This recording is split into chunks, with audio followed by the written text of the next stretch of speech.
get lonely, thinking you could leave without me.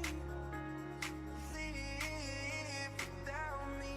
You know I'm the one who put you out there and told no one. Thinking you could leave without me.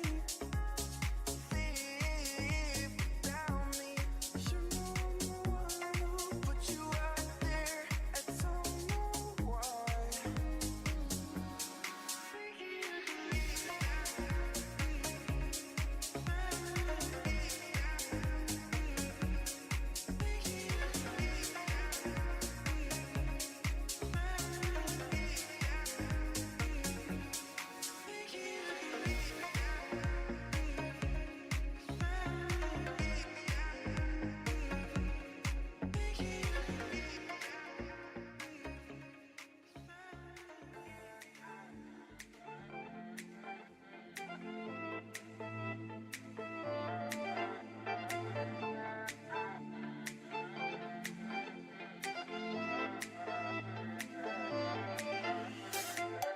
Pick your poison, you can follow me. You can run and hide, but you can never find a way. Like a crystal ball, I see everything. Got me on your mind, but mind your own, you never change. Inside it with you, inside it with you, inside it with you, but you don't follow through. Inside it with you, inside it with you, inside it with you, but you don't follow through. I've been through all the highs and lows and lows, and I've seen it all from time ago, ago.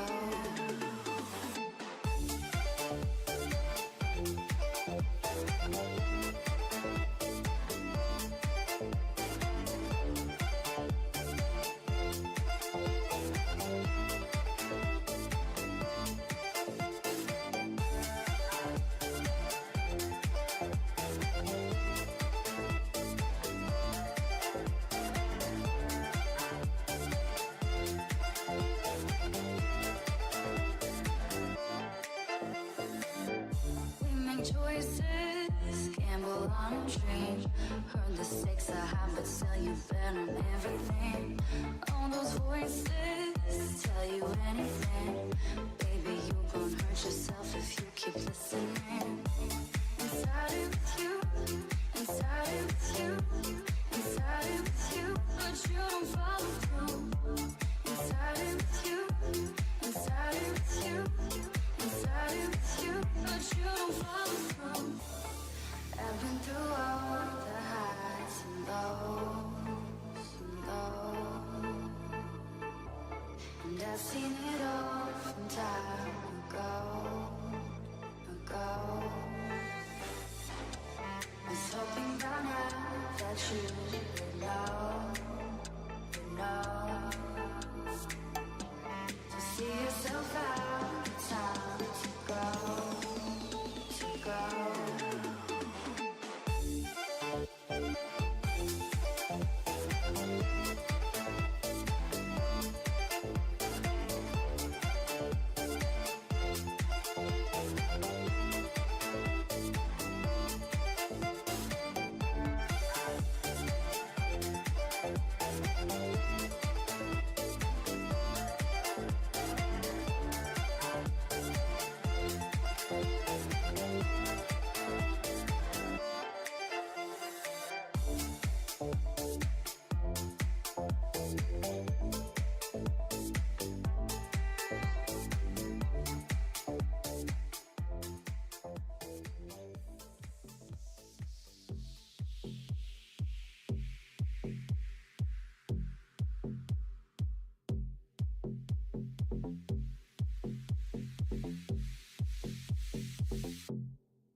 Can you hear me? SOS.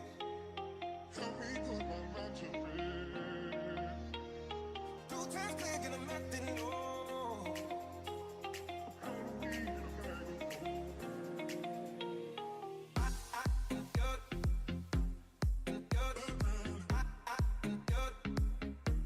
This is part-time lovers.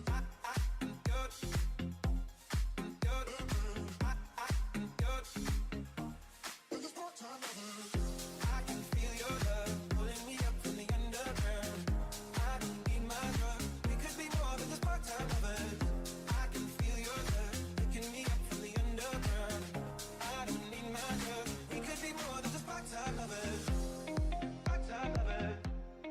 Part-time lovers. Part-time lovers. I can feel your love. We could be more than just part-time lovers. I can feel your love. Feel your love. Feel your love. We could be more than just part-time lovers. I can feel your touch. Feel your touch. Feel your touch. We could be more than just part-time lovers. Your, your, your, just part-time lovers. Your, just part-time lovers. I can feel your love pulling me up from the underground. I don't need my drug. We could be more than just part-time lovers. I can feel your love picking me up from the underground. I don't need my drug. We could be more than just part-time lovers. I get robbed of all my sleep as my thoughts begin to leave. I let go, but I don't know how. Yeah, I don't know how, but I need you now.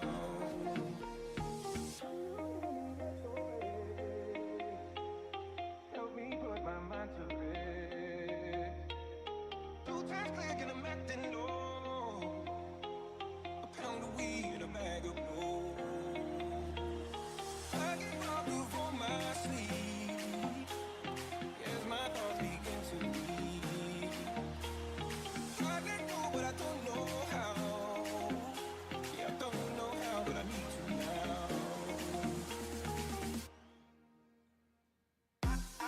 Your,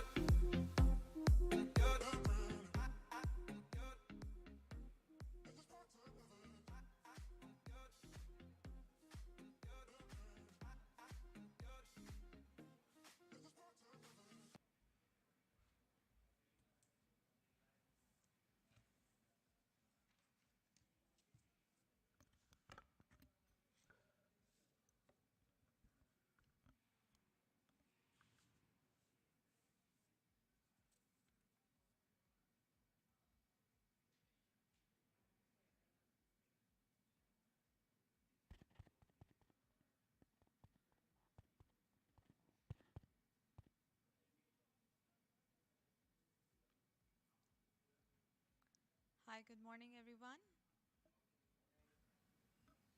Hello, hi, good morning.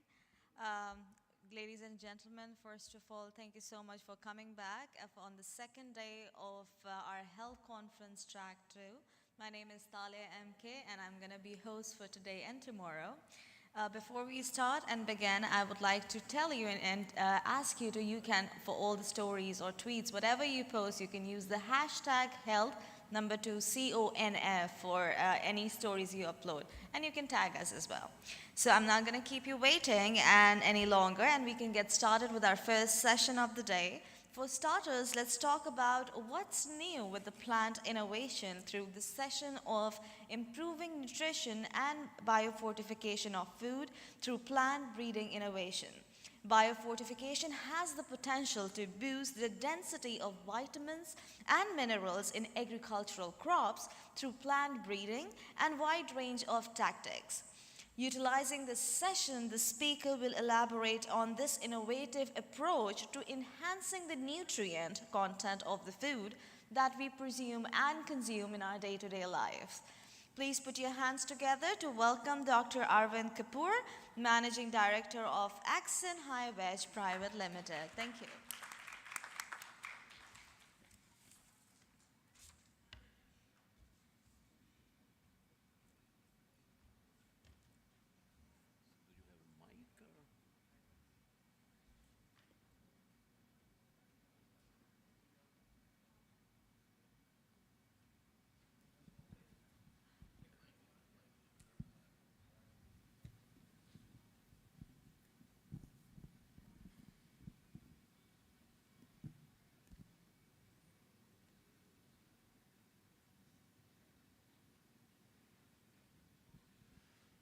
Very good morning. Till yesterday, you heard so many on the beverages and food.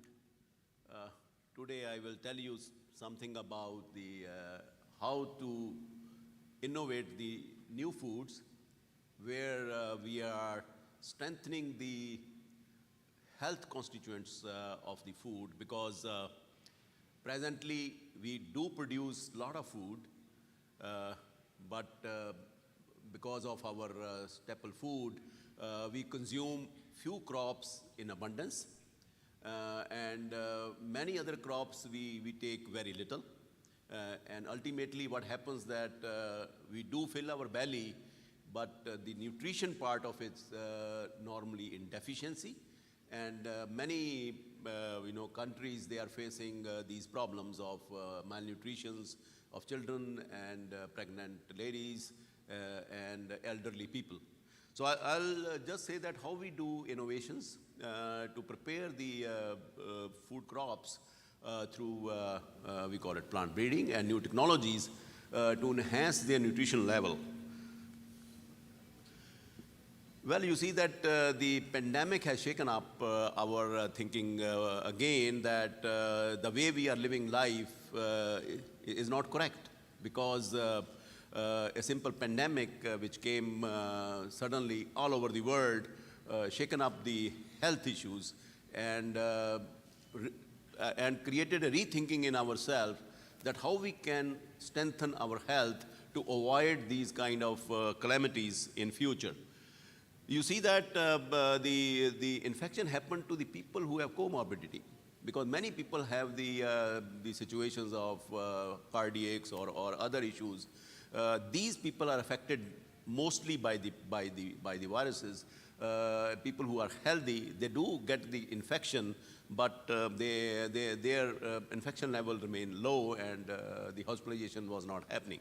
So what we are saying that the comorbidity, why it came to the people, so the lifestyle, we say, many a time we say that the lifestyle issues are there now, because these diseases are, particularly cardiac diseases or gastric diseases, all are coming through the lifestyle. The way you live life, the way you eat, and the way you behave, because that is what the situation is. And also because of the COVID, we have sedentary life, sitting on the couches, doing our laptop work and eating food. and going back to the work. And I think 9 to 10 hours instead of doing the job of 8 hours in pandemic, because of you are online, the companies wants you to do the work till 8 to 10 hours. So that make your life further bad. And also the erratic food, because we were taking erratic food, whatever is available, because that is we are eating and doing job. So all these things created new issues in the health. Also now everybody is becoming very serious about their health. So how we are seeing the food these days? So as you see that our whole body is a factory of biochemical reactions. A lot of biochemical reactions are going on in our body when we take something, whether food or water. And these reactions give you the byproducts and the end products. So they are the building blocks. You get a lot of proteins or fats or other things which make your body healthy. These combinations are food. When we take it, it also how you take it and what is your mental situation, because we call psychosomatic positions are there. If you are eating under stress, your food will act differently. If you are eating under any kind of other things, everything is in combination. So that is also important to understand that the effect of food is different in different people. So what we do is that all these factors plus we do the exercises, because moving your body, making it more, we call energy burning, it will give you further strengthening your health. So all these factors we are taking into account when we design the new crops. You know that these are all WHO figures, that the deficiencies of micronutrient, which is very serious issues now globally. Particularly these issues are more specific in Asia, Africa and Latin American countries, because their food habits are different. If you see that there is a big UNO call that now the hidden hunger, what they call the nutrition part is missing. The belly filling is becoming more important for certain population of the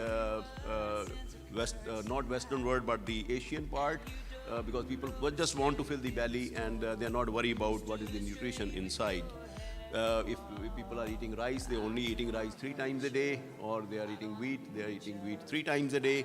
So I think that is where we say that there is something is missing in their food, which is not making them healthy, and they are losing everything there. So if you see that there is a deficiency of zinc, which is almost, you can say, 25% of the world's population is affected by that, which is around 500-600 million people. There is another problem that this zinc deficiency will call anoxia, dwarfism, weak immune system, skin lesion, hypogonadism, and diarrhea. So these are some of the associated health issues which are affected by the zinc. Similarly, if you have iron, there is also iron and iodine and other things are also becoming deficient in our daily food.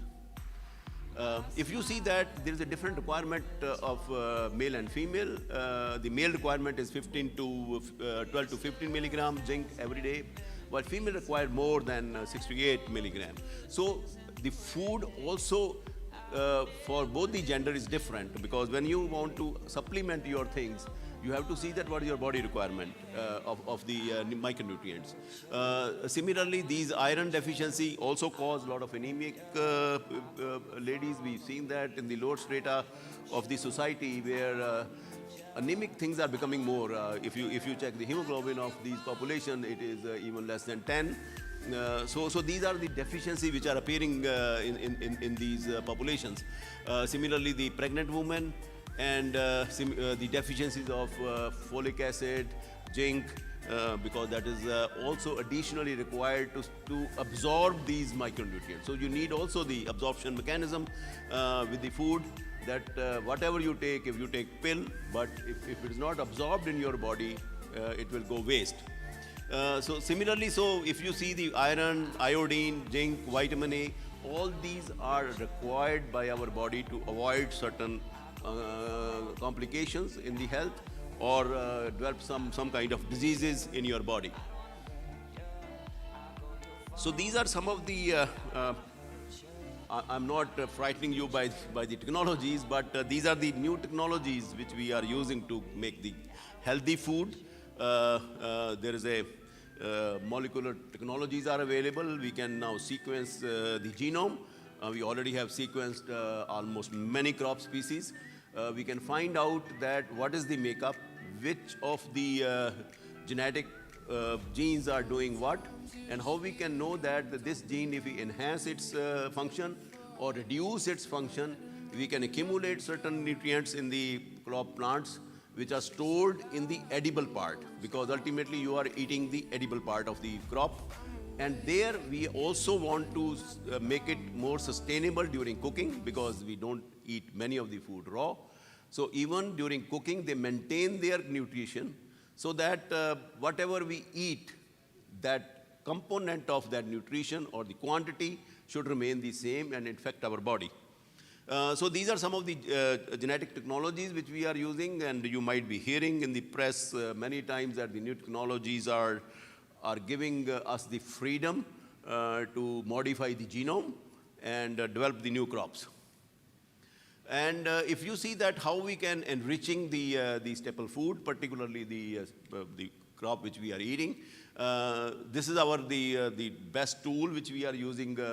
See, many crop plants are intercrossable, because whatever wheat you are eating, it is a cross with the grasses.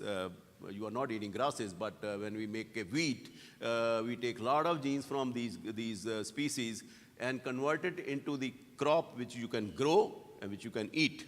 So while doing breeding, we do all these things, and then we say we do the biofortification, because there are many things in the market is available, which is fortified by adding, supplementing, like you get the wheat flour, where people add a lot of these additional things.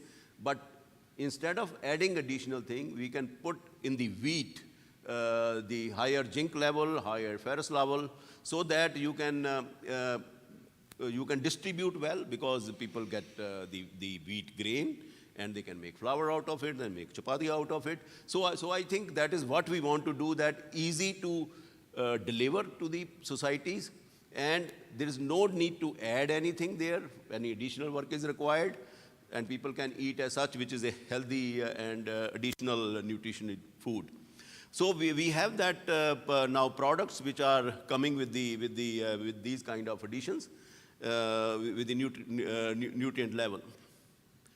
If you see the recent introduction of golden rice in Philippines, this is the first country, I think, which has released the golden rice. The debate was going on for a very long time that this golden rice is a solution for the deficiencies of vitamin A. This rice was engineered with 3 genes, and we have taken gene from daffodil flower to add into the wheat, rice. And if you see the color of the rice is yellow because of beta carotene. And this can give the population who are rice-eating populations so that they get a lot of vitamin A, because that is deficient in their system. So people start understanding that we can biofortify many crops this way, so that they deliver particular component of that. So if you see that we have already done it, and this is released in one country, but it is also tested in many other countries, which is on the process of acceptance and release, though these all crops are released after proper biosafety assessments, and found no negative impact on either the plant crops or human beings.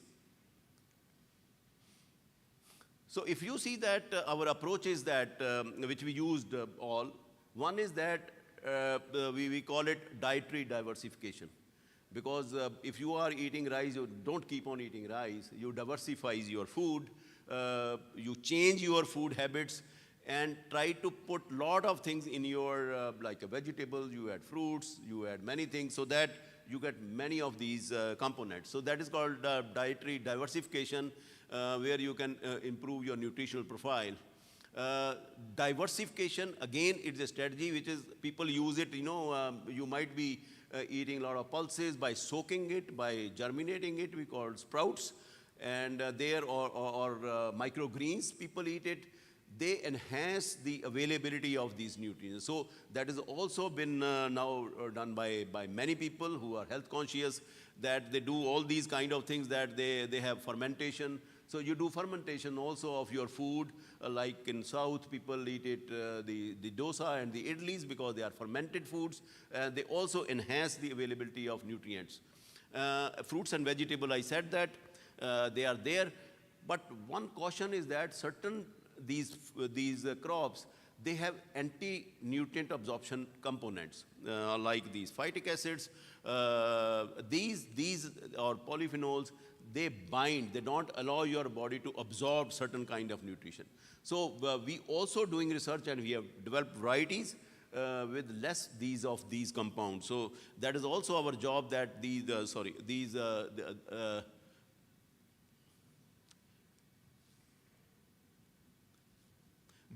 should be less in your food. So we are also controlling these in the crop itself by genetics, and removing these anti-nutrient components of it. Similarly, we are also improving, like if you have ascorbic acid, which allow you to absorb more iron. So these are we call jointly we are improving that, so that it is not that we enhance one thing and that thing will not be absorbed by your body. So we have to balance all these components, so that they ultimately, whatever we want to give you, it is available to you when you take these foods.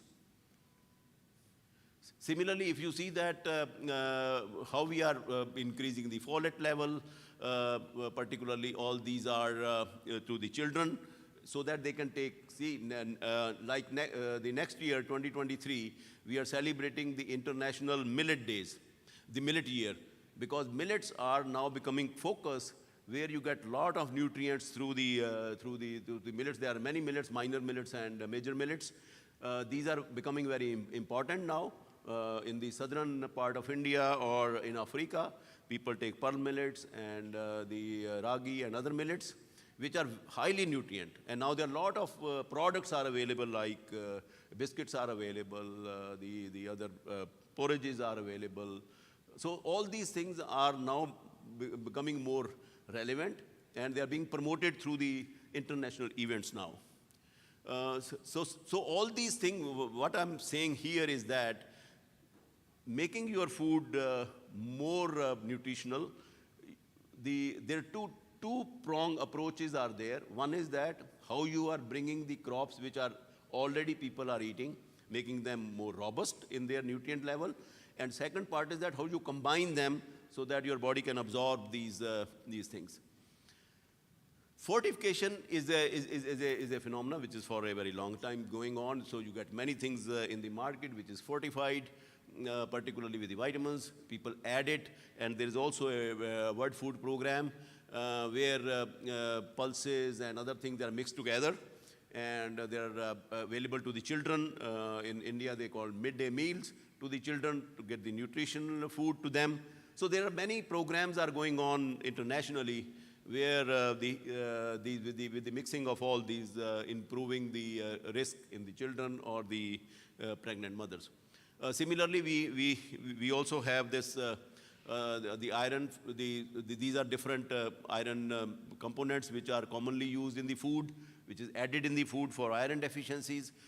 Similarly, there are folic acid and level of folates in the diets, and also iodide salt, which is now by law. Nobody can sell without iodide salt in the market. Biofortification one is the fortification of food by adding something, but this is in nature we are creating that. As such, the food should have those components. So that is what we are doing here. We now have more deeper knowledge in the crops by knowing the genetic makeup, because ultimately every human being or plants, they have their genetic makeup which decide what kind of activity or genes you have, how you can activate your genes or making genes more robust, which gene you want to work more than the other.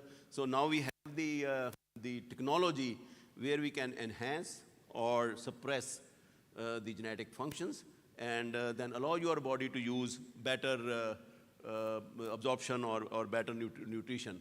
So these are some of the things which we are doing now to enhance and also remove the anti-nutrient inclusion in the food, because their food also carry that.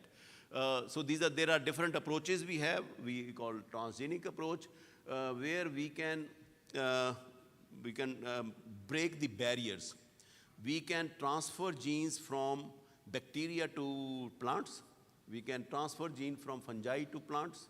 We can transfer gene from unrelated species, we call it. We just slice the gene from those, put it into the plants and express there, because normally these plants don't have those kind of genes. So we want to enhance that with that. But by doing that, there are a lot of regulations involved in it. Like in drugs, you have a lot of clinical trials. Unless you establish that, without that, you cannot release a product. This is in plants, this is more stringent. And unless we do the biosafety, environmental safety, these products are not released. And these are now documented that till today they have not found any negative impact. And these are being released in the world quite a bit now. So, as I said, that rice, golden rice is one of the example, which is the food crop released in Philippines and also tested in other countries. So this is provided. And there is also in Africa, they did banana, and also they are doing in other crops, so that we can deliver certain products. Even in the now vaccination part of it, the plant vaccination is a phenomenon which is being studied very strongly, that we can deliver vaccine through the eating bananas or eating other fruits. So these are the possibilities are being created, so that we can now have easy, where we can deliver better the products, and the products are grown there and be used as the So this is the provitamin A, I told you, beta carotene, and we have also increased the levels. If you see, by 169-fold increase in the beta carotene, ascorbate by 6-fold, folate by 2-fold, in the corn which is released in US. So people who are eating corn, particularly the Mexico, India, or these countries, where these are supplied through the corn, these components, so that they get substituted in the food. So even in the folate, we have increased 100-fold by adding from another species they call Arabidopsis. We added these biosynthesis precursors, so that your body can synthesize if you provide these precursors to your body. Similarly, there are essential amino acids in beans. So there are all these. What I'm saying is that the possibilities, and these are products now available, where these enhancements are being done in these crops.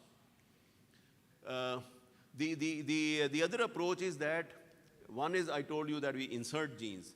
One is that your genome is there, but it carries certain genes which are not. So by using we call gene editing technology, as you edit your manuscript, we can edit the genome. So we exactly know what the gene is doing. So after knowing that gene, we can edit that gene. Either we enhance or we can suppress the activity of that gene, so that your body can take care of the availability or the absorption part of the nutrition. And also, we can enhance certain nutrients to high level, and they can be stored, not being utilized by the plant, but stored in the seed or the grain which we eat. So these are some of the things which we are doing. So this is a global program. We call it Harvest Plus. In this program, we release now so many varieties. This program was initiated in 2003 in the, we call it the CG system, CGIAR system, which is a global system of crop improvement. And there we released this program is coming under the A4NH, Agriculture for Nutrition and Health. And this program is a global program, and it is now being promoted by the United Nations globally. And this has a lot of impact in many countries, this program. And if you see that these, because there is a issue in the plant breeding also, that the lot of environmental factor is important to grow a crop. So to avoid that, we also have we are doing a lot of these strategies where we can, even with the environment, we still have the component which we want to, like in wheat. If you are growing in a condition where zinc deficiency there in your soil, maybe your content is low, but then we are supplementing it with the better agronomic conditions. So if you see now that these are all the vitamins or the provitamins and selenium, calcium, phosphorus, zinc, methionine, and tryptophan. These are all now being stimulated in the crops to get better nutrition. Anti-nutrient, in fact, I told you we are removing it now, because this phosphorus compound, they are not digested by human being. So we have to stop their activity by dissolving them with the enzyme, and we enhance the activity of the enzyme here through the genome editing. So these are some of the science which we are doing to enhance the crop nutrition part of it.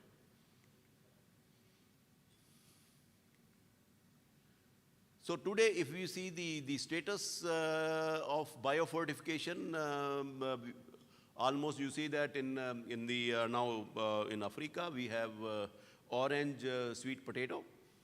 Sweet potato is their staple food now, and rich in beta carotene. And also now in Europe, this become a very expensive food. Now people are eating a lot of these sweet potatoes now. So because of the health consciousness, now people are changing their food habits. We have released particularly in the African, where the deficiency was there, vitamin A. This is the new beta carotene rich sweet potato. Similarly, we have seen one experiment in India where the serum ferritin and other iron deficiency, we have given this biofortified millets to these children, and we find that their level gone up. So there is a lot of studies happening in these crops where the impacts are very high. So that's what they are using. By 2016, we released around 150 biofortified crops in 10 major crops growing in different countries, 30 countries, and more than 20 million people are impacted by this.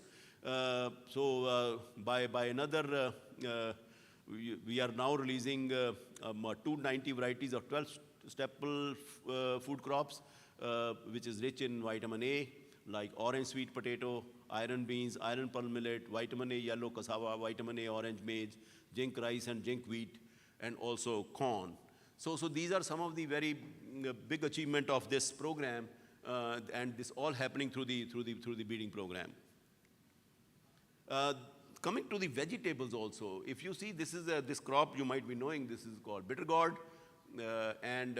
This crop has a lot of variation, and we have a project with the German GIZ where they found that the content is also giving to particularly the diabetic patients, and people are also making its dried powder they use as a capsule, and they are releasing it, and many people are doing this.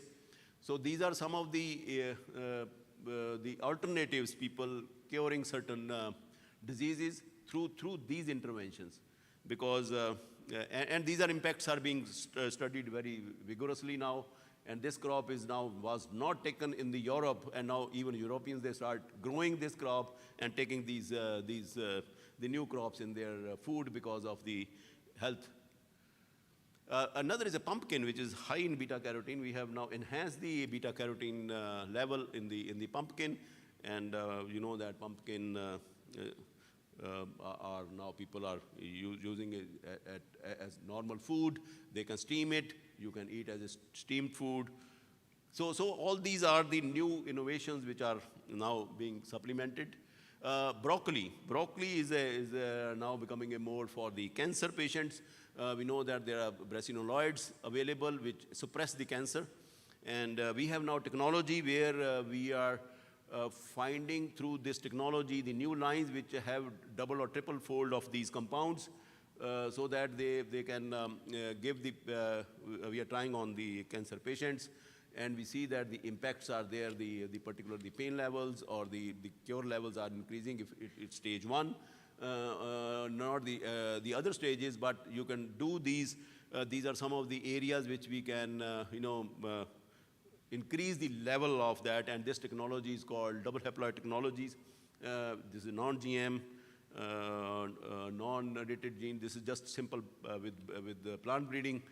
We are developing these very high level of these lines. This is a national project. So these are some of the challenges which our future strategies in biofortification. Particularly, we have to see that these crops are adopted by farmers, because farmer also need to get the value of their crop by growing it or by getting more value of these crops. Our target is that we have to reach 1 billion people by 2030 to supply these highly biofortified crops. So there are certain challenges as a plant breeder or geneticist. We have how to reduce particularly the anti-nutrient component of it, which we keep on doing in other crops. And also, you know that with the urbanization and climate change, we are also losing certain species. So we also to control the biodiversity degradation. So that is also our job to how to protect our this biodiversity now. Similarly, we also how to use this, and like, we remove with the polishing in rice certain major nutrients, so that also the unpolished, how we eat, how we cook the food, all these components are a challenge for us, that how we can remain. Even in iodized salt, which is when you cook it, the iodine get evaporated. So we have to now put more iodine, particularly in the crops itself, so that you get a better, availability of iodine. So this is where we are today. So in conclusion, I can say that the micronutrients are essential, no doubt about it. And sometimes we don't know the deficiencies. We only know when we get the disease or we get kind of health issues. Then doctors giving you the pills. Because during even COVID, I think people have eaten abundant nutrients, micronutrients, zinc, and every doctor says that eat zinc, eat vitamin C, eat that. I think people have taken so many pills during this period. They never had in previous any year that in 2 years people have eaten those kind of pills. So I think ultimately the food which you eat every day, 3 times a day, that become important for you if it deliver you the right nutrient and give you the best health. And this is what our job is, that how to make your body through food more robust, and you can at least challenge the new viruses which are coming. I don't know, alpha, beta, gamma, everything is coming now, and maybe some new pandemic will come. It become more relevant for us that these viruses are actually, they attack the weak. We know that now, the comorbidity and other things, that virus impacts are more for the weak people or the people who have deficiency in their body. And if you strengthen your body, you will get less reaction and safeguard yourself. Well, this is the satire on the whole biology. You say that I'm a biologist, but this is what sometimes the nature give us the challenge, that according to recognized aeronautical tests, the bumblebee cannot fly because of the shape and weight of its body in relation to its total wing area. The bumblebee doesn't know about it. It goes ahead and flies away. So in nature, anything can happen, whatever you say. So nature is also doing its own job, but along with the nature, we are also, we call it, strengthening the natural processes to give you the better food. Thank you very much.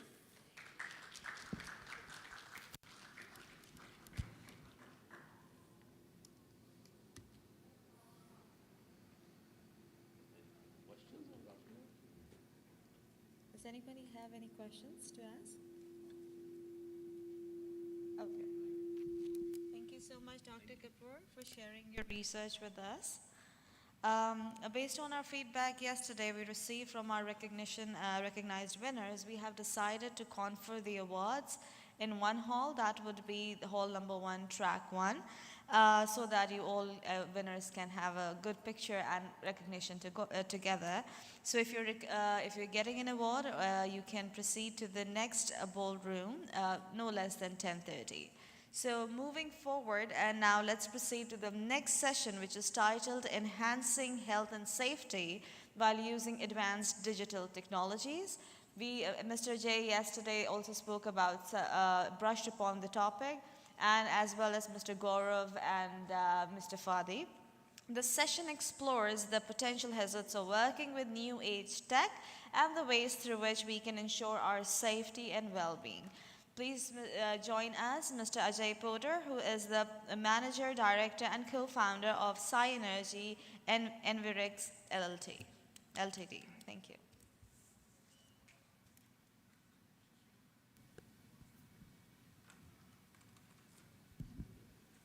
Hi, folks.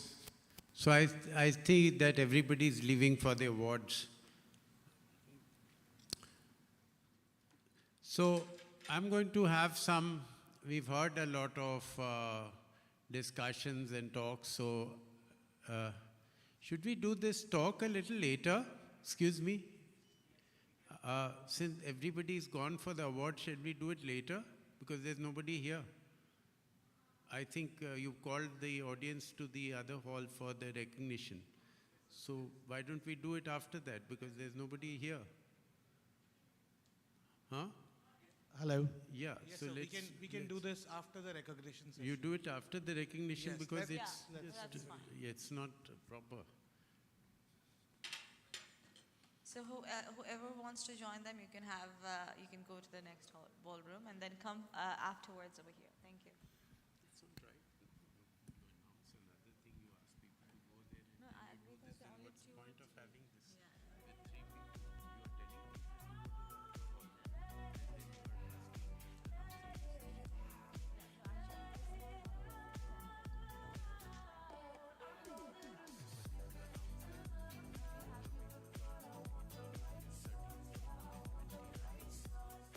I'll ask them. Yeah.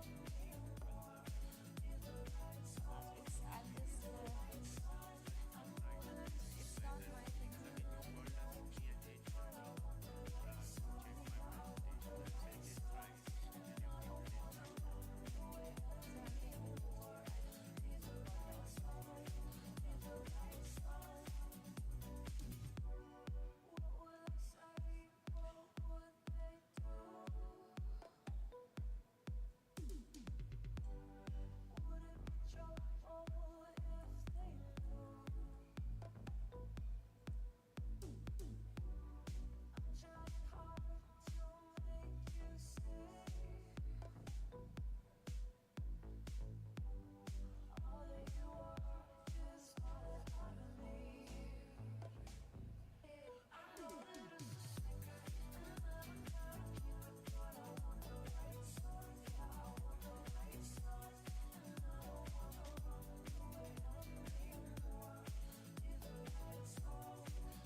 kiss me like it's the first time.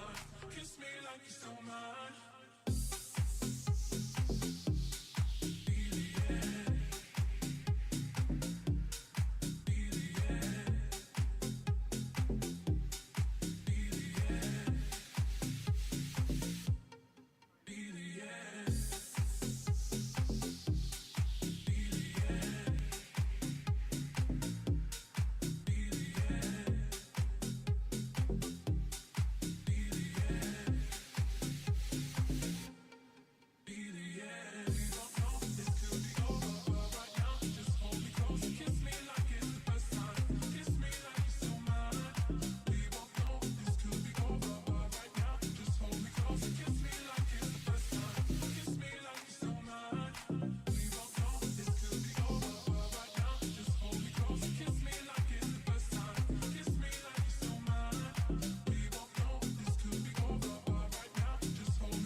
Can you hear me? SOS. Help me put my mind to rest. 2 times click and I'm acting low. How do we in a bag of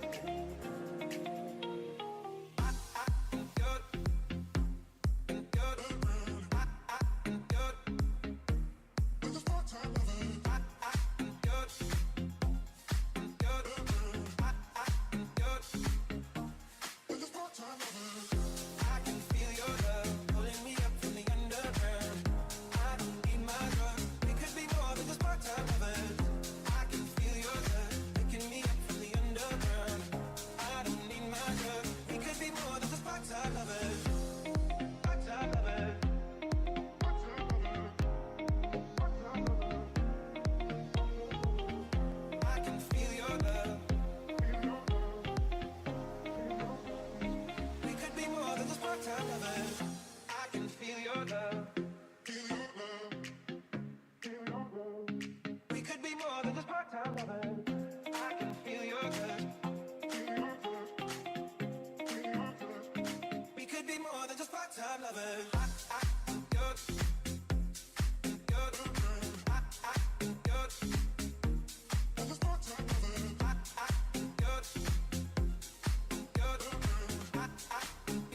Cause you knew that I knew that I knew that I'd call you up. You would go around every party in LA. Cause you knew that I knew that I knew that I'd be at one. Oh, I know that trust is karma, I feel regret. Got me thinking back when you were mine. Now I'm all up on you, what you expect? Should I come in home with me tonight? You just want attention, you don't want my heart.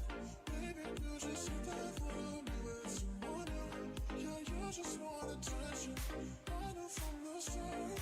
You're just making sure I'm not near you. You just want attention, you don't want my heart. Baby, you just hit that for me with someone else. Yeah, you just want attention, I knew from the start. You're just making sure I'm not near you.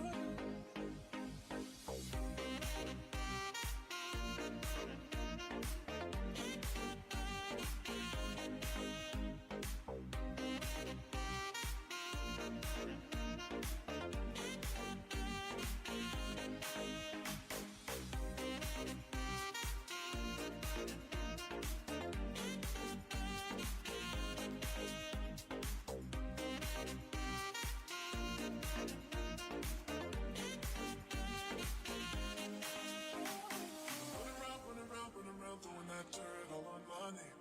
Cause you knew that I knew that I knew that I'd call you up. Baby, nowhere, right here, standing face to face. You already know that you won. Oh, I know that trust is karma, regret. Got me thinking back when you were mine. I'm all up on what you expect. Should I come in home with me tonight? You just want attention, you don't want my heart. Baby, you just hit that for me with someone else. Yeah, you just want attention, I know from the start. You're just making sure I'm not near you. You just want attention, you don't want my heart. Baby, you just hit that for me with someone else. Yeah, you just want attention, I know from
Sometimes you just feel like you don't belong. If you did before, not anymore, but nothing's wrong.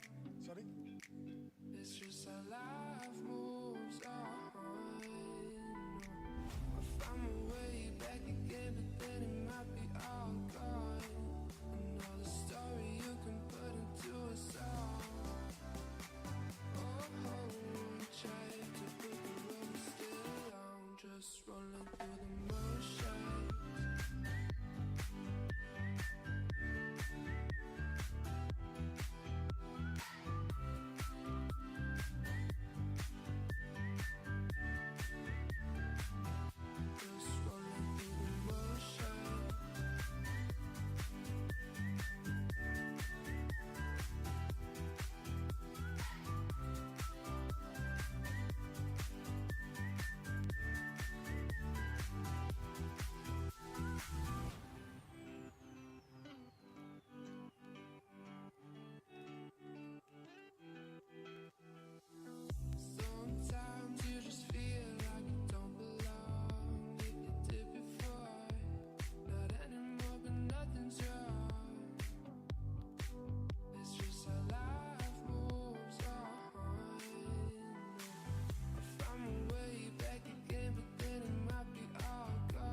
you hear me? SOS.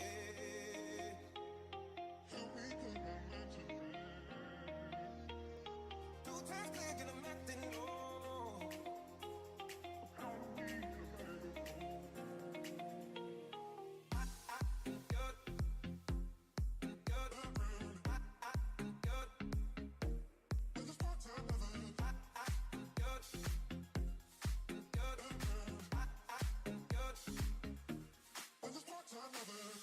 I can feel your love pulling me up from the underground. I don't need my drug. We could be more than just part-time lovers. I can feel your love picking me up from the underground.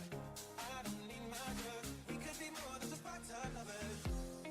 Part-time lovers.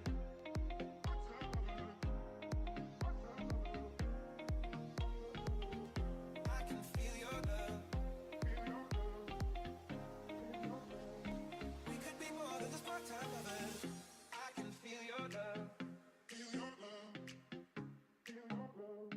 We could be more than just part-time lovers. I can feel your touch. We could be more than just part-time lovers.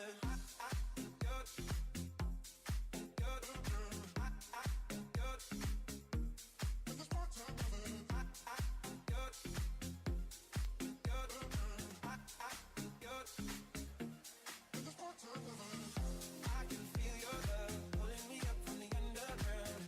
I don't need my drug. We could be more than just part-time lovers. I can feel your love picking me up from the underground. I don't need my drug. We could be more than just part-time lovers.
Hi, welcome back everyone. Congratulations to all the awardees who got the award. And let's jump into our next session, which focuses on very engaging and very important topic, which is new age marketing for high-tech health products. We were talking about such products yesterday as well, and the new innovative ideas of bringing technology to our health field. And I believe we have a little bit brushed in knowledge right now with us. So with changing the customer's behavior and rules of marketing being rewritten every single day after the pandemic, the need of the hour is to adapt the changing trends to make our products visible before the practitioners of health and the patients. The speaker will share valuable insights on the topic. Please today raise your hands for our amazing Preeti R. Mohali, the Managing Director of Media Matic Communication. The stage is yours, Ms. Preeti.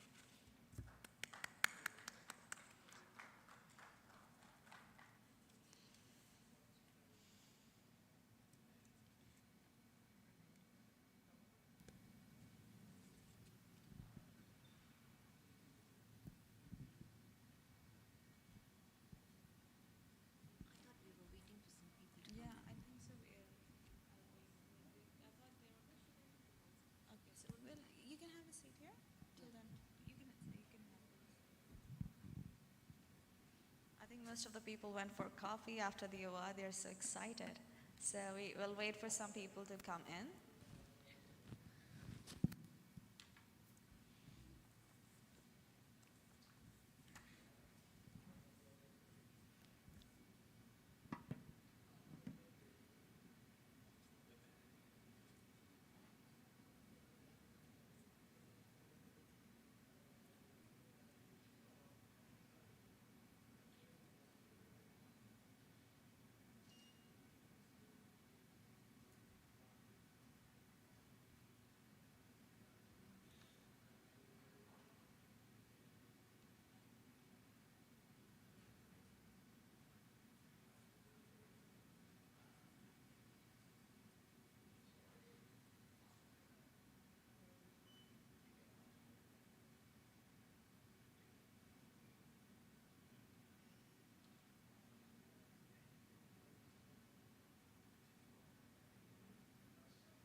Well, we have time. So, by the way, my name is Talia MK. I'll be reminding you. So, when you leave from here, you know that whom you were bored by or maybe entertained by.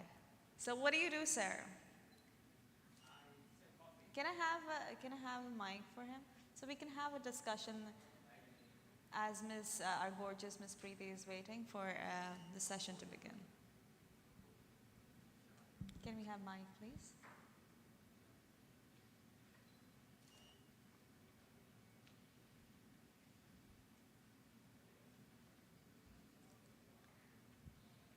So what do you do, sir? I sell coffee for living. Wow, coffee. That's something very important. Like everybody needs it. Everybody needs coffee. Everybody So loves is it coffee. here? Nobody Like how is the market response coming in with your coffee? Well, I'm from Sri Lanka. Oh, okay. Yeah. Wow, best coffee. Neighbor. Yeah. Here you go. You just said Sri Lanka. I get it. The coffee Yes, is good. the coffee and tea we are known for. Happen to be the largest coffee chain in Sri Lanka. That's actually an Indian brand, Barista. Barista is, I'm a franchise. We are Sri Lanka's franchise is us. Oh, okay. Yeah, so we handle about 19 cafes. Oh, In okay. fact, during the pandemic, we opened about 10 outlets. So the growth during the pandemic is bigger than what it was before. During the pandemic, don't you think the market of coffee was down because everybody was working from home? They're like, we don't have to dress up. Yeah, there are so many ways to skin a cat.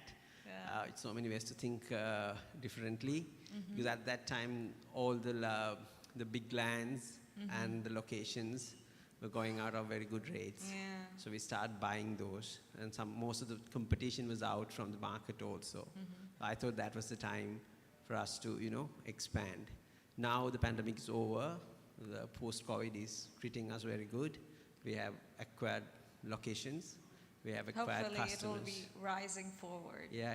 We are doing 2 times better than what it was before. Amazing. Thank you Thank so you. much.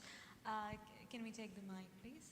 So, as we have this event also being live on YouTube, maybe proceed, ma'am? Okay. So, I'll again welcome to whoever joined in right now with us. So, to the next session, its topic is New Age Marketing for High-Tech Health Products. This is as the changing behavior of the customers and the rules of the marketing being changed in every field, rewritten again and again. This art is to know and advise us, and so that we can adapt the changes with the trends to make our products more visible to the practitioners and the patients, and to make our lives easier. The speaker will share the valuable insight. Ms. Preeti R. Mohali is Managing Director of Mediamatic Communication. The stage is yours, Ms. Preeti. Good morning to everybody. Hope you can hear me well. So it's my pleasure to speak here at the Health 2.0, Marketing 2.0 intersection, which actually is the forum where people who are innovating new age health products will actually be wanting to market them in a way which is going to reach their target audience and meet the requirements of the people.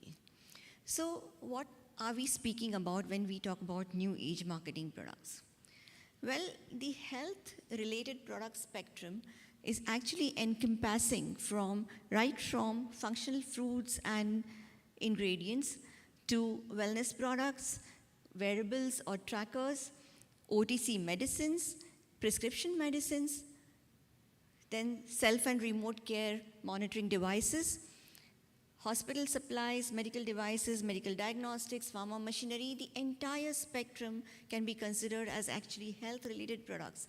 And in every step of these products, there is technology involved, new innovation involved, but what does it matter? How does it really,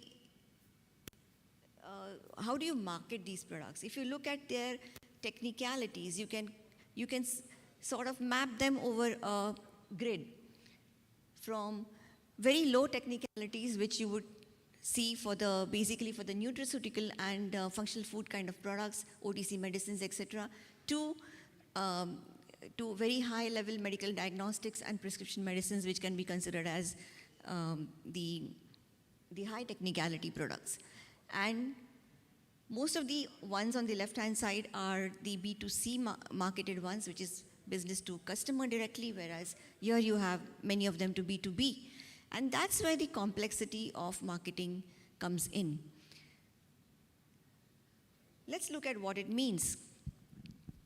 So you as an innovator of your product has been so deeply involved in making your product the best product that you think is what is going to be really directly accepted by the customer or your consumer, because it is such a great product. But really speaking, if you do not market it correctly, then the very best of the products can fail in the marketplace. And that is the reason why we are talking about health-related products marketing today. The innovation needs to be communicated effectively. The consumer's access to information, as we know, has changed so drastically that the way traditional marketing was done earlier has totally changed. So you have to welcome the new age and move in that direction. What are the nuances of this industry? The health and wellness industry is extremely unique. The manner in which the consumer, the people concerned, understand their health and the way they think about it, their attitudes towards it are all totally different. And that's on one side of the spectrum. On the other is these new age equipment, which are highly complex imaging equipment, diagnostic equipment, and all these kind of things, which are also something which need to be spoken about. But in the minds of the customer, whether you have a B2B high-tech R&D person or you have on the other side your consumer, for them, your products are just a few inches apart. They may not really understand what you really are, what's so great about your product. And that's the uniqueness and the challenge and the opportunity for health-based products marketing. So on the one hand, you have to educate your prospects and of your products and services using complex science, but yet without making it too complex for them to understand. Increase your brand awareness where they are, because in today's world, they're all over. Where they access information is just anywhere. You have to make use of the key influence and how you influence these decision makers who are the ones who are going to actually help you to market your products. And then stay within the regulations, which is the key in health-based products. Because all the spectrum of the health-based products, whether they are from functional foods and nutraceuticals to the equipment and medical devices, all are highly regulated. What you speak to the consumer, what you are allowed to speak, what you are not allowed to speak, it differs from country to country to country. And while majority of it is falling in a certain bracket, you have to be mindful of it. So if your marketing is being done by a person who does not understand regulations, because you can't be expected to be your own marketer all the time, you take help from somebody. But when you're doing that, if that complex science is not made simple and yet within the regulation, you could be in deep trouble. So what is this about marketing that has changed? Well, in the last 5 years, marketing has changed more in these last 5 years than it has in the previous 50 years.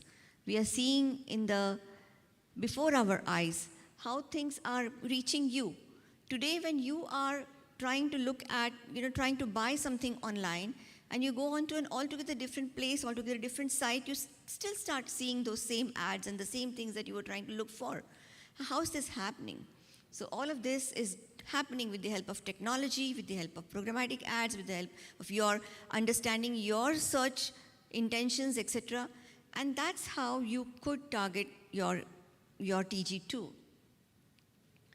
So which means that it is coming to reinventing your marketing and reinventing it in a way that you move from traditional to current and beyond.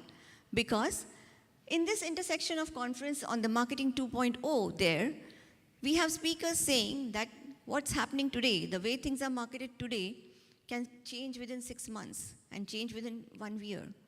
How are we going to keep up to this and yet stay within this whole area? So you need an extremely fantastic content marketing strategy, because content is at the heart of healthcare. Whether it's a simple health product or a complex health product, content is extremely important. And how you actually take it across through the different channels is all the more important.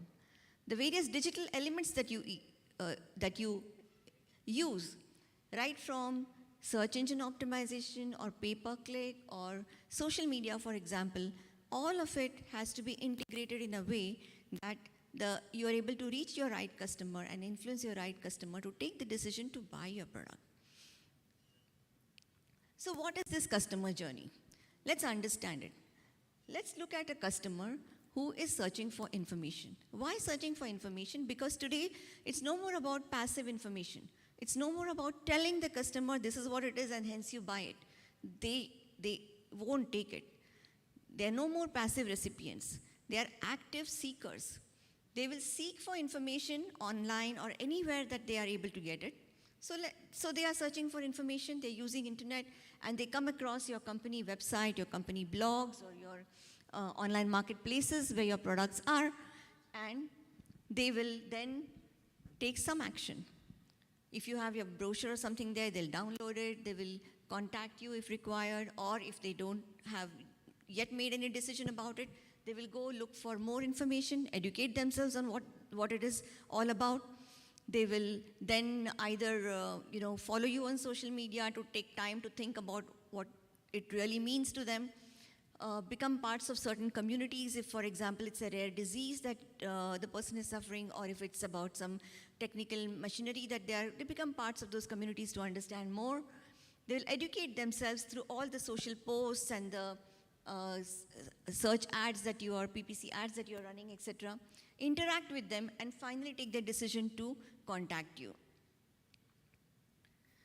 Which means that you have to have a omni-channel approach, which is the buzzword nowadays. And what it means simply is that across all platforms, whether it is social media, device that the person is using, a website or a call center or a chatbot or whatever that you're using, the way in which you are communicating, the visual language, the messaging that you're using, etc., has to be completely uniform so that it reinforces the perception that you're trying to make, and you build that in the minds of the consumer or your customer, whoever it is, so that they are able to take the direction towards taking an action to buying your product. So what does it mean when it comes to driving demand for health brands? It means understanding the digital journey of your prospect. It means getting their attention at the places of their preferred channels. It means a complete digital media planning, and of course, integrating it with your offline, say PR or whatever else that you're doing, in a manner in which you are able to understand and reach them where they are. And this is the only way you can actually influence them. So in short, the customer is changing, but when it comes to health, it's extremely important to understand the attitudes and behaviors of the customer, because it's not as simple as buying clothes or shoes. You go there, you look at what you like and you buy, but that does not happen in health. However much you say that the whole thing is changing from illness to wellness, it has a complete spectrum of issues around it, because what happens is that depending on what cultural or what geography you're living in, you have the Western countries where, yes, prevention and wellness has become quite the priority, but in the developing nations, still illness is still important. That's where people will not spend too much money on prevention. Things are gradually changing though, but they will only go to a doctor when they are ill. They won't just go for that. That's also one of the reasons why the preventive health checkups and these things are still taking such a long time for getting into the mainstream, into the lives of each and every person in developing countries. So what are these attitudes and behavior? We know that health promotion is quite challenging. It's not as easy as one thinks it is. If you all here are probably more health conscious because you are from the health industry, but there are many others who are not so health conscious. We'll see what happens, what people go through. Okay? One of the studies here, which was carried out in Europe, which is again a Western country, so it's that population, they've shown that for lifestyle change, okay, they found about 10 to 31% of people were willing to take that lifestyle change decision. And out of that, only 13 to 60% were really confident that they could succeed in doing this. The understanding of the scientific knowledge, scientific knowledge and the behavioral aspect is very important to be able to achieve that change. There are some types of behaviors, let's say smoking and, which are the ones which enhance risk of what? Risk of death, right? Then there are others, such as exercise, which are seen as more health promoting. These are behaviors. And there are others like weight control, sometimes becomes a part of treatment, say in diabetes, importance. So each one is positioned differently, each one has to be dealt differently. In addition, I spoke about the socio-economic status and the different attitudes to the health and risk assessment of people. So basically what we're trying to say here is that different people perceive risks and aspects of behavior in a different way. So for example, you have created a health tech product which is assessing the vitals of a person, or you have a nutritional product which is going to help reduce sugar, manage sugar. But your customer is the person going to really use it on a day-to-day basis? Is the person going to adhere to that? Why would a person do that? There are instances where people want to reject this. There are people who do not want to go and check their blood sugar regularly because they think that they will have to forego good food because they do that. There are people who will not eat as well first 2-3 days before going and checking their blood sugar, just because they don't want to see that, okay, their sugar to be high.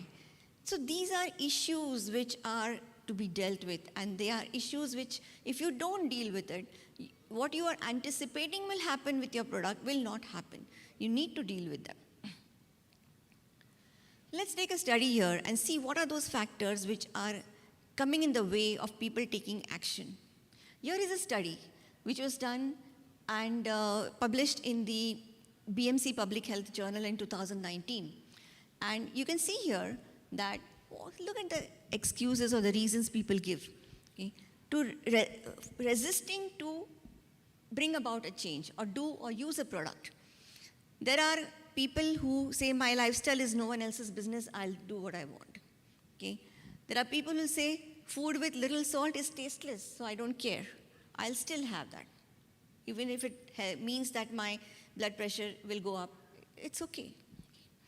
And the entire food industry here is trying to minus salt, minus sugar, minus this. But yes, of course, taste cannot be compromised. Then you have doctors and there are doctors and nurses push too much health advice. It's enough. I've heard a lot. Then media pushes too much health information. I can't be bothered to exercise enough to control my weight. I'll rather maybe manage food. Okay, I don't have time for exercise. My boss is telling me to meet this deadline in 1 hour I have to make a presentation and I have to go to the gym. No, I'll skip my gym today. Okay, these are the ways in which things happen. And then there are others who will blame it or an extremely pessimistic attitude. My family doesn't support me in managing my food. I can't reduce my weight since food is one of my few enjoyments. I eat. I live to eat, you see. So why should I do that? So these are the ways in which people will try to make excuses and not do something which you think will be done easily, but really it's not so. So what happens when you are marketing health-based products? Okay? You need to do a complete sort of reinvention of basically the ABCD of health marketing. What is it? You need to think about your audience. You need to think about how you're positioning your brand and how you deal with it. We'll come to each one of this in short quickly.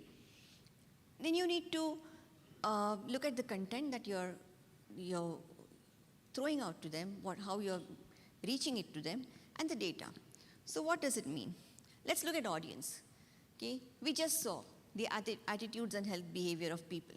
Okay? If you do not take that into account and understand that your consumers are basically people. They are the ones who have these different attitudes, different behaviors, and you need to deal with them. You need to understand them. You have to take them down that path to a certain action through navigating through these behaviors and attitudes. You need to understand that from passive information that you are throwing at them, these people want to participate. I'll give you some case studies and examples at the end of my session where you'll find that people want to talk, people want to understand. If you are in healthcare, one-to-one communication, being a nutritionist available at the other end, somebody to help me understand and advise at the other end is helpful. And that's why you're finding a lot of these nutritional apps nowadays are having these nutritionists whom they can consult at points of their journey. So these are important points. For health counseling also, if they want to understand something, for example, we as an agency in India for contraception awareness, we ran a call center with 10 languages, with people trying to call up and trying to understand what it means, what should I do this. That was a time when new things in contraception like emergency contraception, etc. was launched, not understanding what it means. And then country like India is so complex with so many languages. So all of these aspects have to be taken into account.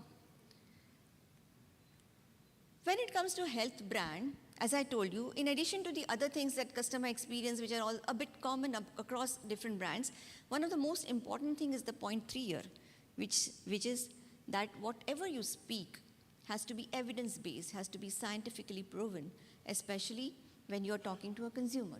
You can't. You know how much fake news goes around nowadays. This can cure this can cure that can cure that, and WhatsApp is a good, just keeps on spreading it all across. But that's not something. If you are taking the onus as a brand owner who is saying something, create a platform where people can get credible information. So we come down to one of the very, very important things in health products marketing, and which is content. In healthcare, whether it is in products or whether it is in hospital-based procedures or it is anything else, diagnostics, content is very important. It needs to be credible, it needs to be easily understood, and it has to help drive action. So what is so challenging? What are these challenges with complex science? When you have complex science, what are the challenges? It's considerably more effort to deliver relevant content. Often these messaging has to be really thought about very, very carefully. It's not as easy as it is maybe to do something else. Concise messaging, meaningful storytelling, through which people will be able to, understand what the issues are and take those actions. Something that can be quickly grasped, more targeted and thoughtful, and cautious. Because eventually, whatever we are asking a person to do is, we're touching lives of people, right? So you have to be more ethical. You have to be mindful of those things. And we need to understand that the marketing mix is changing completely. As you can see, we spoke already about it, how the digital marketing is going around. And we have to understand the complicated science, the multi-channel and the data. So if no one institution or a company can have all of these in themselves, okay? Even if you appoint a marketer, you'll have some certain limited abilities. So you will obviously partner with somebody. And when you partner with somebody, please make sure that the agency or whoever that person is has that understanding of science, medical knowledge, the content creation, the right kind of way, the channels that they will be used and how it will be used. We have numerous examples wherein people have gone ahead, made some website somewhere, come back and said, oh my God, this is a complete waste of time. Okay? They're not just able to understand what we really need. So right at the beginning, be careful. Know whom you are dealing with. And then coming to data. Measurability and all of those things about data are very important, but at the end of it, it's just not just mathematics, right? You need to understand, make meaningful insights out of that. Do the people, what does that data mean from a health angle? What does it really mean? Are you able to gain those health insights? You have the right people who will help you get those insights. That's important. Sorry, I went backwards. This one is not moving ahead. Okay. So you need to plan your content strategy completely and properly. And you have to start by, when you start your content strategy, you have to do it by proper planning through good market research. And market research, traditional market research was like, well, focus groups, etc. were being done. That is one way of doing it, but then you get certain kind of data from there. Then there is social listening which happens, which means that there are tools and ways in which you are able to listen to what's going on social media and the conversations going around there. And you have to be able to draw insights out of that, the right kind of health insights. And because that's where people are just speaking spontaneously. They are not reserved. When you go do a proper market research, the person will be having a certain way of reacting to what you're asking. But on social media, they're just saying what they really feel. And then there is search listening. Search listening also means that what are the people searching, because that is intent-based. They're searching what they really want to know. Putting all these three together and bringing out the real key points, the pain points of the person so that you are able to address is important in your marketing. And of course, when it comes to branding and messaging, you need to find that one unique thing which, it's not that about your product, it's about the need of the customer. Your product may be offering XYZ thing, but that is not going to be how it is going to relate to the customer. That customer or consumer, what is his pain point and how will you translate the advantage or the uniqueness about your product to meet that pain point is what marketing communication is all about.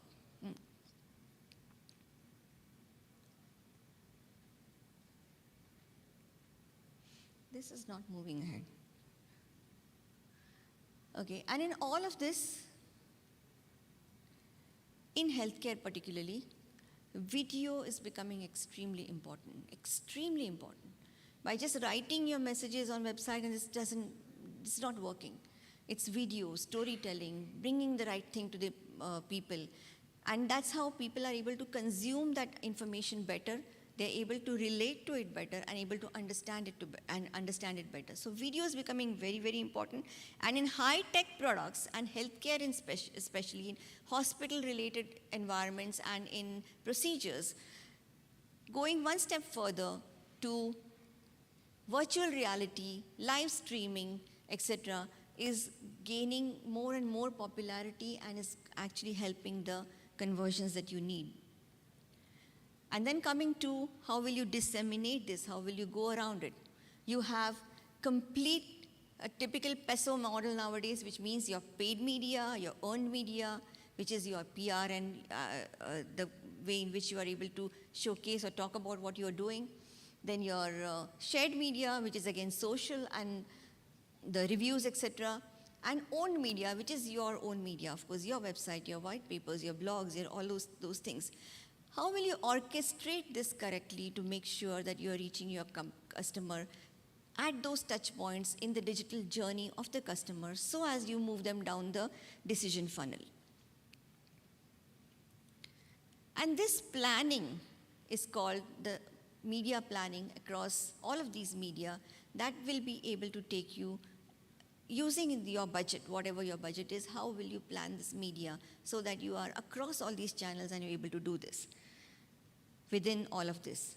And here I would like to particularly tell you that in a typical marketing funnel, I know most of you here are not from the marketing side, but there is something called as a marketing funnel, and which says that when you're talking about a new thing, okay, a person starts from the stage of awareness. Then there is interest in what you're talking about.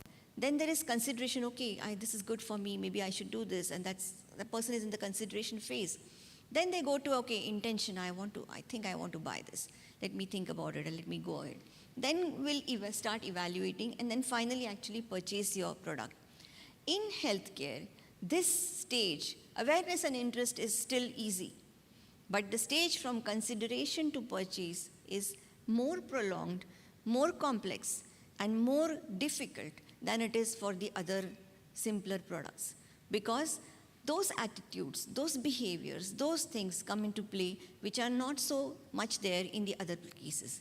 And therefore, this feeling that, okay, I'm putting XYZ amount of money on the table, kindly, make sure that I get these much sale. If you tell your marketing person this, it's easy to say, it's difficult to do. Because it's not as easy as that. You need all those complex procedures to be done while you are marketing your product to make sure that this consideration changes to purchase and you have those enough ammunitions in that digital journey of the person to be able to convert that person to a purchase.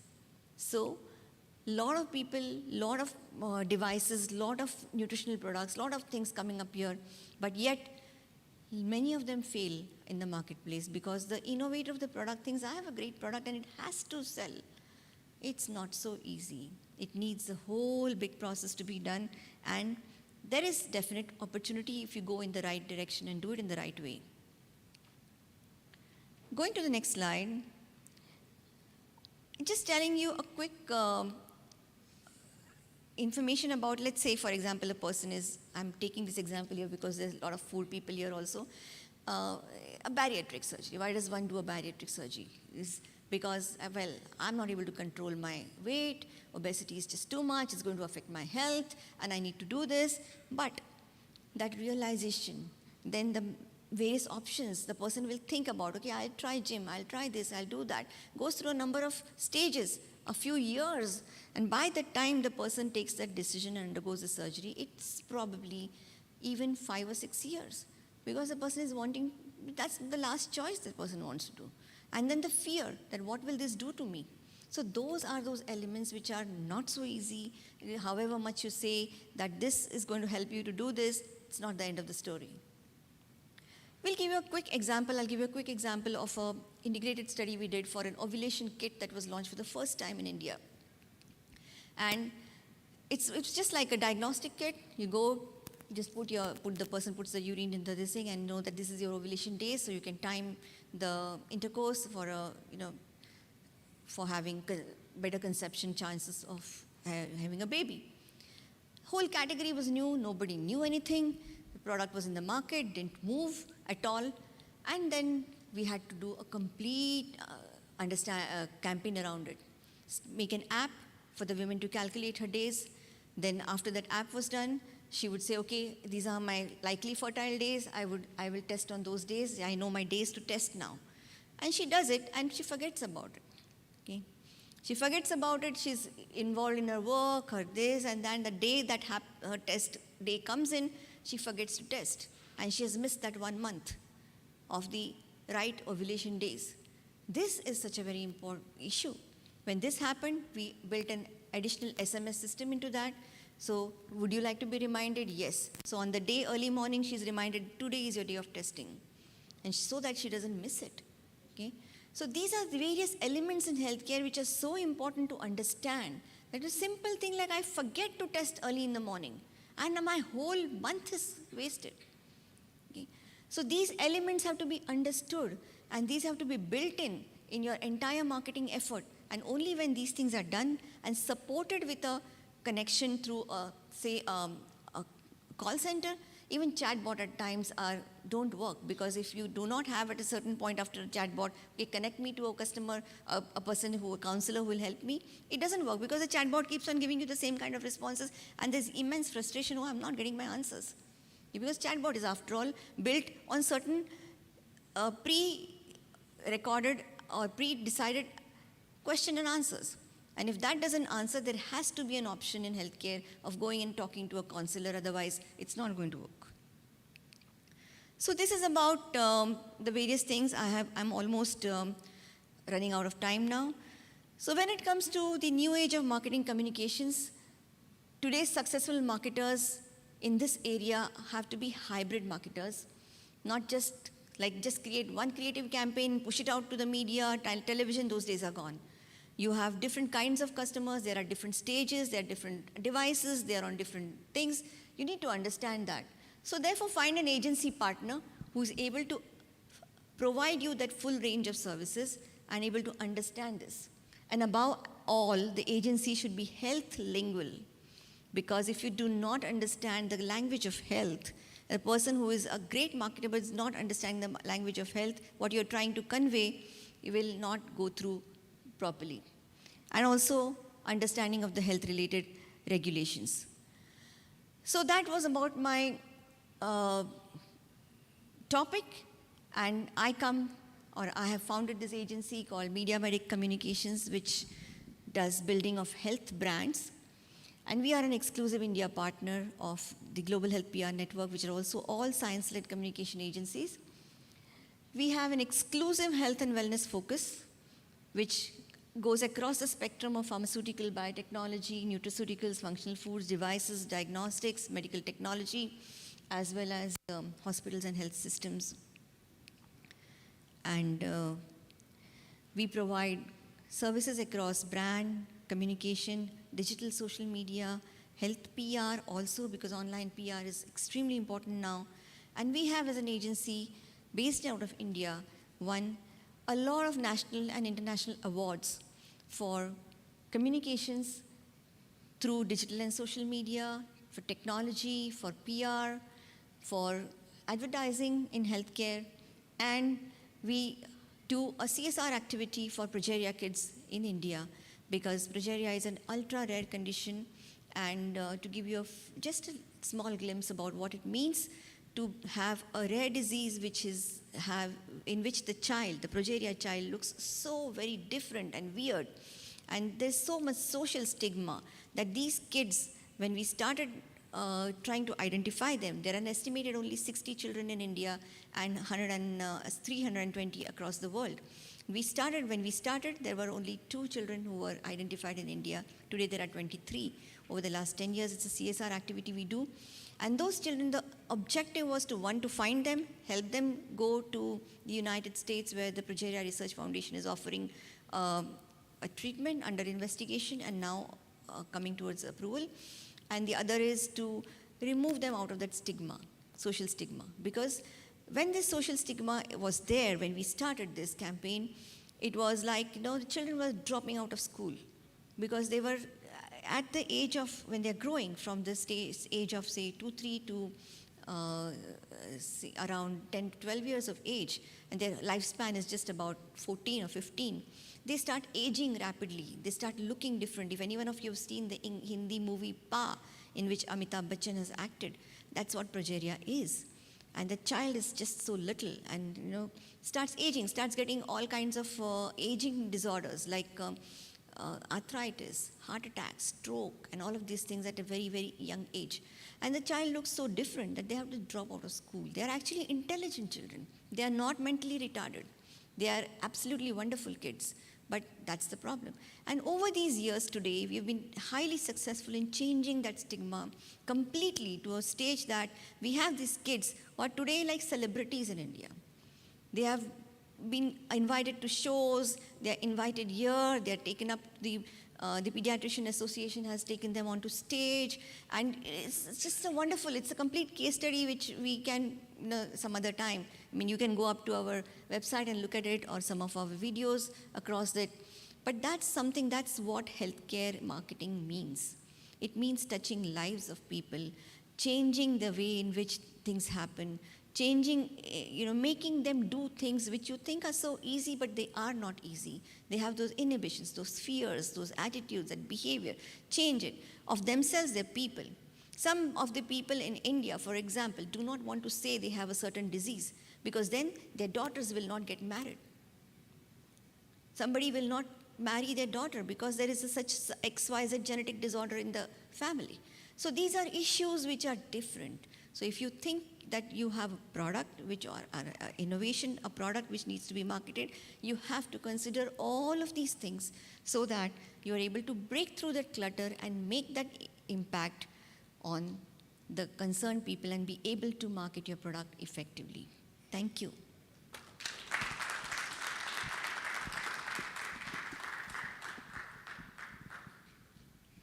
I'd like to invite any questions if there are any.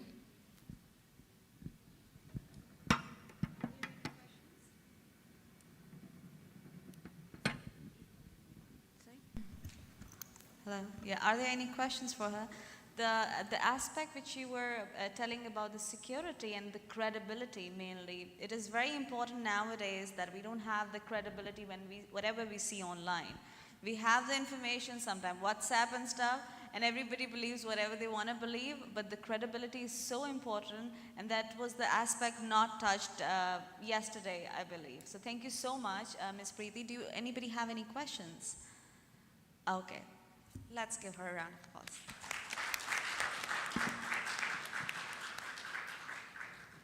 So please let me welcome our one more amazing person, which is Mr. Ajay Poddar. I would like to say before yesterday, he was also highlighting a really good, we were having a great panel meeting or conversation, and he was talking about how 4G and 5G and things are different. We didn't have that aspect in our head because we think, oh, we are advancing, the world is going on, we are moving forward. That is some point which we haven't thought about, and he will be talking about. So now the next session is on enhancing health and safety while using advanced digital technologies. This session explores the potential hazards of working with new age tech and the ways in which we can make our safety and well-being assured. So I would like to welcome Mr. Ajay Poddar, who is the Manager Director and Co-founder of Psi Energy Environics Ltd. Thank you.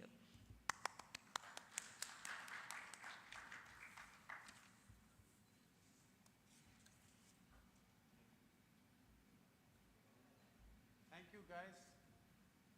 I'm going to make this a little interactive and fun, very non-theoretical. So I'd like to begin with, I think everyone can hear me, right? Okay. So I'd like to begin with an experiment. And I want a person to come up here, somebody who considers himself or herself very strong. or reasonably strong. Don't be scared. It'll be fun. Come.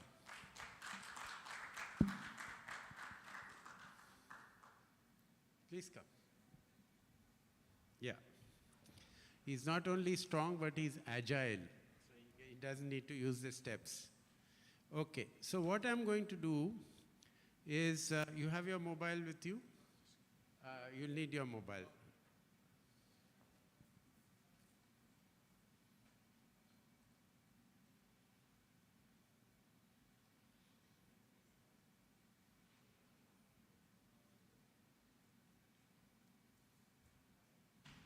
So just keep it on the side. I'm not going to confiscate it. And put your arms like that. Yeah. And clench your fists. Which hand is stronger? Okay. Anyway.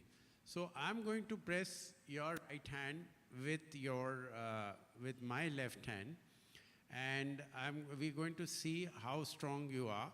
So you resist. When I try to push it down, try to see that I'm not able to push it down. Ready? Okay. So I'm putting all my weight. Nothing's happening. Now I'm going to put my full weight of 82 kilos on his body. So I'm jumping, but he is able to resist that. So he could be a weightlifter. Now I'm going to ask you to hold this cell phone on your left hand. So keep the right hand free. And again, resist it with all your might. But this time what I'm going to do is I'm only going to press it with 2 fingers. And you resist. Ready? So he's not able to resist it. Want to try again? Yeah. Okay. Put it higher up. Ready? Yeah. So what do you think is happening to you? The mobile. So, yeah. So, it is happening. Obviously, we can all see it's happening because it's holding the phone. And now I'm going to do something else.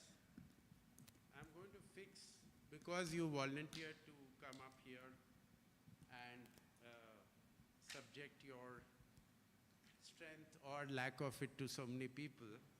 So I'm going to put this small thing on his phone.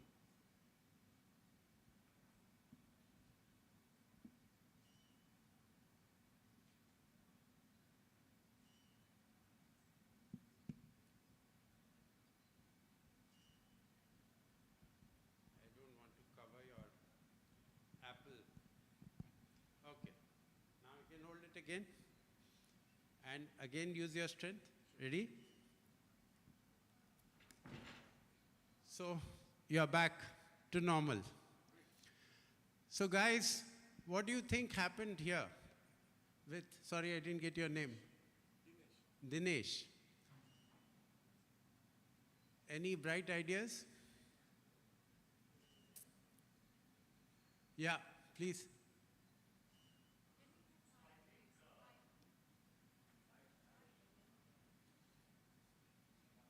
Come ahead so that people can see you, Bhavesh.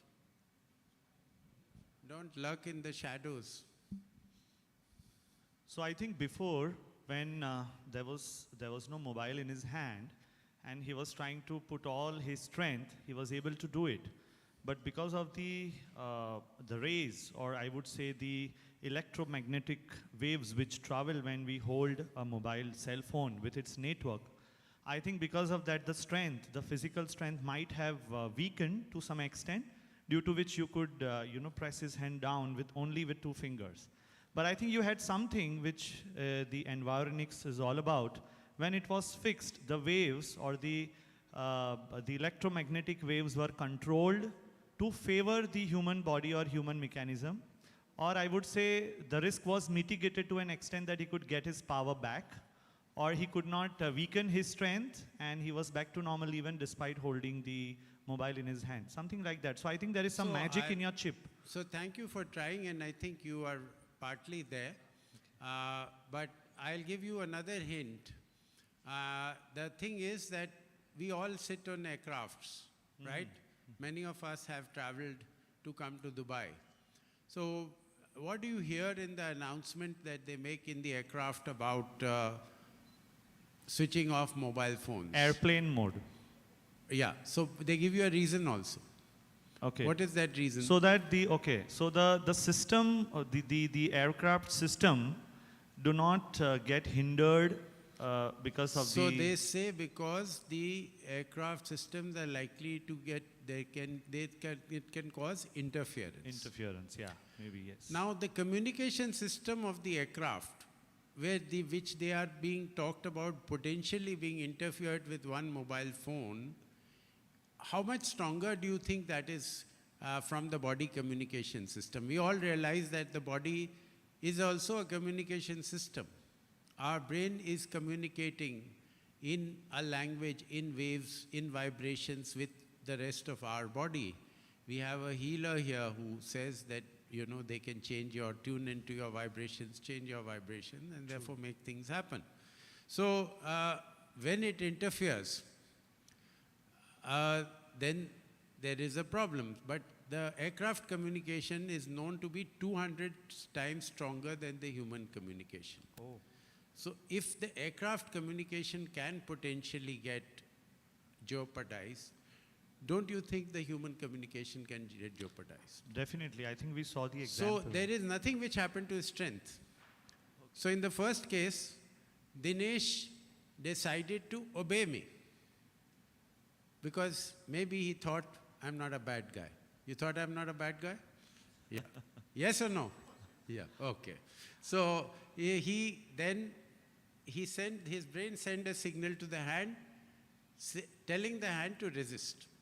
And the hand resisted with whatever strength he had.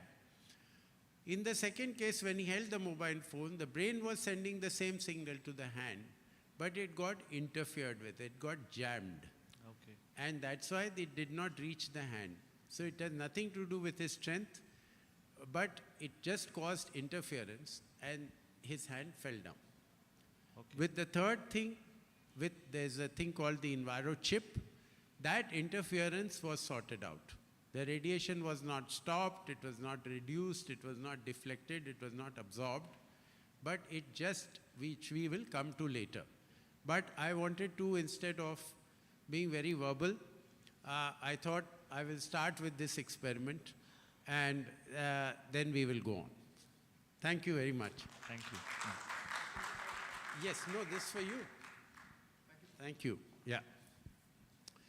So this is what I wanted to set the tone, that this is what potentially we are, each person is.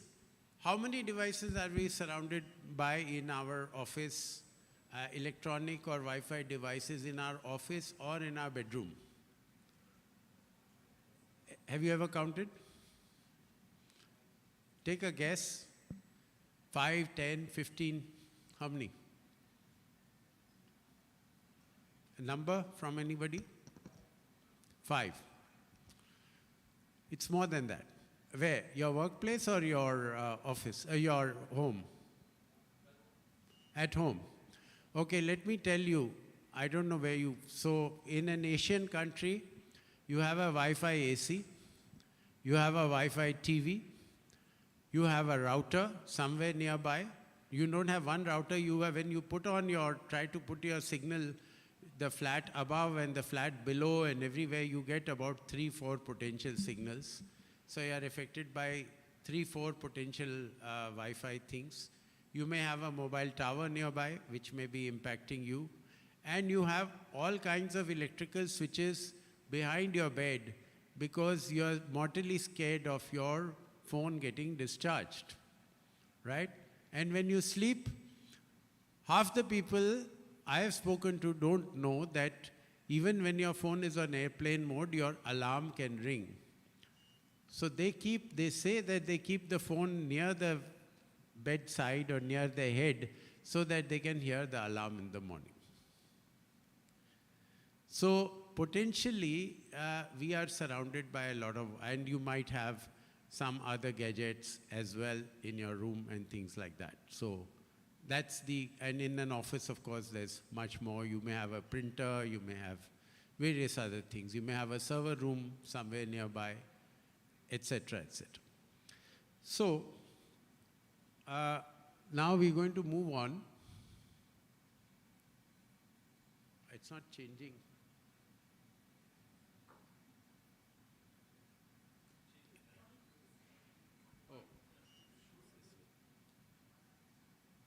Sorry. That's how technologically challenged I am. So now what has happened is that the global equation, and the other thing I'm going to promise you is that our slides are not going to be more than a few words. So as an audience, you're not going to struggle with whether you should listen to me or whether you should listen to the slide. And I will not struggle with whether I will be reading what is written in the slide or speaking to you. So I'll be speaking to you directly. So linear to non-linear means we know that various developments that have taken place, say about 30, 40 years back, what has taken 100 years, then took 10 years, and what has taken 10 years is now taking 5 years, and maybe in future what has happened in the last 5 years will happen 1 year. Because we are in the era of artificial intelligence. So artificial intelligence means that the human race has discovered or has accepted or has decided to believe the fact that our mind is not good enough.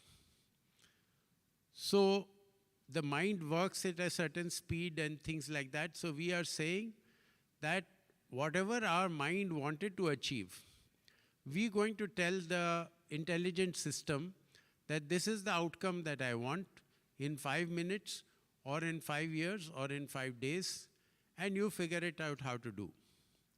And you give a whole lot of data, you give the system an accessibility to data, what has happened in the last 20 years, 50 years, 5 days, whatever, and say, now you figure it out. Then what it figures it out, then he says, look, now you're not the boss, I know what's happening, and now I'm going to tell you what you need to do, because I'm more intelligent than you. You've created me, but I'm the genie out of the bottle. So that is what we are heading towards, and whether it is rockets, whether it is our cars moving, we are going to have cars which work automatically. We are going to have rockets, launchers. Elon Musk has talked about where completely it is going to be unmanned, and you have all sorts of things. So we are moving to a non-linear situation, and with the non-linear, we have to the world is changing at a rapid pace. So today it is possible to print a car. With the technology, you don't have to actually make a car with metals and all that. You can imagine a technology. So that is what we are heading for. And what is the difference between fiction and science? Now the problem here is why we have a situation where we have such good minds in Asia. We have a good education system. Let's say in a place like India, an average person is spending about 25% of his income in educating the children. But in spite of that, we have very few patents. We have very few inventions. Can any person give me the reason why, with so much education, people being engineers, people being PhDs, why are they not able to do research and scientific discovery? I'd like to hear, as I said, I'd like to make it interactive. So, is there? Yes, sir.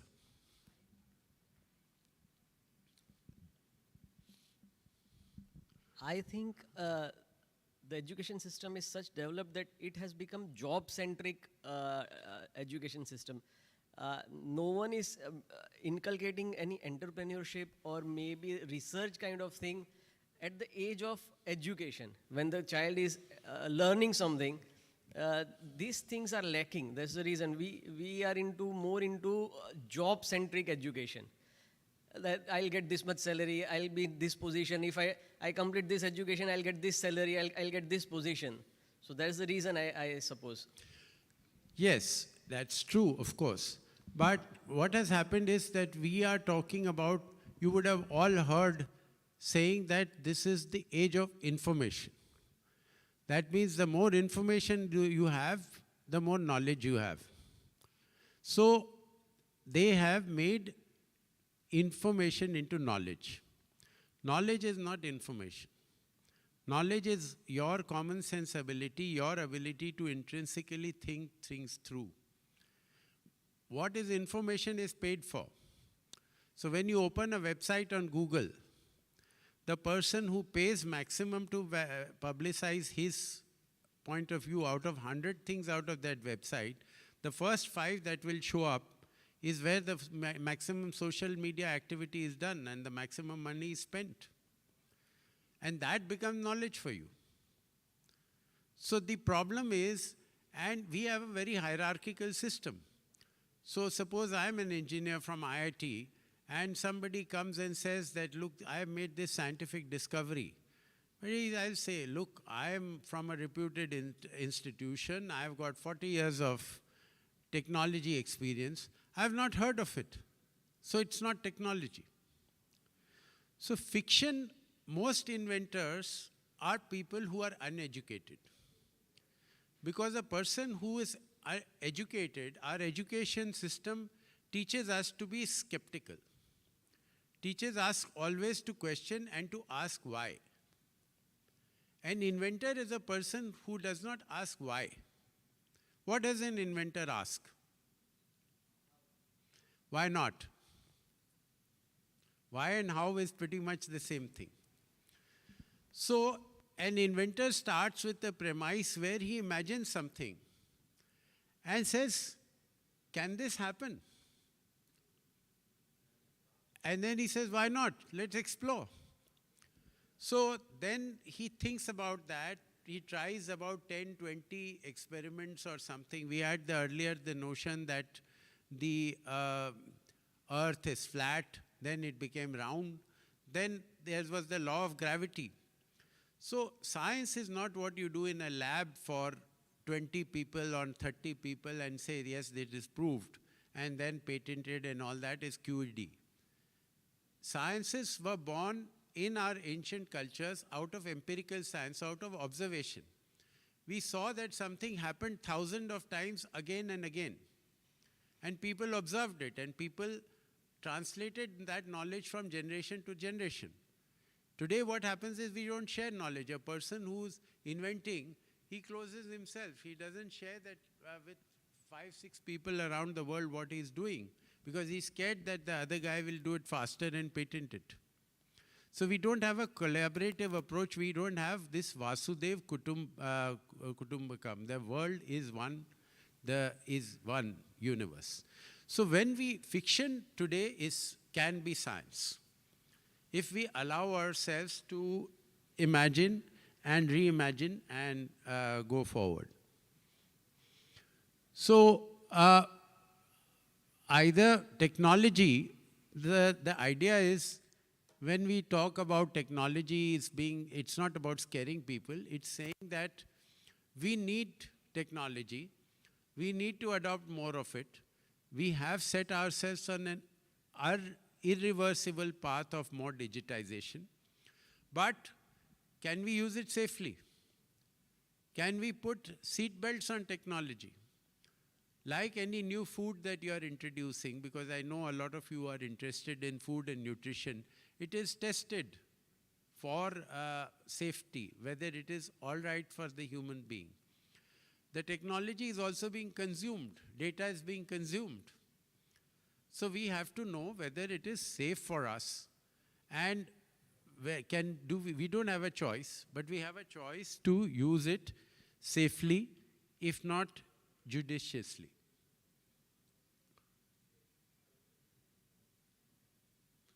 So, as I said, we need safety belts. Like you do safety belts in cars, You need safety belts. So, in Environics, we have tried to not decry usage of certain things or say don't put mobile towers, don't put this thing, that thing, but we have tried to say what is it that we can do to make people safer. So we are in the business of enhancing safety and well-being of people. It's a very people-centric thing. This chip that I put on Dinesh was not for the health of his device. It was for his health and for people around him.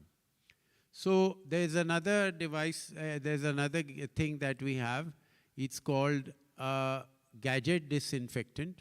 I will urge you to use it while we are there in this seminar.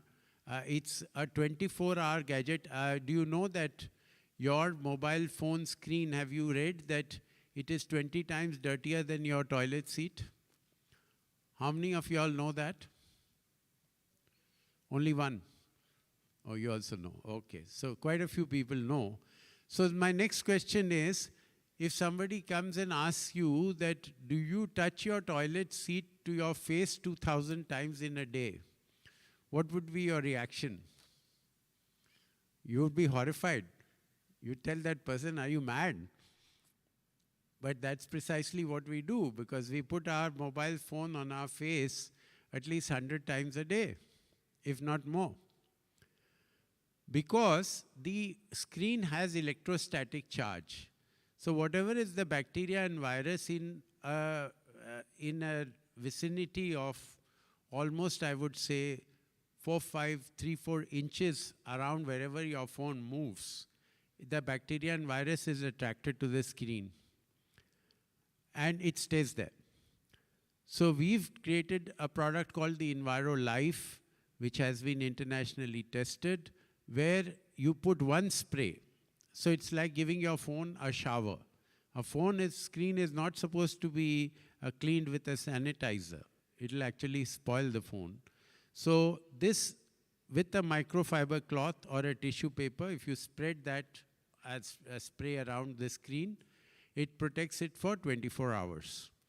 So if you want the next 24 hours protection, I'm happy to circulate one Enviro Life around with the help of the organizers, and you can use it and pass it around.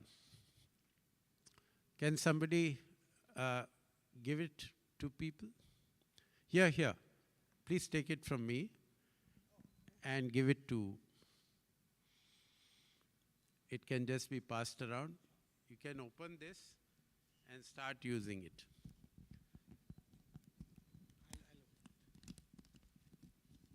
Yeah, there's a cloth and there's this thing. Okay, sorry for this diversion. So idea is to practically experience certain things. We also try to make living spaces and working spaces healthier, not only from Wi-Fi, but from certain kind of ground emissions. So these are some of the products. As you see, Enviro chip is for the phone. It comes in various shapes, a round shape, triangular shape. It comes for the laptop also. This is, of course, a bigger one for the TV. But there are things for the laptop. There are things for the iPad, different shapes. And these can all do the same thing. There is another product called the Enviro Globe, which looks like this. So what happens is, after we invented the Enviro chip, people asked us that, what about if we are in a conference room, or if we are in a room and we are sleeping and there are so many devices around us, and there's a mobile tower nearby, what do we do? So this is a space e-smog corrector. I wouldn't say neutralizer, because it doesn't affect the signal quality and strength. So it takes care of 300 square feet of built-up area, or a radius of 10 feet.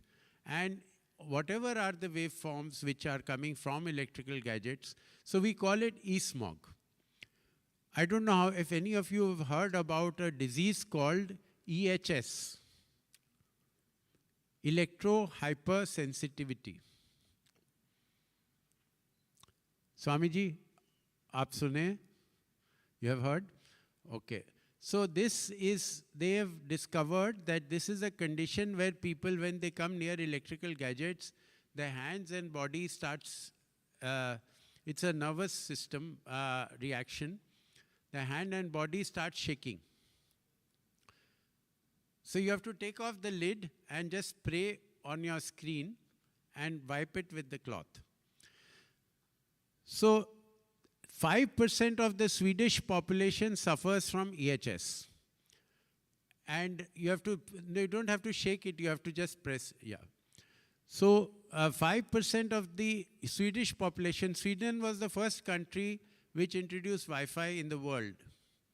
And this condition is irreversible. And the thing is that they expect that by 2030, as early as that, almost 5 to 10% of the people in the world will suffer with this disease. So they have to live in special houses which are clad where the electrical thing cannot, they have to use special kind of mobile devices and things like that. So that is the dimension of the problem which we are not seeing just now. So that's why, so what this device does or what the chip does is our body waves, if you see an ECG or an EEG, they are random in nature. Whereas any electrical impulse is systemic or like a sine wave. So it's like that you and I are speaking in English and somebody speaks in, let's say, Russian or in Telugu at the same time, then we have to shout louder so that our conversation is not interrupted. So this is what happens, the interference happens. So what these devices do, they radiate in terahertz and they carry the waves like a sea wave carries a twig for 100 of miles without distorting its shape, or the signal strength and quality is maintained, and it carries it from your device to your body in a manner which is resonant with your body. So it carries it in a random form. And that is what happened. So when the chip was put on this thing, he had the same mobile, but that waveform was changed so that it did not cause interference with the body. So that is the technology which has been now certified by MIT, by a Philips lab in Cambridge, where they've said that the signal strength and quality does not change, because otherwise the mobile phone manufacturer can say, because you put this, my warranty doesn't hold, or that's why the signal is not coming. And it's now been tested by an institution called All India Institute of Medical Sciences in India, which is one of the premier medical institutions in the world, on brain activity. So it has been found that the mobile phone disturbs the alpha and the theta wave functions, which is meant for relaxation. And one of the major casualties, that's why even the cell phone manufacturers, have you all read the warnings, 4 warnings written on a cell phone? Anybody read? Nobody?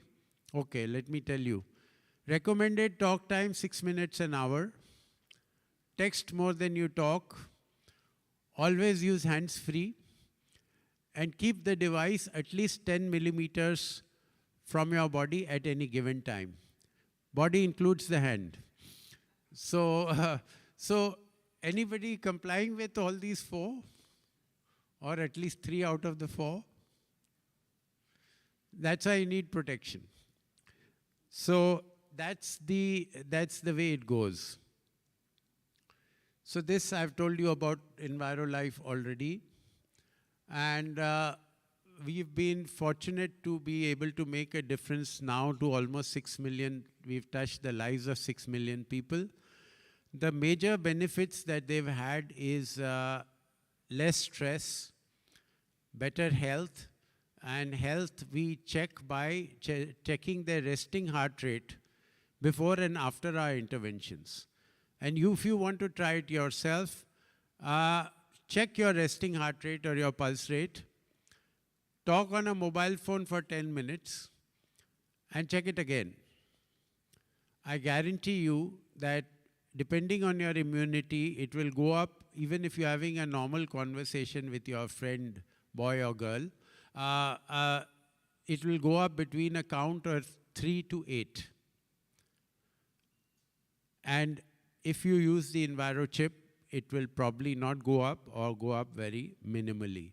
So that's how we check whether we've made a difference to people. And of course, we take a lot of data. So we have now about 12,000 data points. So hotels use it as a USP.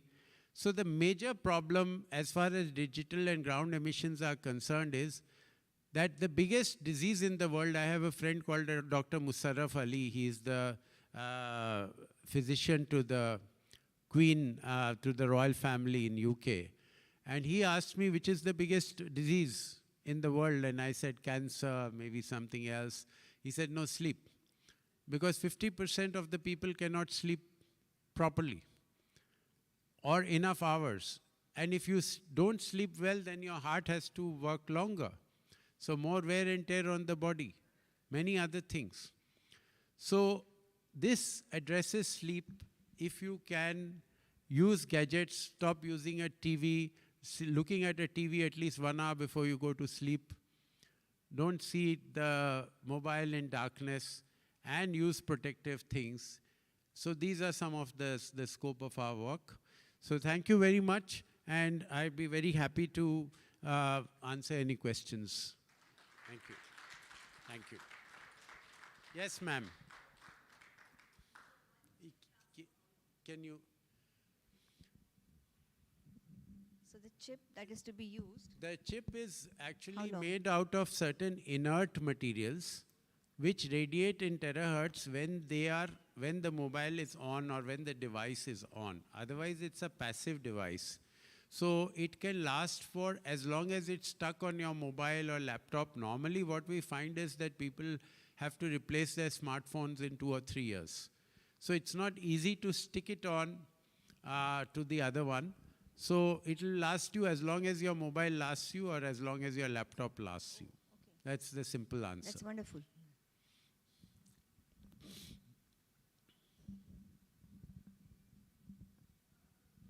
Yes, please. The next obvious question is how expensive is that? Is that expensive than your mobile phone?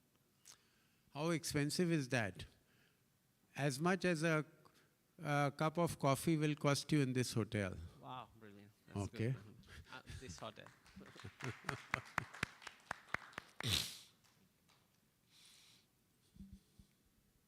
It costs, at the retail level, it costs 800 rupees.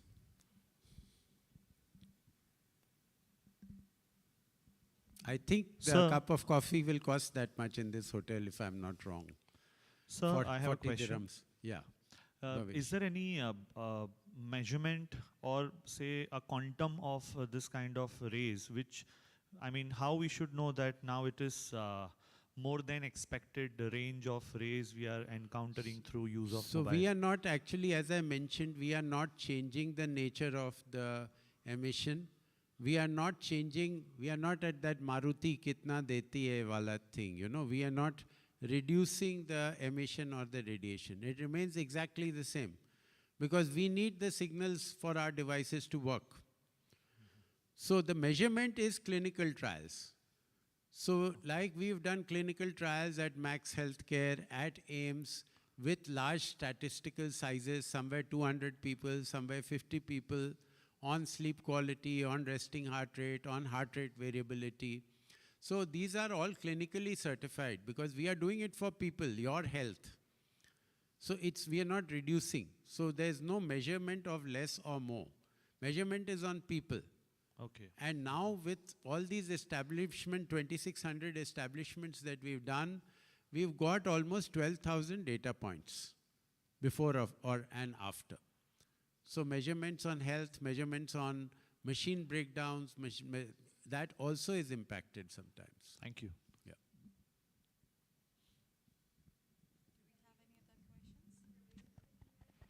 It's available everywhere. You can get it on Amazon, you can get it on Flipkart, you can get it on Chroma, you know, in the Indian stores.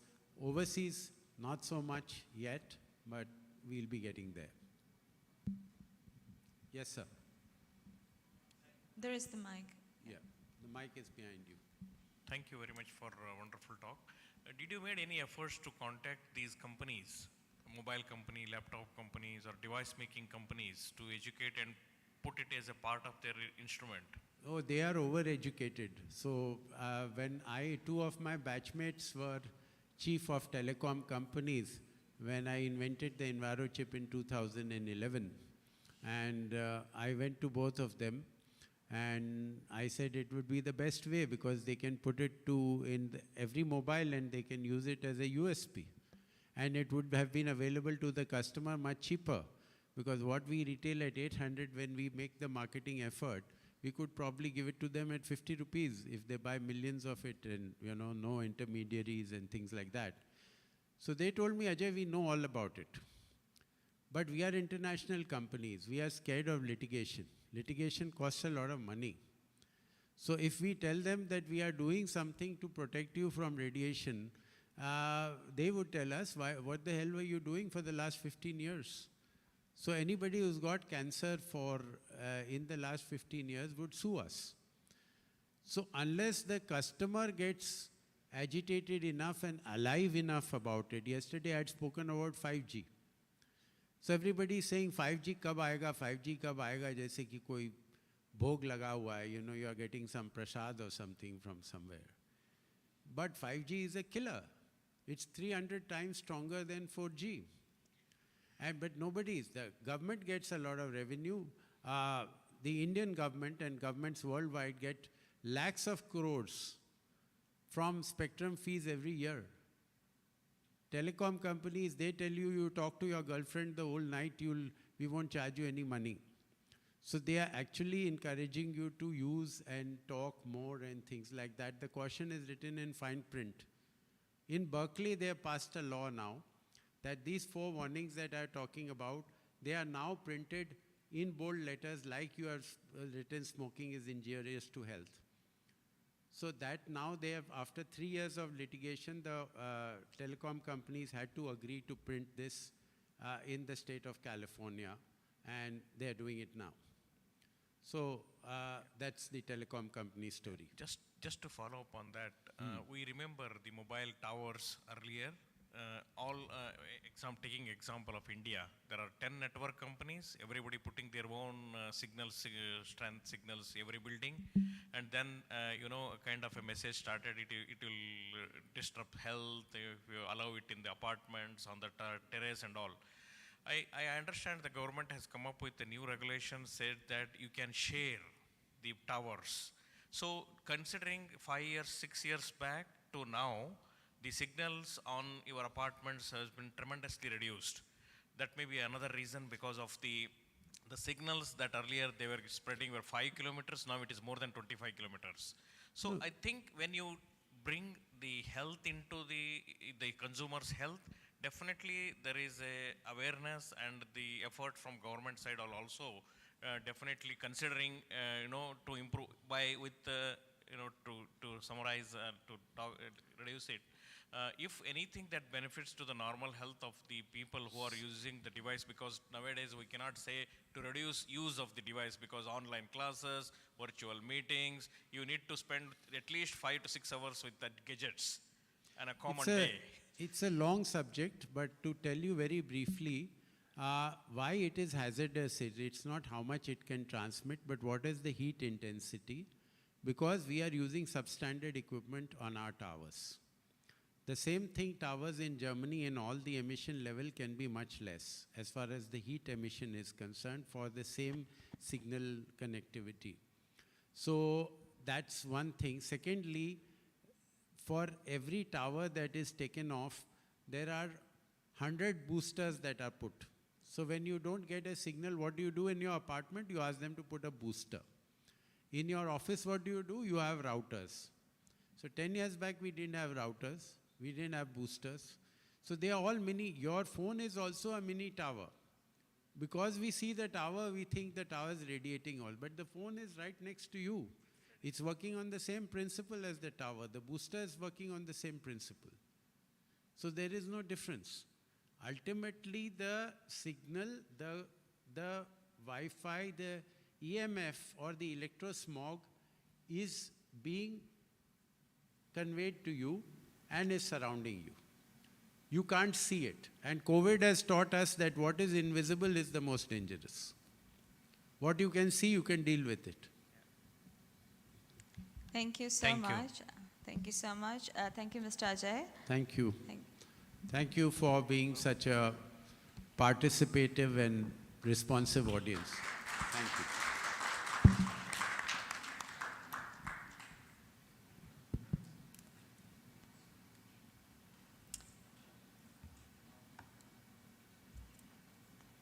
Moving to our next segment that studies the connection between food innovation and population health.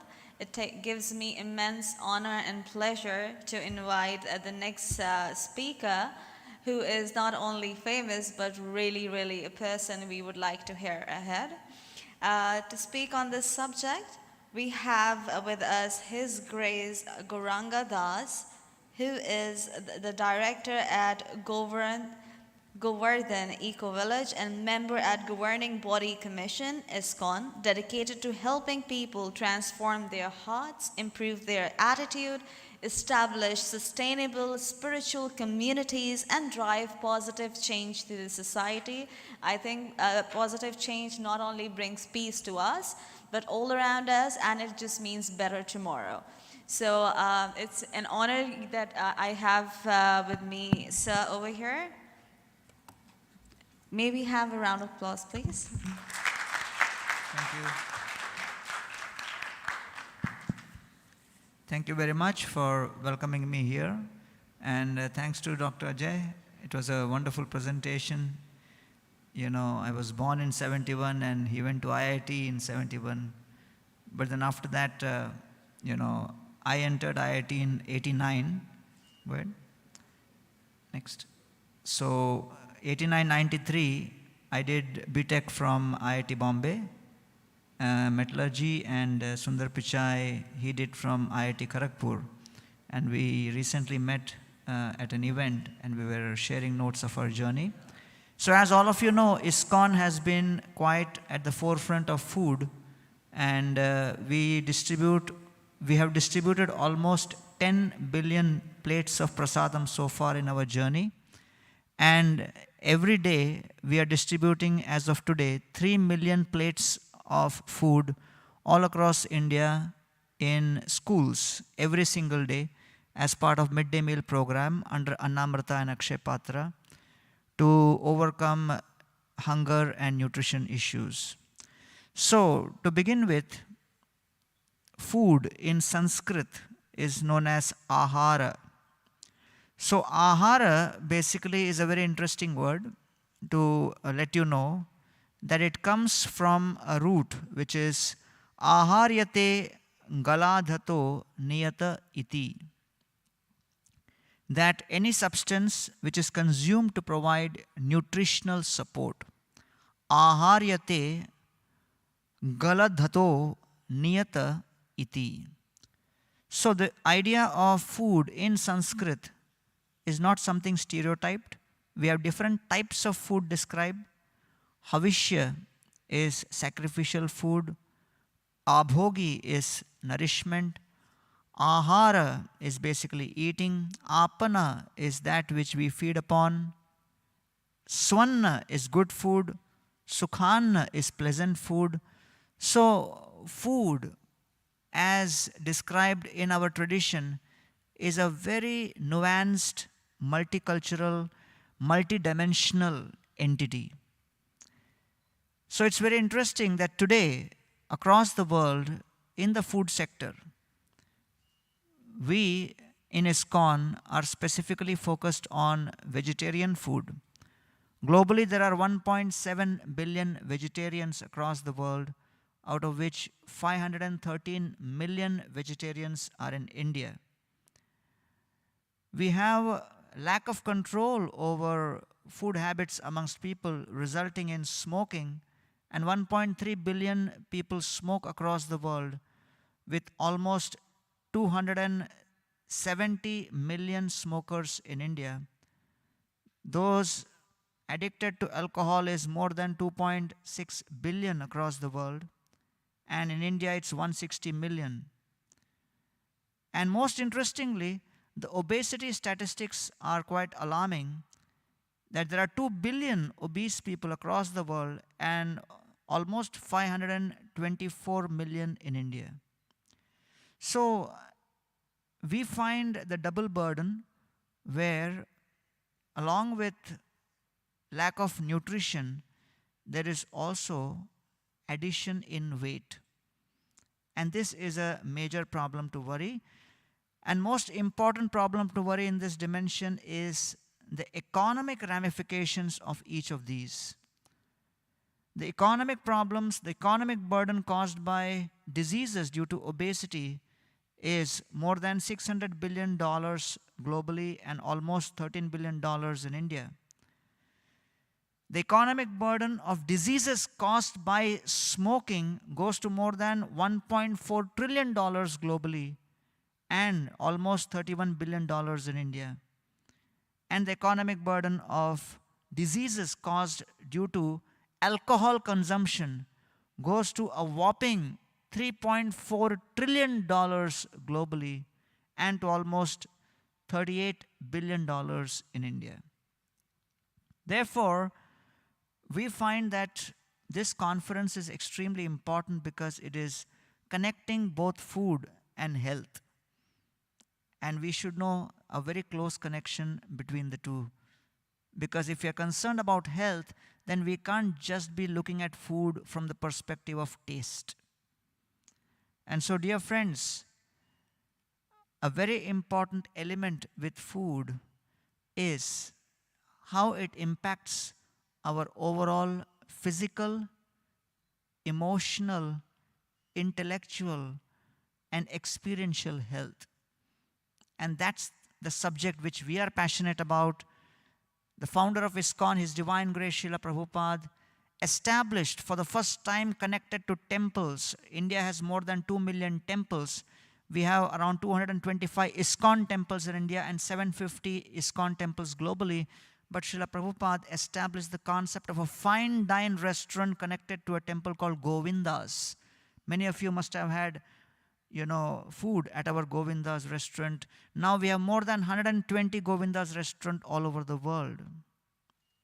But believe me, as Mr. Ajay very beautifully pointed out, the imperceptible but tangible impact of radiations like that, food which we are eating on a daily basis and which we cannot avoid, can have tremendous impact upon us. And Vedic culture was so expert in not only giving us nutrition through food, but also health and longevity. And that was the whole concept of Ayurveda. And so, not only was food important, but the context in which food was served. Many years ago, a German traveler came to India. He went to an Udupi restaurant and he was given food in a banana leaf.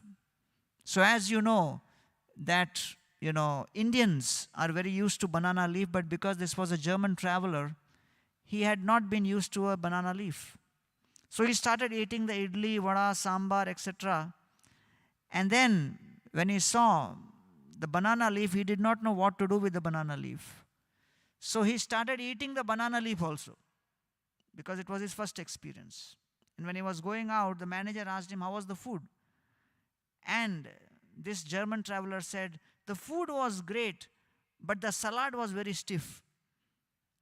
Because he didn't even know what this banana leaf was. So traditionally, our entire ecosystem connected to food was perfectly eco-friendly. And so many years ago, they found in London that Indian population is having a lot of cardiovascular diseases. And they said there are 3 reasons for this. First, they said curry.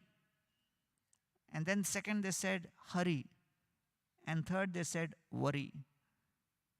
So curry, hurry, and worry, and how it impacts cardiovascular diseases. So although India has been at the forefront of giving the whole world yoga, but only 7% of the world they are engaged in doing yoga. And the reality is, if one makes adjustments in one's food habits, 80% of heart diseases, strokes can be reversed. 40% of cancer related ailments can be reversed just by a little bit of adjustment in food. Only 20% of the world's population, they are actually consuming fruits as per the appropriate requirement per day. And only 33% of the world, they are actually eating vegetables as per the appropriate required consumption. So, it's a fact that almost 421 million people, they are taken to hospital every single year because of overweight problem. And you will not believe that almost 52 million out of these, they succumb and never come out. So it's a very serious issue we are dealing with, and the worst problem is by 2050, the problems due to overeating and the diseases caused by overeating is going to increase by 24%. So my topic is innovation. Innovation comes from in plus novare. In Latin, novare means, something new, and in means to put into. So it's very ironic that what I'm going to share with you is nothing new, but what we were always following before, but we have forgotten, and therefore we need to now introduce new in our system. Next. And therefore I share with you the Bhagavad Gita, which is an ancient text which describes what is sattvic. How many of you have heard this term, sattvic? So I'm just going to explain to you why sattvic. Okay, how many here feel that a very important experience for human beings is happiness? Please raise your hand. How many of you feel that a very important experience for human beings is peace? So, well, if these are important words to experience, then they have a direct connection with food. And that's what Krishna is explaining. The definition of sattvic, he says, is tatra sattvam nirmalatvat prakashakamanayam sukha sangena badnati jnana sangena chanaka. So he says, the mode of goodness is purer than others. So if you see the translation, it says it's illuminating, number one. Second, it frees one from sinful reactions. And those situated in the mode of goodness get knowledge. Very important. And then if you compare with sattva, the two others are rajogun, mode of passion, and mode of ignorance. What is mode of passion? Constant, unlimited desires and longing. And one becomes bound to fruitive activities. What is mode of ignorance? The mode of ignorance is delusion, laziness, inertia. Next. Therefore, what makes sattvic so desirable? Sattvic is extremely desirable because, as if you can see from the 17th chapter, Ayu Sattvam Balarogyam Sukha Priti Vivardhanaha Rasyaha Snigdhaha Stiraha Hridyaha Ahara Sattvika Priyaha. So as I said before, we are not introducing anything new. But if something is forgotten, which has always worked, but we have to again remind you, that is also called a kind of innovation. And that's what society needs today. Food which are in the modes of goodness, sattvic. Why?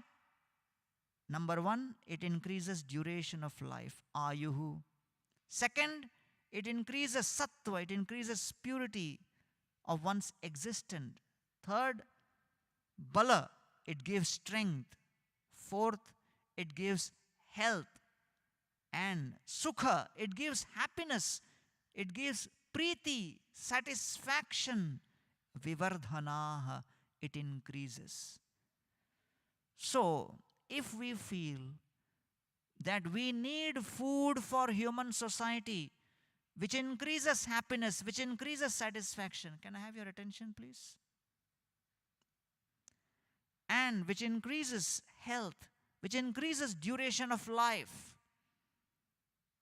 Then these are extremely important for us to understand. So one may think, okay, what's the problem if I eat mode of passion food? Immediately next verse. Foods that are bitter, sour, salty, hot, pungent, dry, and burning, they are in mode of passion. What happened? What's the problem with this? It causes distress, misery, and disease. Dukkha, shoka, amaya, prada. It is written here, as he said, 4 things written on the mobile, very clear. People don't, check it out. On the smoking packet, on the cigarette packet, it is written why you should not smoke. Similarly, right here, the foods which actually cause distress, misery, disease, it's already written, just like in a cigarette packet. And then what about food in the mode of ignorance? Food prepared more than 3 hours before being eaten, tasteless, decomposed, putrid, consisting of remnants and untouchable things. So this is in the mode of ignorance. So dear friends, this is very important. Challenges make life interesting, but overcoming challenges is what makes life meaningful. And a day of work is more exhausting than a week. A day of worry is more exhausting than a week of work. And today we have 300 million people across the world experiencing anxiety symptoms, 370 people per day committing suicide in India. And we have to appreciate that food is something which is very important to create transformation within and without. Next. Yeah. So therefore, we have what is now known as 3 modes: Sattva, Raja, and Tama. Sattva is clarity, peace, and happiness. So the font size is a little less, but what you have is a list of food items which are in the mode of goodness as described in the Ayurvedic texts. Raja, mode of passion, is stimulation, activity, passion, creativity. And the list of foods in the mode of passion. So the mode of passion can be utilized to some degree, the foods in this. And then the food in the mode of tamas. It is dullness, inertia, heaviness, darkness, and attachment. And the list of foods are also described within this. So dear friends, this is very important, that food is something which is very, very close to our hearts. As I said, these are all ancient texts.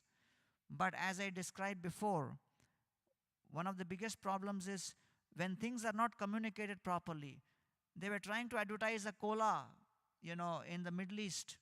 They had the first slide where they showed someone is riding on a camel, very tired.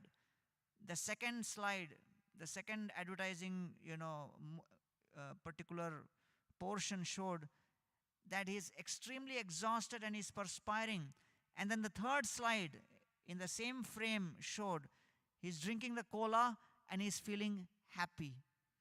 So first showed he is tired, second showed he's drinking the cola, second showed he's blissful and happy. And it was all over the Middle East, but the sales were not increasing. And then they figured out what was wrong, that in Middle East they have Arabic language which is not read left to right but right to left. So everybody was seeing the 3 slides right to left. The guy is happy, drinks the cola, becomes distressed. So communication is very important. And therefore, all of this is already there in our literatures. What is important is proper communication.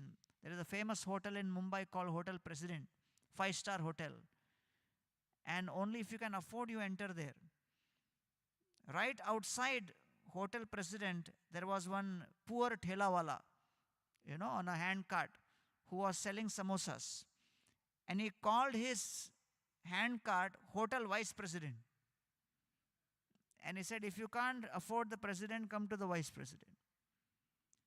So, communication is very important, and therefore we at ISKCON are making sure that we are distributing a certification which is going to have a proper understanding of what is Sattvic life. A global certification body inspired by the teachings of ISKCON, Sattvic Food Certification. We're already running a fantastic company called Haribol, Pure Food for the Soul. We hope to reach an IPO in the next 5 to 6 years. And we would like to also connect with interested people with respect to this. You can visit our website, haribol-milk.com. And we are having milk and dairy and also all other kinds of products in this. So what is food certification? Sattvic certification for food production, food processing, and food handling. We are going to have 4 categories of food certification in this. First, we will be giving Sattvic Sattvam. For your information, I have personally cooked more than 3 million plates of prasad across all platforms all over India, including in Kumbh Melas. And there is an episode on National Geographic called Mega Kitchens of ISKCON Yatras. And you can check it out on Hotstar also. It's a 40-minute episode on this. So this is the highest level where the food prepared should be as per the Sattvic standards, and all kinds of recipes should also be compliant. No kind of forbidden items can be utilized. And also, the kitchen facility and the prescribed layout, everything also will be very carefully, overseen. And this is the highest level called Sattvic Sattvam. In Sattvic Vegetarian, the food prepared should be 100% vegetarian, but in this, we will be giving some kind of concession with respect to the sourcing, with respect to some of the other ingredients, that it should not be coming from any source of slaughter, but still it will be a medium level certification with respect to Sattvic. Sattvic Sattvam and Sattvic Vegetarian. Third will be Sattvic Jain. 12% of the global population is Jain, and they have very specific guidelines under which food needs to be, certified. So we will also be doing that. And then, you have approximately a good population of the world which is vegan, and we would like to also certify the vegan by going through all the different elements of the food chain to make sure that it is compliant. Next. So my name is Gauranga Das, and this is my email ID, gaurangadas@ecovillage.org.in. My WhatsApp number is 9930141797. You can follow me on Facebook, Instagram, and QApp also. I'm also available on Twitter and LinkedIn. And we are very interested to spread this message of wellness, which we strongly feel is very closely connected to food. You are what you eat. And therefore, we are very, very interested in this. I would like to now request a brief video to be played which describes about our wellness center and our wellness activities, which is connected to wisdom, Ayurveda, and yoga. So before the questionnaire, we're going to have a look at the video. We have volume for it? Okay, you want to sit here? No, you have to run. Your team has to run from beginning with volume. Can you pause the video for a while, and then we're going to start the video? Thank you. Thank you all very much. And after that, you can have question and answer session with him. Yes, No problem. Definitely.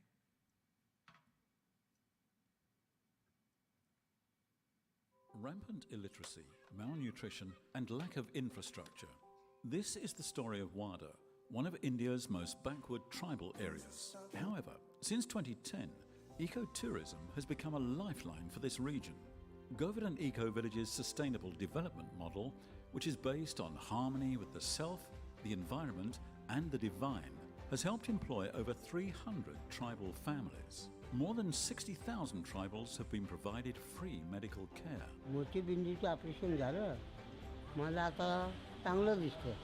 30,000 free meals are provided to school children every day. मुलं स्वतःहून शाळेत यायला तयार होतात.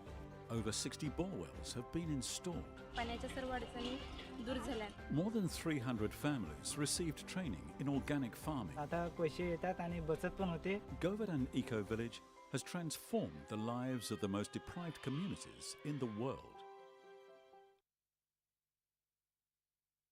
And the winner of the 13th UNWTO Award for Innovation in Non-Governmental Organization is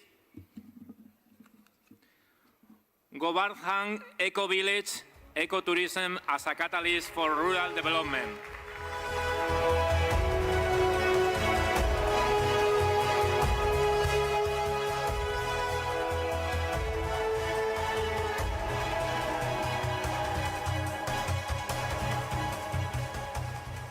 It's my honor and privilege to receive this award on behalf of the land of India. I would like to express my heartfelt gratitude to UNWTO for giving us this opportunity to share this message of sustainability on a larger scale, especially in this very special year where this year is being celebrated as the Year of Sustainable Tourism. My heartfelt gratitude to His Divine Grace Srila Prabhupada, founder of ISKCON, His Holiness Radhanath Swami, who is the founder of the Govardhan Eco Village, Sanat Kumar Prabhu, who is heading the Rural Development Program at the Govardhan Eco Village, the community of devotees of ISKCON worldwide for their support, to Chitra Vishwanath, who's been our main guide in this project at the Eco Village, to our Honorable Prime Minister Narendra Modi ji for spreading the message of yoga and the Vedic culture all over the world, and specifically to the Ministry of Tourism for their support, Government of India, and we hope and pray that we'll be able to utilize this honor to spread the message of peace, harmony and sustainability more and more. Thank you very much.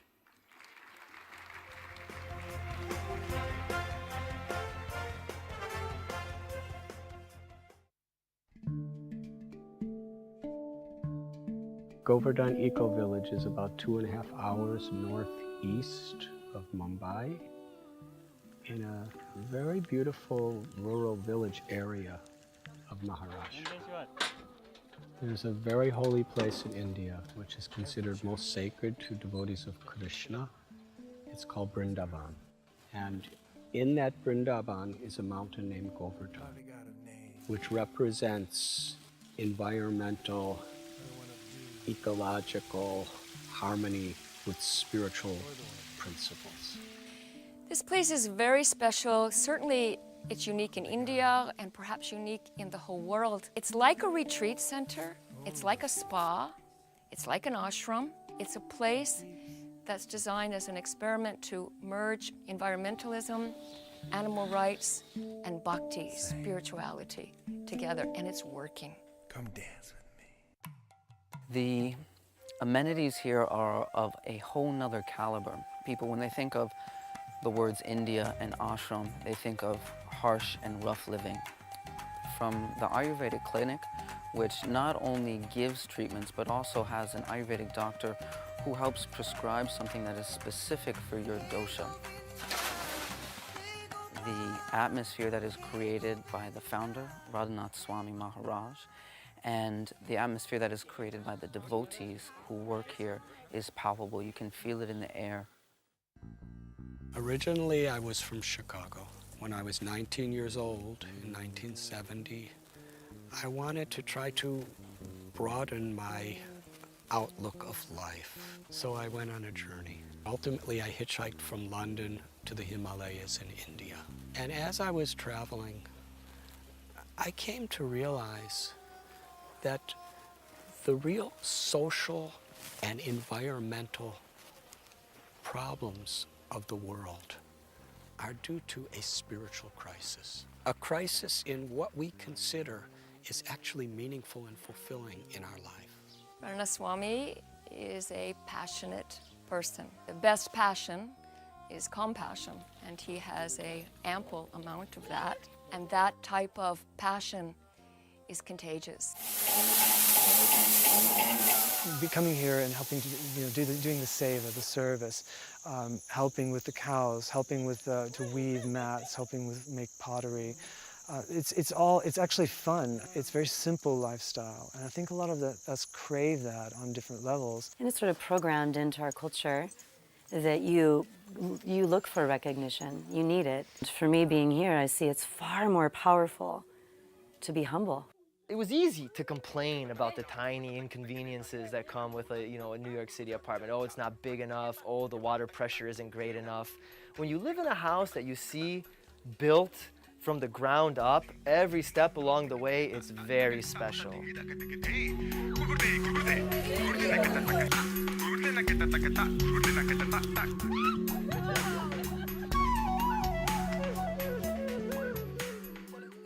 When people come here, we're trying to inspire an educational, experiential alternative of a fulfilling, meaningful, sustainable, healthy life. Apart from these jasmine flowers which you're seeing, he grows a lot of these ladyfingers, okra. Yeah. So we network with all these farmers so that we purchase them in our kitchen and use them. Can we get this to the kitchen? We can give them to the, And the inspiration of this project, Srila Prabhupada, he called this transformation simple living and high thinking. We get 3,000 millimeters of rain annually. So the rainwater hits against those mountains, the Sahyadri mountain ranges, and flows down and collects here. And it is sufficient water for us to irrigate our fields for up to 6 to 7 months every year. The majority of India's population, which is 1.2 billion, lives in the villages. So one of the very important requirements to develop a village is how can water be conserved. The process begins here. As you can see, the raw sewage is falling and there are some screens. The first chamber is called screen chamber, where we are trying to separate floating solids. This is the raw water where we began, and this is the treated water.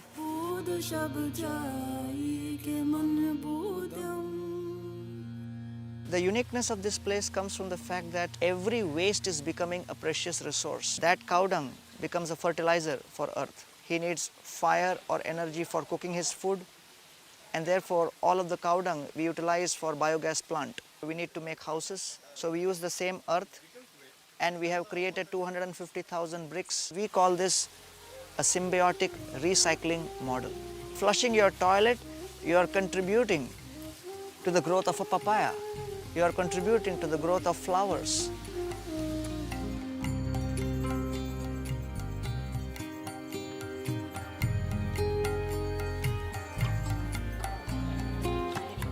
One of the greatest management gurus says that the greatest management challenge of the 21st century is managing oneself.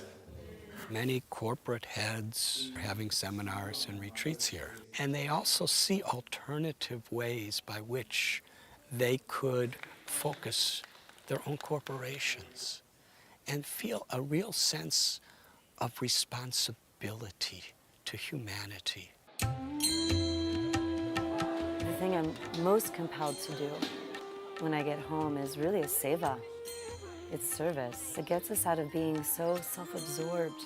I always had too much, and now I want to have real simple life, like here. I love simple life, and my goal is to make a simple life in my home.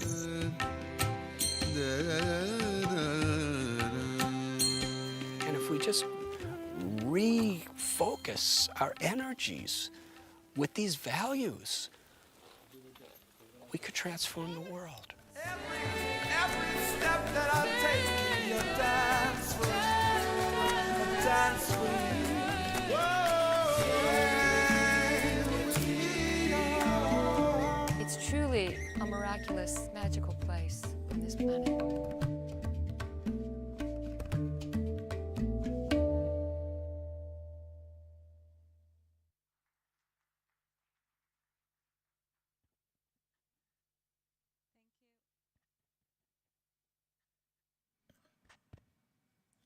Thank you so much.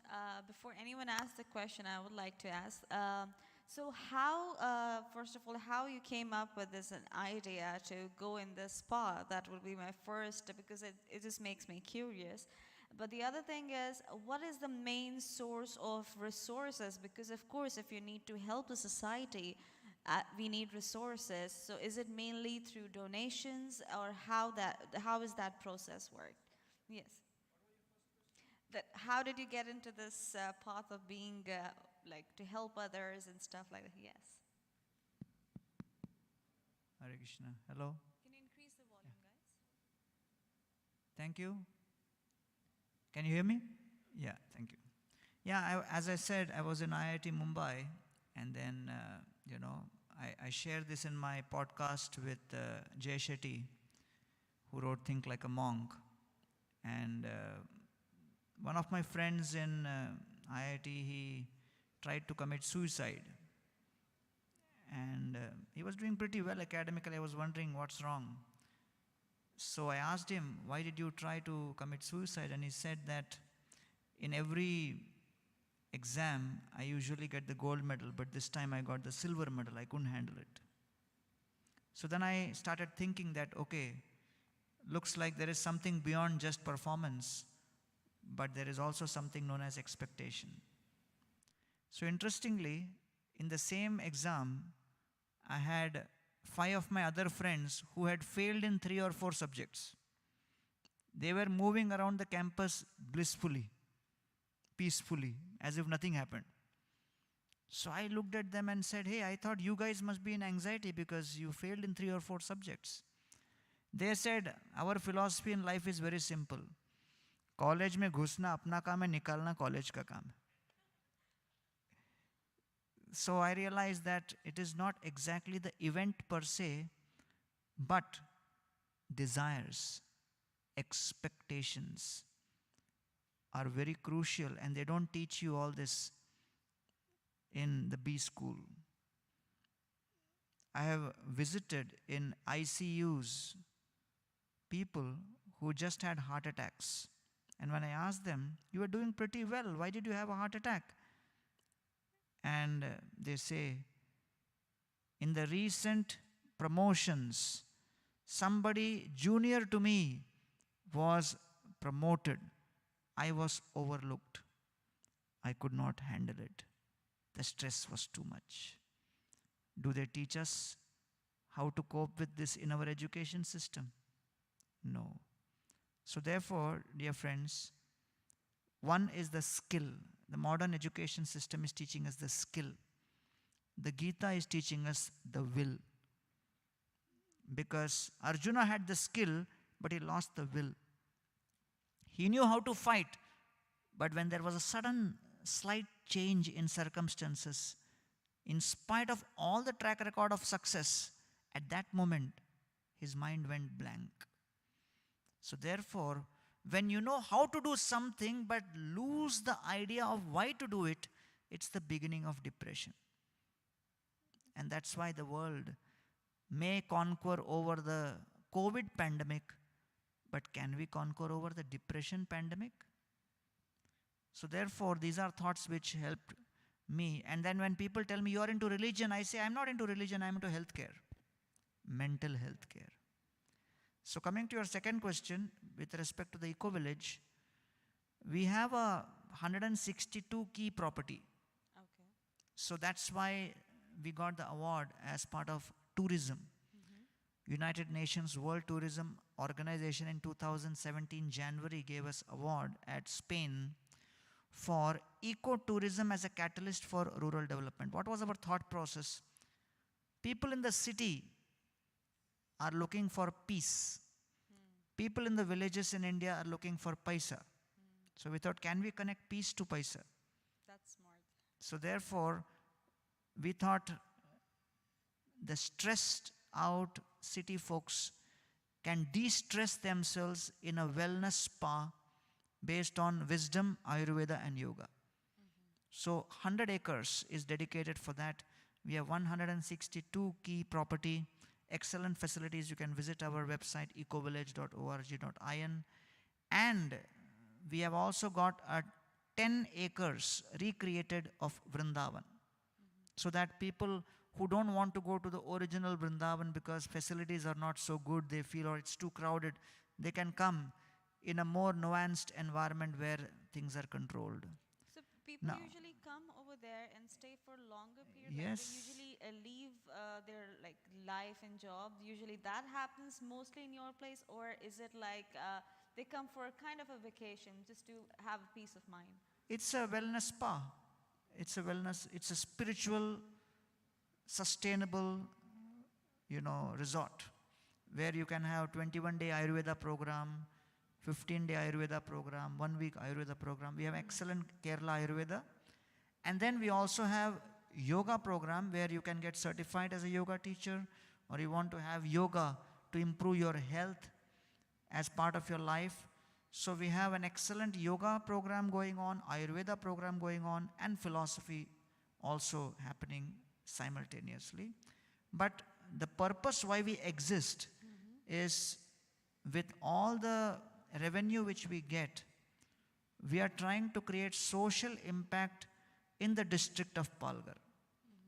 So therefore we are already working with 75 villages, thousands of farmers, to help them with organic farming, women empowerment, self-help groups, education, healthcare. So education, healthcare, livelihood creation is what we do outside the 100 acres. So therefore, the 3 pillars of our eco-village are spirituality, sustainability, and social impact. And so, as Mr. Ajay is very familiar with the Indian Green Building Council, the IGBC has certified our entire property as Green Platinum. And we had the honor of working with Griha also in the past. And in general, we have created 400,000 mud block bricks on site, which has only 0.275 megajoules per kilogram of embodied energy, as against 72 megajoules per kilogram of a regular brick wall with plaster and paint. And we are very honored to be accredited to 5 United Nations agencies. One is UNWTO, second is United Nations Environment Program, third is United Nations Economic and Social Council, fourth is United Nations Committee for Combating Desertification, and fifth is United Nations Biodiversity Council. Environmentalism and fight against climate change is one of the topmost agenda in the world today. I hope that in India, that tempo also grows. Therefore, I have been appointed by United Nations as a UN Faith Counselor as part of their UN Faith for Earth program, where they want the science and data-based United Nations to collaborate with faith leaders, because they feel that UN is able to give information, but faith leaders may be able to enable more transformation in people's habits. Because with all the information, unless you have the ability to be determined, to have the discrimination, you cannot improve your self-control. Without self-control, everything is simply a display of information. So that's the idea. Thank you. If it was up to me, I'll be asking you questions all day long. But if anybody else has a question, at the last. Yeah, okay. Thank you. Hello. Yeah, Thank please. you. Thank you, Swamiji. I am from Bangalore. Can you have the mic on? I am originally from Bangalore, where is your headquarters, and I am currently staying in Philippines. Okay. And I have lucky enough to visit both of your centers in Philippines, one in Makati and one in Laguna, where we have eco-village with yoga center attached.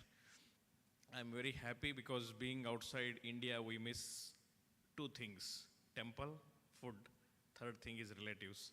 So all these 3s we get in when we visit eco-village or ISKCON facility. So it's not a question, just I wanted to share my experience. Thank you very much. Thank you so Thank much, sir. you. Anybody else? Yes, please. When you define sattvic Yeah. food, in few of the sattvic you say that these the spices and some of these onions and garlics they are different categories. In our Vedas and other things, they are as a herbal medicines and they cure many things, and Yes. that. So, is there any contradiction when sometimes some people tell these things as a different food or they are rajas or tamas? Yes. So one thing is that it's curiosity that this as you said, communication is very important. So when people get confused into many things, Yes. so they think that whether we don't know who is right, who is wrong. And then they go into different that why you take a lot of spices because and why you take these things like in Jainism you said that these are Sure. but now people so I think the change which we are going through, see, life is changing. What we said long back in Vedas and now we are living in the world which is we have no control on it. It will keep on changing. So how these things can be when we go into this kind of change. A lot of food habits or the food availabilities or food things are changing. The second part of my question is that when people come to your eco villages or they visit, when they go back, the reversal has happened. We have seen people, when people go to funeral, they see life is very small and they 4 days they are very thinkable that, the life is very bad. But after 4 days, the same thing happens. They go back to their routines. They go do all these kind of things which they should have not done it. So how these permanency of these impacts are why not they are there, and how they can be make more sustainable, as you said, the sustainability of things. Thank you. Thank you. Excellent question, sir. For your information, even cobra poison is used in some measure in some of the chemotherapy treatments and others. So when it comes to treatment, when it comes to medicinal utilization, there are a whole range of items which are used. And even in Ayurveda, many such things are described in great detail. So therefore, here we are not actually doing certification of any Ayurvedic proprietary drugs. Because as you know, that knife in the hand of a surgeon can cure, the knife in the hand of someone whose mind is out of control can create harm. So therefore, with respect to food also, the same thing is very important, that specific foods which increase sattva, they are recommended in the Ayurvedic Shastras for normal consumption. So we are talking about normal daily consumption, and we are not talking about medicinal use. So therefore, we are certifying sattvic, all foods which will be without onion and without garlic. We certify onion and garlic under Rajo and Tamo Gun, period. So therefore, there is a whole body of Ayurvedic literatures to support this, and therefore that's what we will be following as methodology. And believe it or not, post-pandemic, especially in second wave in India, in the first wave, 2020 April, I got a call from the collectorate office, Palghar. Hey, we want ISKCON's help. I said, for what? I want you to distribute food. What do you want? Food. And then second wave, again, I got a call from district collectorate, Palghar. And they said, we want ISKCON to help us. I said, for what? They said, wood. Wood for cremation. No food. And so in the second wave, many people in their 40s and 50s succumbed only because of two things. Their diet was not proper, their lifestyle was not proper. Both diet and lifestyle are major contributors to immunity.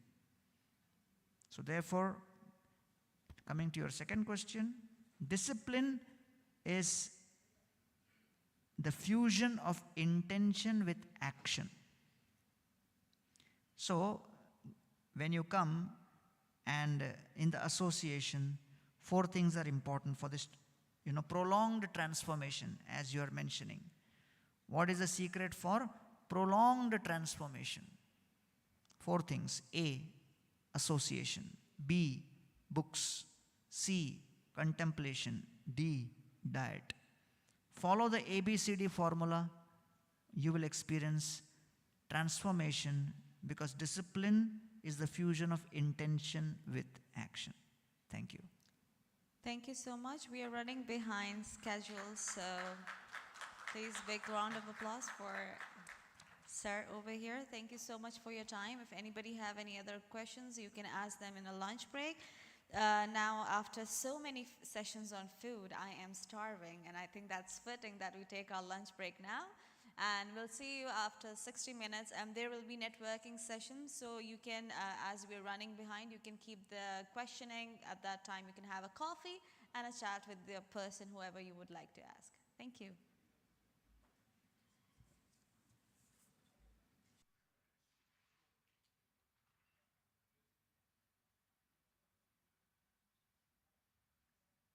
In my head made me feel I'm going crazy. I was tired of praying to a God that wouldn't save me. Constantly reminding me of things from my past I never thought would fade. But my strength inside never failed to amaze me.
Constantly reminding me of things from my past I never thought would faze me.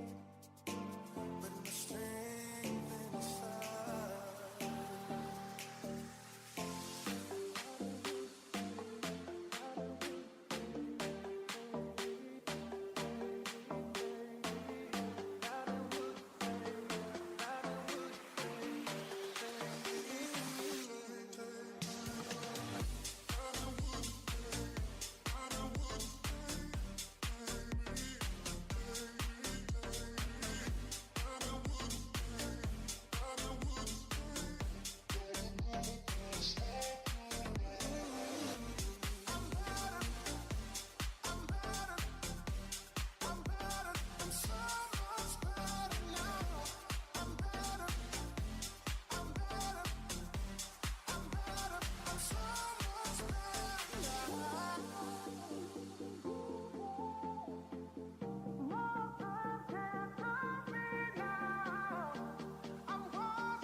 Your poison, you can follow me. You can run and hide, but you can never find a way. Like a crystal ball, I see everything. Got me on your mind, but mind your own, you never change. Inside it with you, inside it with you, inside it with you, but you don't follow through. Inside it with you, inside it with you, inside it with you, but you don't follow through. I've been through all the highs and lows, and I've seen it all from time ago.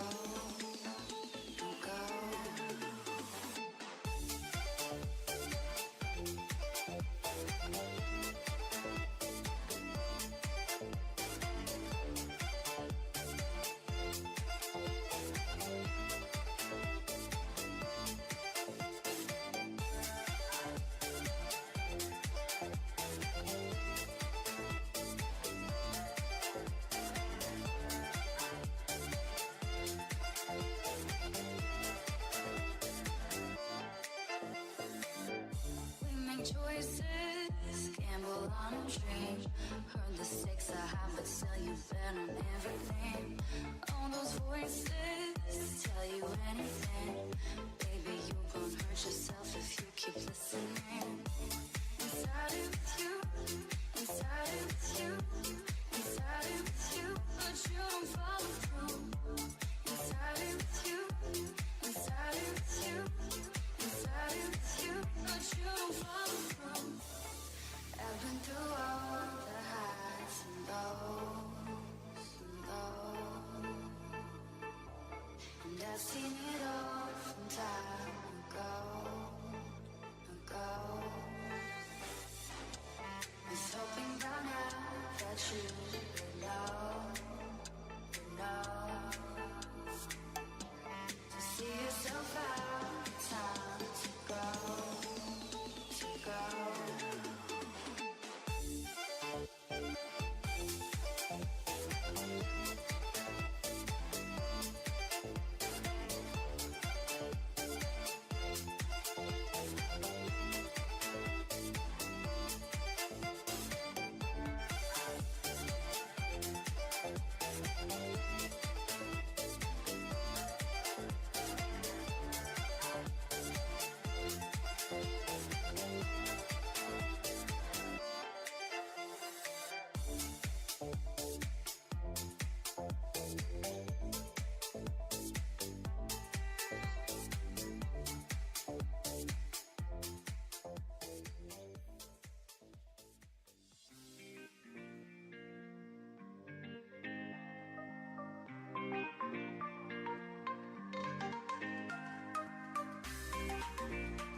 trying hard to make you see.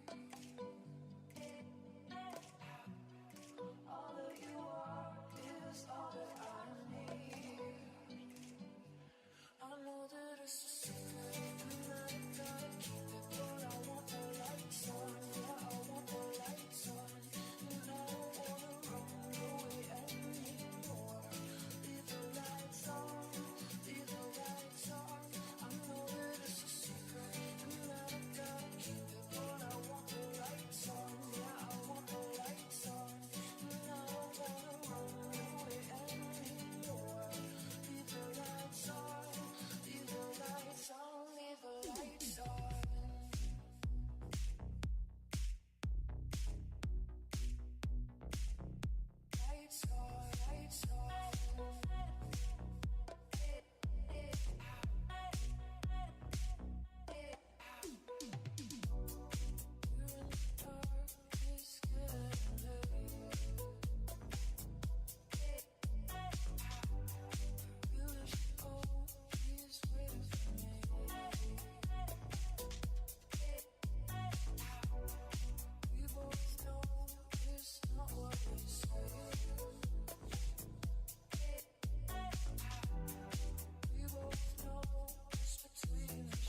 the shadow of time, of time, of time, of time.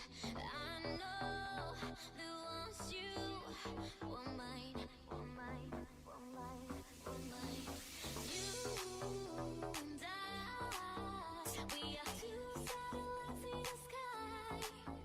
Don't go, baby, baby, don't go, baby, baby, don't go, 'cause my heart's gonna blow. Don't go, baby, baby, don't go, baby, baby, don't go. You're the star of my show. Don't go, don't go, don't go,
Can you hear me? SOS.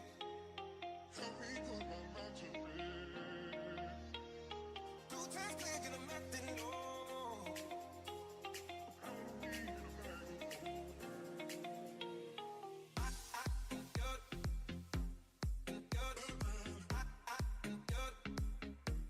It's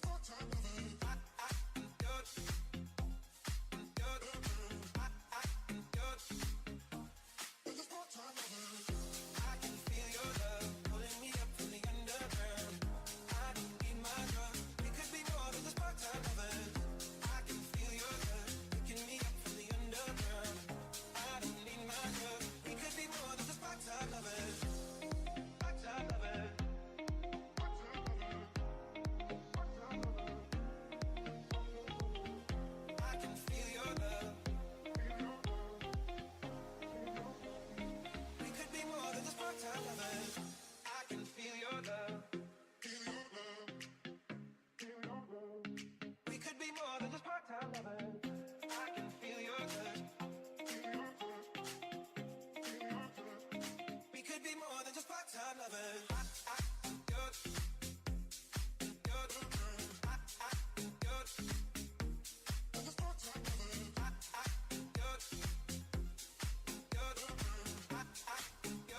Your love so sweet, oh yeah, it makes me weak. And we're so different, but we're the same. If I paint the picture, will you be the frame? Yeah. Oh no, you hit me in the heart. Bullseye right where the feelings are. Meet me at the beach, meet me at the park. I just wanna be wherever you are. Oh no, you hit me in the heart. Bullseye right where the feelings are. Meet me at the beach, meet me at the park. I just wanna be. I just wanna be.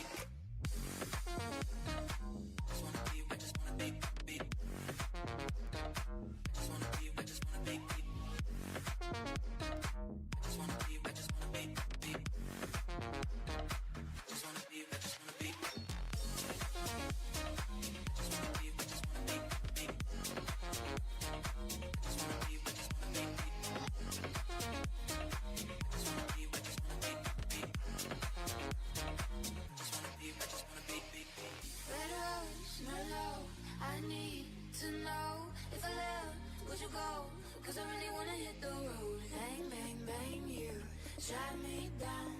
It's never easy, but I love that sound. Red rose, mellow, I need to know if I left, would you go? Cause I really wanna hit the road. Bang, bang, bang, you shut me down. It's never easy, but I love that sound.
Sometimes you just feel like you don't belong. If you did before, not anymore, but nothing's wrong. It's just how life moves on. I found my way back again, but then it might be all gone. And all the story you can put into a song. Trying to put the road still on, just rolling through the mud.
Can you hear me? SOS.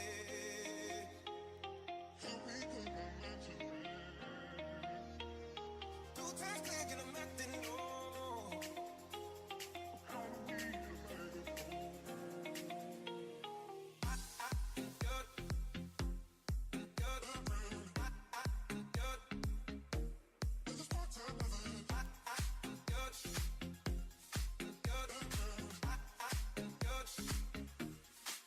Time of it.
watching every night get colder.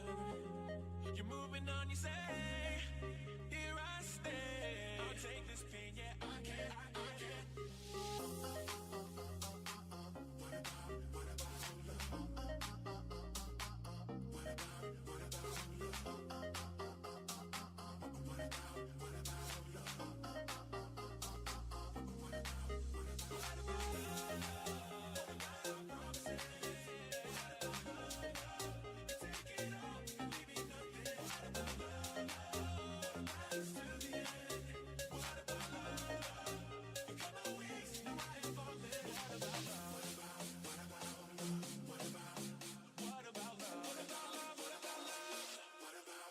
What about love?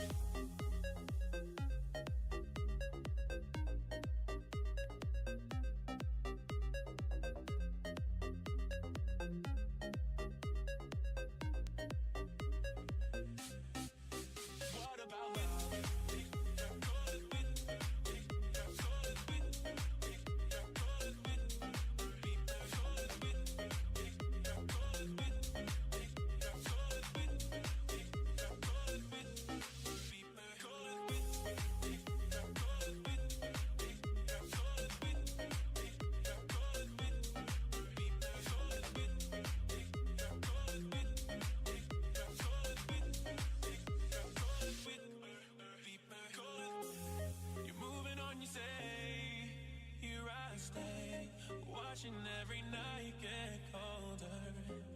You're moving on, you say, here I stay. People think about the rumors that you never bothered me. Yeah, I might be a fool, but I'm looking what my eyes can see. And I'm in love with the rich boy, that you make me feel. Don't people think about the rumors. Yeah, I prefer mystery. Like a loose leaf stuck on the tree. Blowing in the wind, don't help me be free. Like the shimmering stars all smiling at me. Oh, oh. For the real wine, feeling like a loose leaf stuck on the tree. Blowing in the wind, don't help me be free. With your shivering hands, yeah, put that on me. Oh, oh. I'm for the real wine, baby. You make me feel. I'm for the real wine, baby. You make me feel. I'm for the real wine, baby. I don't care for the truth, boy. You can be who you please. Had enough of reality, only for the sweet relief. Oh, oh. I'm in love with the rush boy, you would believe. And right now we know one. So baby, let's breathe. Why I need love, I need action. Everyone craves for distraction, don't you? Feeling like a loose leaf stuck on the tree. Blowing in the wind, won't help me be free. Like the shimmering stars all smiling at me. Oh, oh. For the real wine, feeling like a loose leaf stuck on the tree. Blowing in the wind, don't help me be free. With your shivering hands, yeah, put that on me. Oh, oh. I'm for the real wine, baby. You make me feel. I'm for the real wine, baby. You make me feel.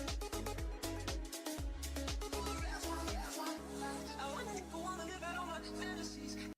Able to the enemy. Throw my head back in the breeze. Will you right there with me? Should believe. Go with summer breeze. Don't hold eyes on me. Trying to stop me from flying, but I won't. No.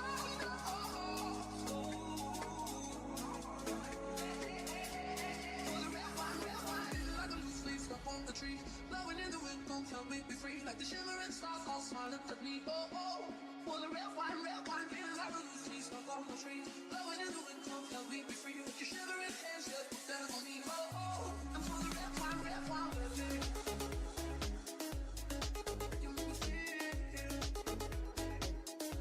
I'm for the real wine, baby. You make me feel. For the real wine, baby. You make me feel.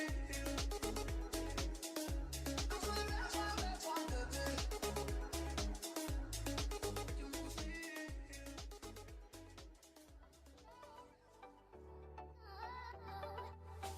I know that there's something so special about you and me, babe. You got me feeling fine. So just say the words, cause you know what it means to me, babe. When you got me, you got me, you got me feeling right, feeling right. When you got me, you got me, you got me feeling right.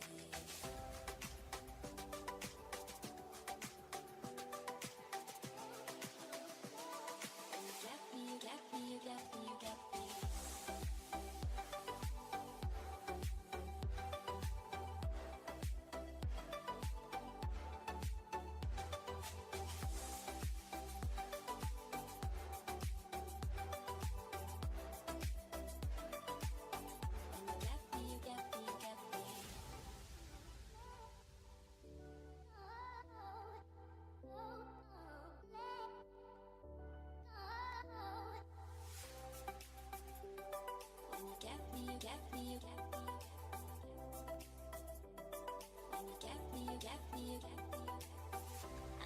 There's something so special about you and me, babe. You got me, you got me, you got me feeling fine. So just say the words, cause you know what it means to me, babe. When you got me, you got me, you got me feeling right. When you got me, you got me, you got me. When you got me, you got me, you got me, you got me.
Hold me close and let me stay until the sunrise. Just say you'll hold me forever, at least for tonight. It's been so long since I got so close to someone. I know this ain't love, but let me stay a while. And pull me closer tonight, keep holding my hand. I know this ain't love, but let me stay the night. I said let me stay a while. I said let me stay a while. I said let me stay a while. I said let me stay a while. I said let me stay a while. And I said let me stay a while.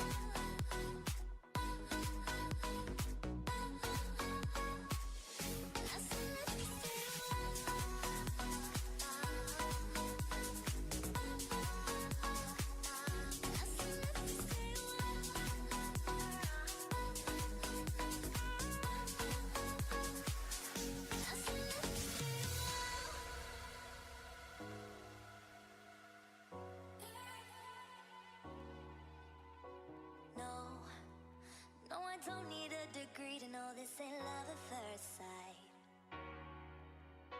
'Cause I know how this works, I got my ABCs right. Oh, so let's play pretend. Say you'll be the one for me. Say you'll be the one for me forever. I know this will end tonight, but you'll be the one for me. Say you'll be the one for me. It's been so long since I got so close to someone. I know this ain't love, but let me stay a while. And pull me closer tonight, keep holding my hand. I know this ain't love, but let me stay the night. I said let me stay a while. I said let me stay a while.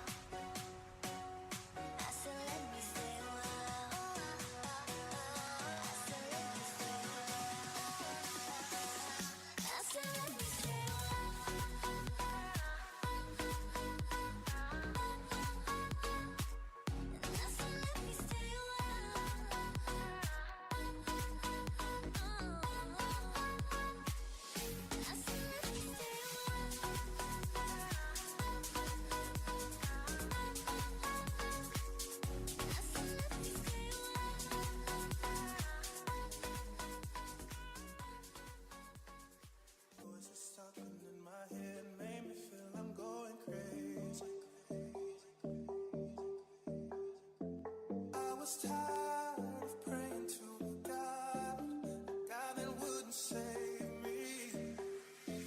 Constantly reminding me of things from my past I never thought would faze me. But my strength inside never failed to amaze me.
Constantly reminding me of things from my past I never thought would faze me.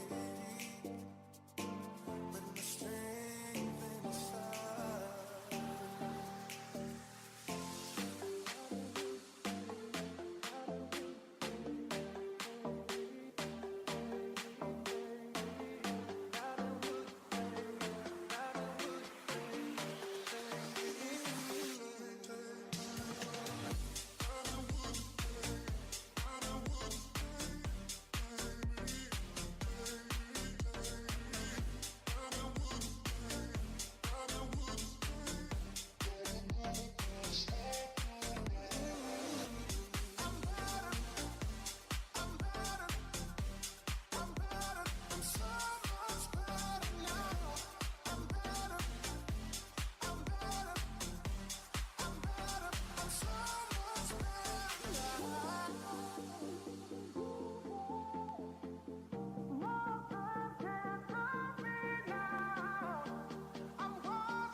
Pick your poison, you can follow me. You can run and hide, but you can never find a way. Like a crystal ball, I see everything. Got me on your mind, but mind your own, you never change. Inside it with you, inside it with you, inside it with you, but you don't follow through. Inside it with you, inside it with you, inside it with you, but you don't follow through. I've been through all the highs and lows, and I've seen it all from time ago.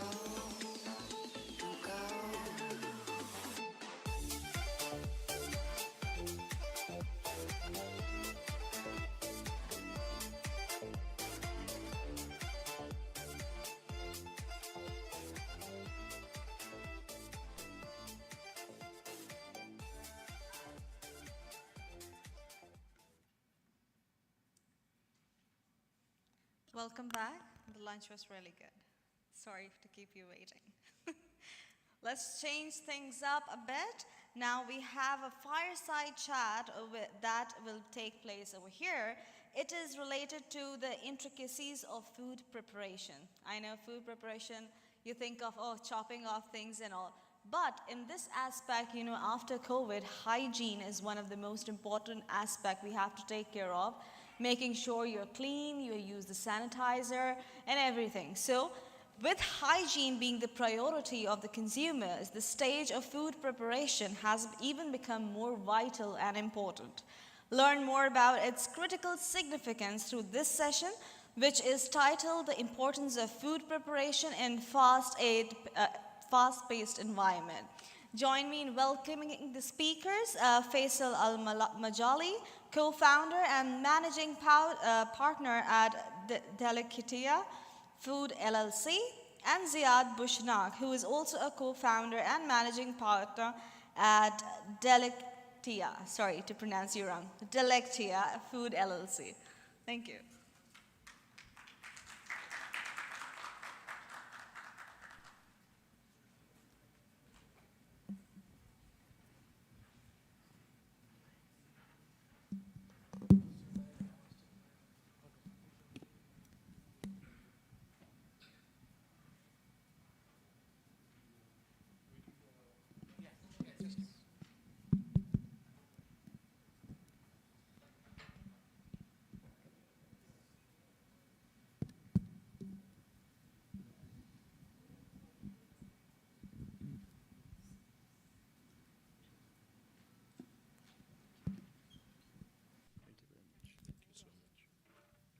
Hello, everybody.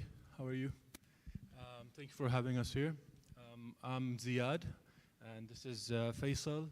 We're, as said, we're the founders of Delectia.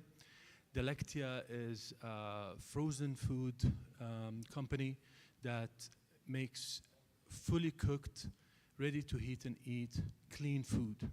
And this is who we are. We do solutions for the new world. So we'll take it from there. We'll talk about and please feel free to discuss with us as we go. But I will take you through a scenario of a day in a family's life. And let's see how many relate to that.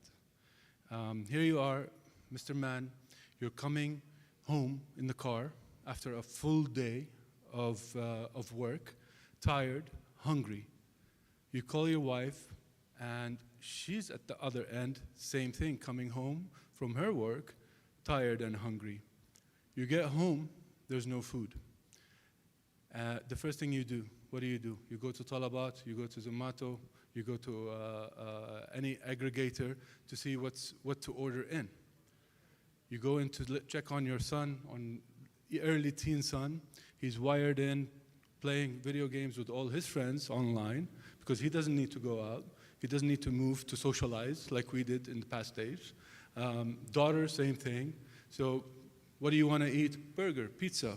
This is what we want. So we end up in this lifestyle ordering whatever the easy thing to do.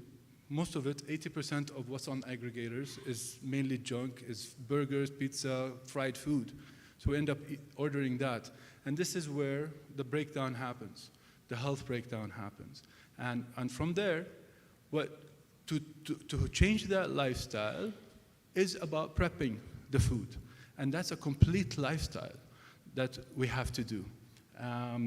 This is where the solutions come in, the other solutions. So I will give it to you some... a lot of study. Hello, my name is Faisal, and I'm Ziad's partner. Thank you for being here. A lot of studies, modern day studies, updated studies, talking about how people should be staying present in this stressful and fast-paced environments. And there are always 5 tips, and we all know them. Sleep well, wake up, don't use your phone. One of these tips is enjoying your meal. It's not only eating well. Enjoying a meal means enjoying it with your family, with your kids, with your friends, with yourself, having a good cooked meal. And there's a lot of perception that ready meals are not healthy. Frozen food is not healthy. Well, we could argue a lot about a lot of advantages and benefits frozen industry brought to the table. Like a lot of articles and studies and facts stating that a lot of frozen vegetables and frozen fruits would preserve its nutrients better than buying it fresh from supermarkets. Every day moves on, vegetable loses a percentage of its actual nutrients, and so does fruits. So preserving it in a freezing technology, blast freezing, what we use, is basically it's eliminating, or it's very close to eliminate the growth of bacteria in food. And here we come. We happen to serve, to bring to the table solutions, good meals, healthy meals, home cooked. It's not home cooked. It's cooked in a state-of-the-art facilities. But if you eat it, you would feel it's home cooked. It's healthy. It has all the nutrients, all the high quality ingredients, having it in a meal in a fast-paced environment where you don't need to prep. Like Ziad was talking about going back late, a lot of families, working women, working men, going back late, having a lot of time preparing for food on Saturdays maybe so they can go, or Sundays right now, so they can work for Monday, Tuesday till Friday. You could save a lot of time. And having solutions and having fast solutions that is healthy, that you can read your calories, because as everybody knows what you eat,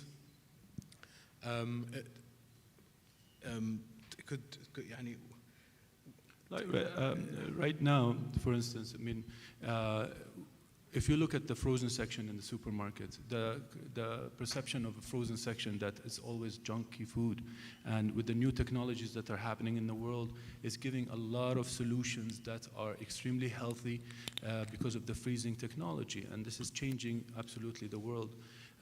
Prepping is a way of life. Prepping food and having it ready is a way of life. It's a strategy that you would take, and it's not necessarily an easy strategy.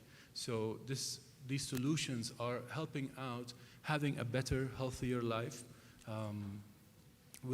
For instance, if you order from restaurants, a lot of people don't even know what they are eating from the restaurant. They can't track their macros. They can't track their calories. This is also something that is affecting our health in general. Does anybody relate to this here? What are the habits that you would like to change or like to see happen? Anybody can say.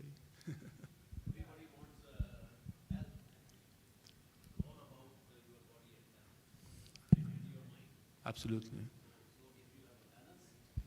It's stress and food.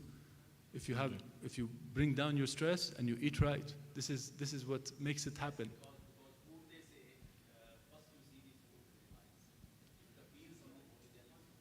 Absolutely.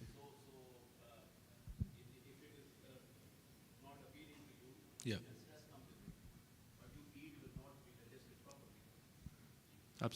Absolutely. So going back to that, prepping the home food. Now with the new world, the new generations, both parents are working, families are always working. There's no time. So time is an essence. And prepping the food, this is what you see right now. A lot of products that are coming into the market, they are completely prepped products. So to make your life easier. And creating that menu, what the solutions are only to, instead of ordering out 4 times a week, you need to order out once or twice. And the rest, you would want to cook or have these products that are helping you eat at home, have a family dinner, connect with each other. And this is what makes a difference.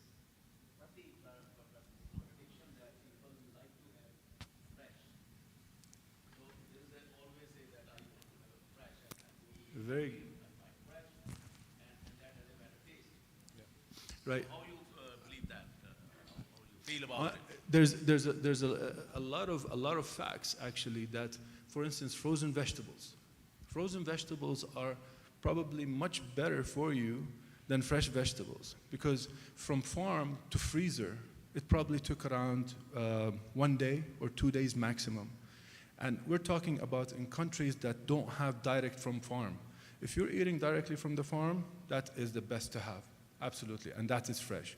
But in a country like here, most of the products that we see in the produce section has been there for probably, it took a month or over a month to get to us after farm. So all the nutrients are gone. The frozen will have its nutrients, will have the taste, will keep all of that, all those ingredients in it. And this is the difference. And especially with the new technologies of freezing, the blast freezing, the technology is just getting better and better. I mean, we always say, I think the new generations, if you see their home fridges, usually the fridge is bigger than the freezer. I think it's going to turn around. The freezer is going to be bigger than the fridge coming up. So frozen does not necessarily mean bad. It's actually, in a lot of cases, it's much better than fresh. Yes, please. Yes, please. Yes, in our home, because I belong to India, we like spices more. But currently I'm staying in Philippines where we don't get that kind of spice that we usually eat in our country. So in my home, as you mentioned exactly, the freezer is bigger than the refrigerator section. My question is, the taste and the freshness are two key things when you market it into the ready foods.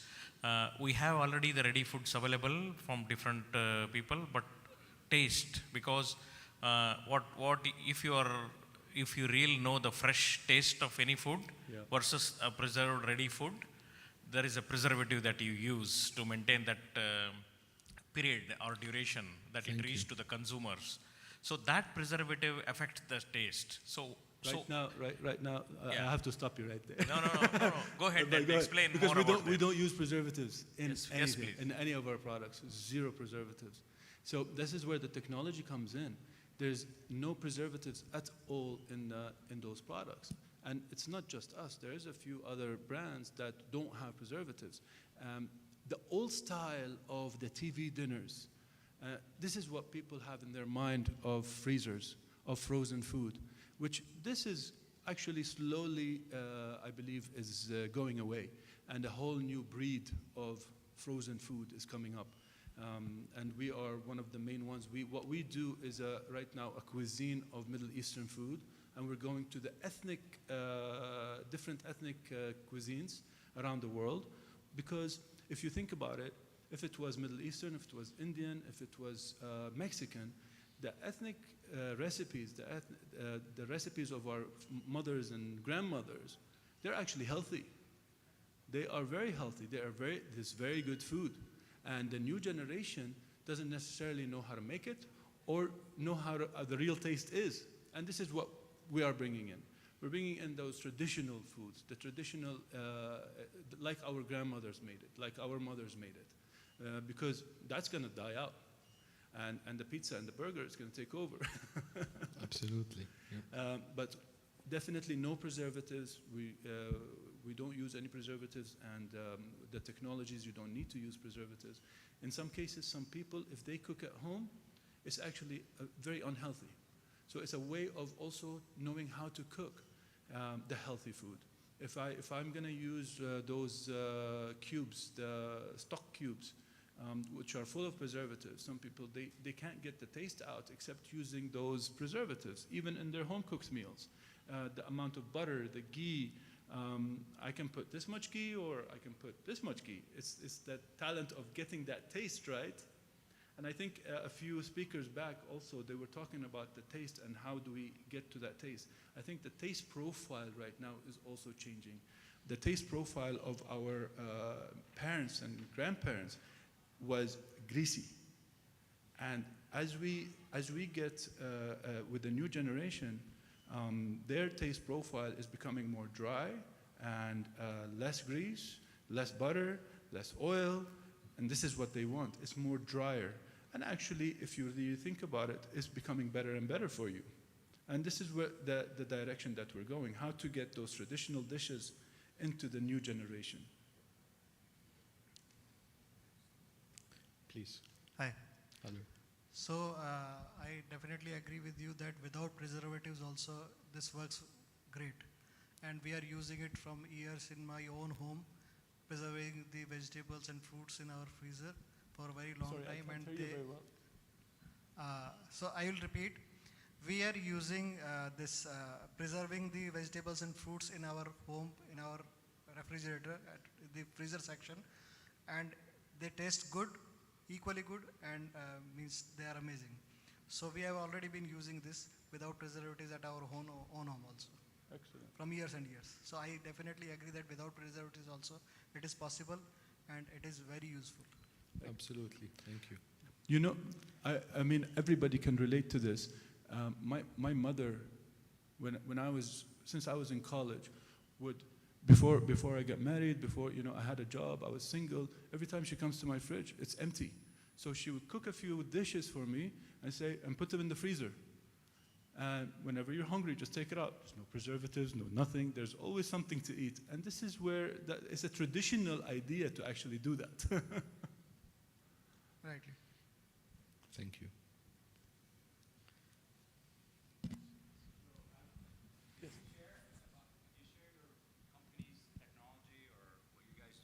Maybe I missed it, I'm sorry. What we do is Delectia. Delectia is a frozen brand, frozen food. We do, right now we have a line of Middle Eastern products that are fully frozen, fully cooked, clean food, no preservatives, no MSG, all the traditional Middle Eastern dishes, and we're selling it in retailers all around the country. We're in about 130 supermarkets. It's a retail product, half a kilo, made for the home, as if you're just cooked. So it's a solution for the next generations and also our generation and the older generation. No, that's very nice. So how do you guys know what for the palate, as you're saying, it's changing, right? The new generation's palate is different than our parents. How are you guys getting the feedback to understand? We're doing a lot of market research, like customer research. We have a lot of face-to-face with our customers and who's buying and what they're saying about the products, what is their eating habits. We've been in the industry, we've been in the food industry for the last over 15 years. So it's a lot of information that we get from the market. Definitely the new generation, it's very interesting to see we have the buyer is a big number also is mothers who are stay-home mothers because they're tired of cooking. The younger generation is a big buyer, and the men are huge buyers. So they are looking for those solutions. And just one last question: which retailers are you in? Which retailers are you? We're in Carrefour, Spinneys, Waitrose, all the co-ops. Schweetrons, Grandiose, Lulu coming up now. Abu Dhabi we're just starting to move internationally and regionally also. We got FDA approved and going to Canada, US, Europe. So it's growing. It's a UAE made product. 1 year shelf life, 12 months. Yeah. So with the frozen technology, you can go up to over a year. That technology actually keeps the food for 2 years, but out of regulations here, they only give it for 12 months. So, but the technology itself, the blast freezing, can take it a lot longer.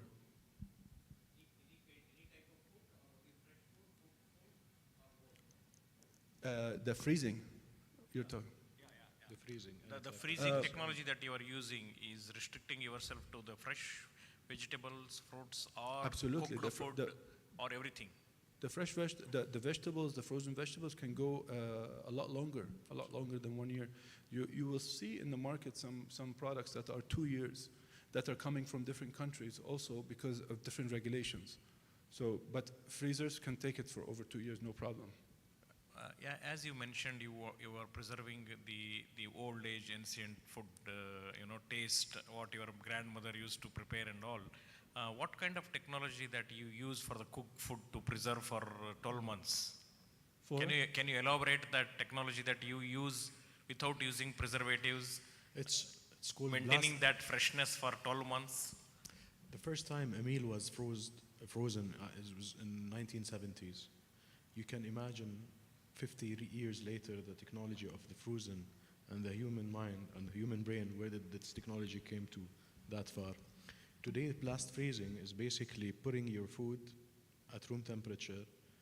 It goes back to minus 18 degrees in 30 minutes, which literally eliminates the bacteria growing into the food.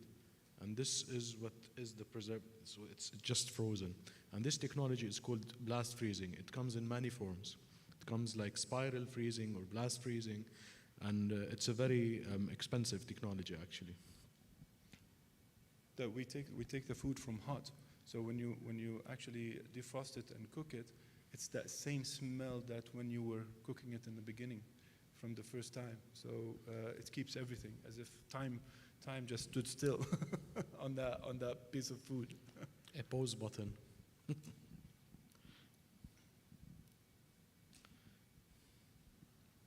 Any other questions? Okay. Thank you. Well, thank you very much. Thank you very much.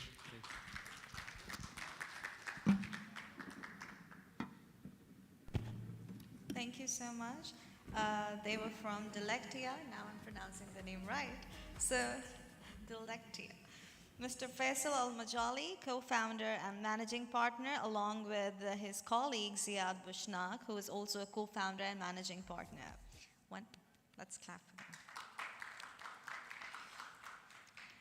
So taking the conference forward, let's move to the next speaker session of the day, which is on a topic, changing consumer insight is the new normal, and how food service industry should reshape to be relevant, which is very important, easy topic, but very important. Let's know more about it from Dilupa Pathirana, CEO of Barista Coffee Lanka Private Limited. Let's put your hands together for him. Well, I was waiting to know how you make the coffee.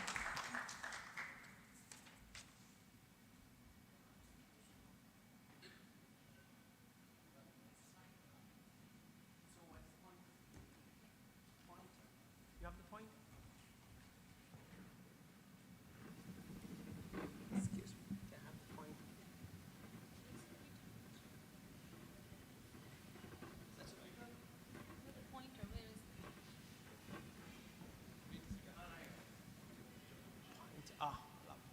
Found it.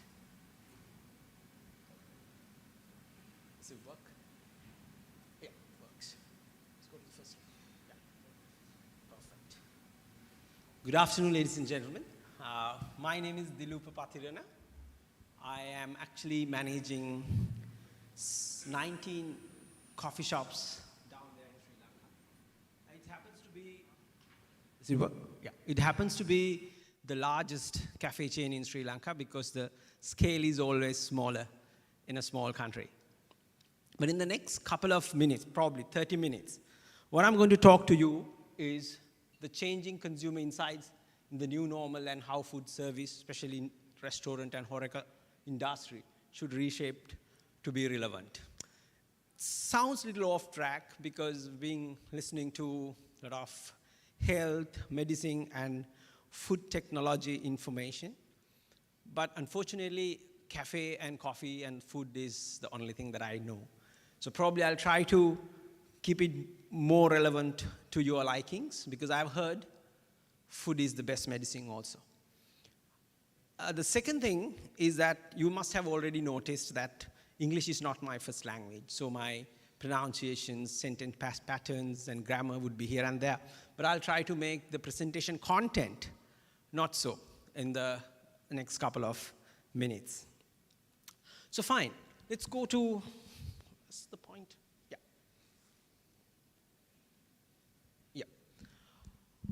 If I suggest all of you in this room, though it's very little, that you have not seen a pandemic of this magnitude before, unless if there's somebody who is 120-year-old would come and tell me, son, you have not seen the Spanish flu. That was in 1918. At that time, 500 million is 1/3 of the population. The 500 million got affected from Spanish flu, and 50 million death reports. But what surprised me today, after 100 years, 2019, with all the technical advancements and all due respect to all the health and medical facilities that we enjoy, we still have 445 million reported cases with 5 million deaths. The world economy, after 1930 Great Depression, came down by minus 4.5 million, 4.5%. If you talk about the unemployment, it went up to 6.5% from 5.3%. It is estimated that 200 million jobs that we lost during the year 2020 alone, that is 5 times the population of my country. Tourism and travel industry saw a $3 trillion drop, and also about 60 to 70 million jobs were lost during that time. So that is the amount of gravity that we've seen during the pandemic time. Talk about airlines, they lost $420 billion in the year of 2020. So my first part of the presentation is what actually happened when we heard there's something fishy happening in mainland China, and it was highly contagious. And we literally saw people were just sealed inside their houses. And we knew that Europe got some cases, and then America got some cases, and then come to India, they got some cases, then the whole hell broke out. Right? So the first time, the first reaction was people were piling food. They were piling everything that they can get. But fortunately, or unfortunately, it was questioning the Maslow's hierarchical theory of needs. So we thought food, medicine, shelter first, but what they were actually piling? The toilet papers. They started with toilet papers. But that was how people start piling products and services if they can. And then there was another interesting concept called cocooning that happens in the late 1970s and early 1980s. After that popcorn culture of Europe and UK experienced, with all the bands touring around the world, with all drinking and pubbing and clubbing, people wanted to go back to their houses and get themselves surrounded by their loved ones. So that was a concept called cocooning. And that exact thing happened in New York after the terrorist attack 9/11. But this time it was globally applied. Whether you like it or not, you are asked to stay at home. Now with that, there are a lot of family time comes to play. There are a lot of playing, there are a lot of video gaming, a lot of Netflix and all that. The Stewards is the most famous legal company in UK. They have reported 122% increase of divorce cases that they were handling in that particular period of time. Could be coincidence. And then about online shopping. Now talk about online shopping, what happened? So normally in the world, e-commerce was growing at a rate of 0.8% to 2% during the last decade before 2019. But the year 2020, there was a growth of 27%. The total platform from $3.2 trillion jumped up to $4.2 trillion. In 2021, it is $4.9 trillion. And they're expecting it to grow to $7.4 trillion in 2025. So now you know where the world is heading. And then switch to essentials. When you absolutely can't move out of the house, and also your job, some of them, they lost their jobs, some of them got the pay cuts, and the global supply chain was disturbed. At that time, people were thinking about the alternatives, especially the internet, the social media, and all the online platforms are supporting SMEs at that time. So people were thinking of private branding. When you think about private branding, KPMG did a research in USA, and they found out there is a growth of 12% in private branding in USA in the year 2020. And that is about 24% of the total purchasers' portfolio that they were buying from supermarkets. But that number in Europe is almost 45%. So private brands are no longer considered cheap or no longer considered low quality, but the reflection of the consumer who was buying a private brand would be who's more savvy, smart, and community lover. And then we talk about cutting deep.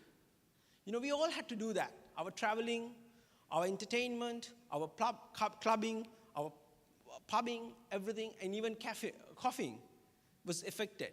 So cutting deep was also something that we really noticed during the pandemic. But what matters now, so as we have moved along from the pandemic, is what kind of trends that is going to be prevailing in the next couple of years' time.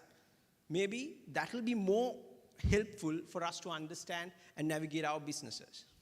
So before that, there was a very interesting research done by Ernst & Young in Australia, and they have actually got a lot of information from the whole world, from different countries and different regions of the world. So according to them, they have modeled post-consumer behavior into 5 segments. They have modeled the whole population of their sample into 5 different segments, right? The first segment is the bang segment. Those are the people who got really less affected. Maybe they are extremely rich, or maybe they are the people who really was like university students probably, or maybe young executives who doesn't have a financial commitment towards them, who probably will take their jobs back, going back to metros, going back to their jobs and shopping and clubbing around. So these guys are very important. That's about 8% of the total population that they have researched. And the second extreme, on contrary, you have cutting deep people. Those are about another 12%. Those are the people who are anyway doing really bad, right? They were unemployed. They didn't have a proper job. The COVID was the final, nail on the coffin. So those guys will be cutting more deeper, spending less on brands, and not actually contributing towards the 3.5% estimated GDP of 2023. But the most important portion, about 85%, is the 3 segments that we're talking about here. The first segment is about 25%, the cautious people. I can relate that to my mother, who's still very cautious about it. Safety, healthy, and being fit, being immune. She still believes there's something big is going to happen. Maybe the 5th or the 6th or the 7th wave would come. So those are the kind of customers who would not shift their brands, the brand they trust. They will not incline to do any researches on new brands or new trials on the brands. So they were the one who would come to your restaurant and say, hey, look at that employee is not wearing the mask. This table is not sanitized. Where is your sanitizer? That kind of people. Those are the people who would still say, send my food on contactless basis, even if it cost me 100 rupee additional. And secondly, you have the frugal people, set of people who got really affected from COVID. Maybe those were the ones who lost their jobs, or maybe some salary cuts. Maybe those are the ones who actually renegotiated their mortgage. So those people have learned their lessons. They're trying to be prudent. They're trying little, I would say, pessimistic about the life. They would say, okay, there will be something coming back at the corner. I have to be prepared. So I need to probably cut my additional expenses. I need to have something saved in my home for precautions. Maybe those are the ones who will be going for the private brands. Those are the ones who would come to my restaurant and say, okay, I'll go for the Toll, not the Grande. I am getting rid of Grandes. I'm dieting. Maybe he would say, don't add hazelnut flavor. Just have the regular cappuccino that I used to have. And thirdly, you have the normal people. That's the vast majority of it, 31%.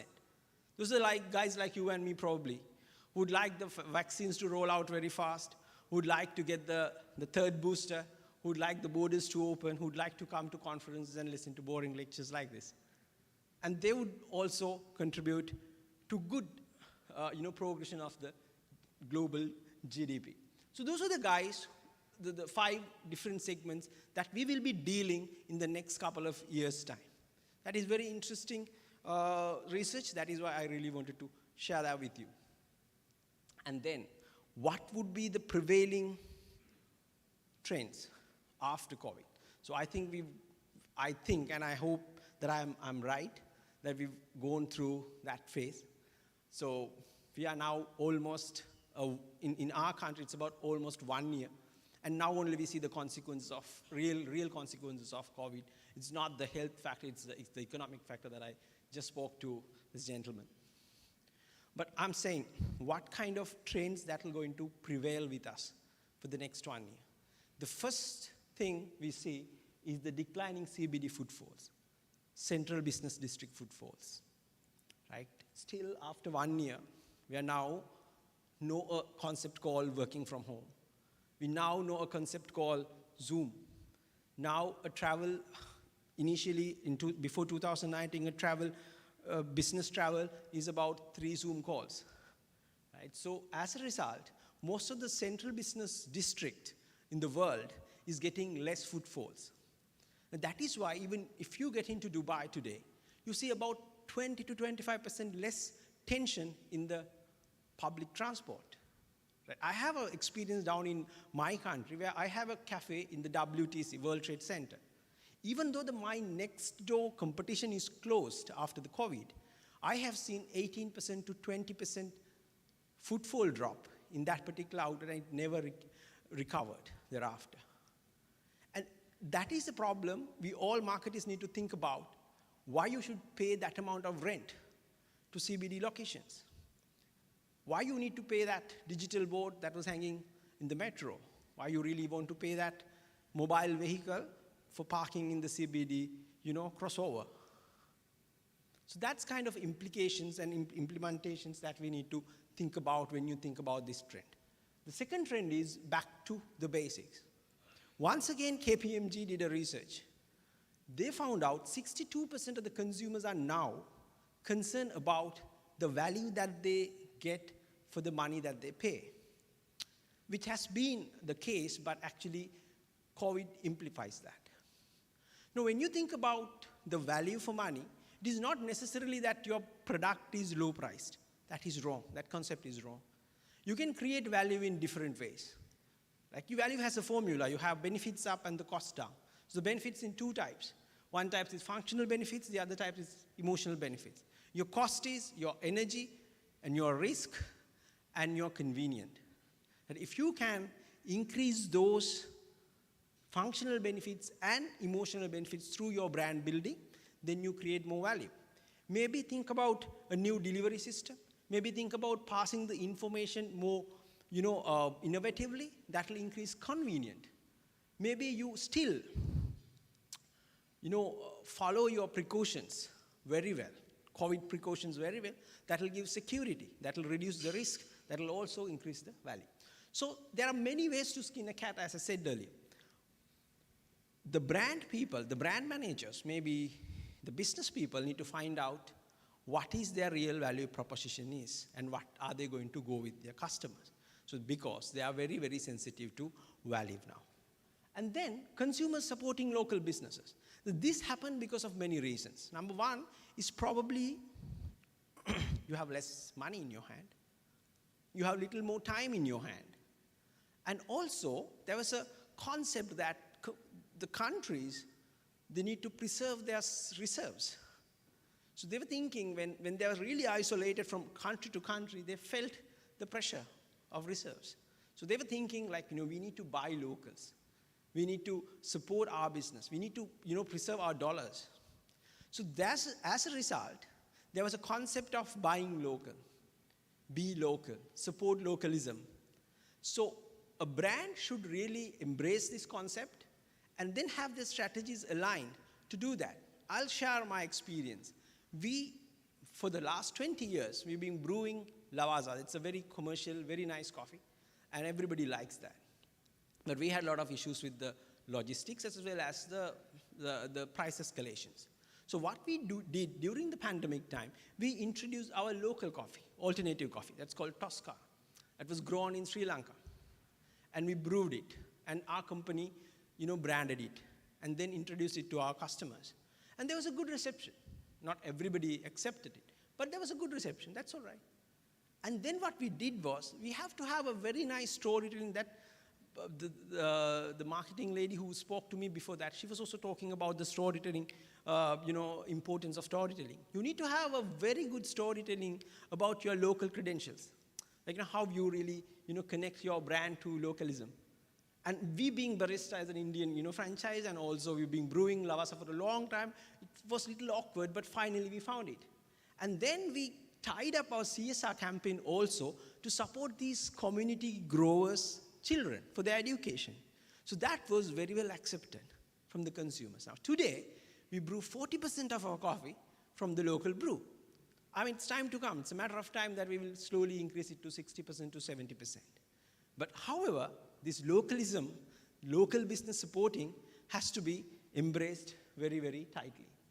And the virtual is the new norm. And there's something happening in the world.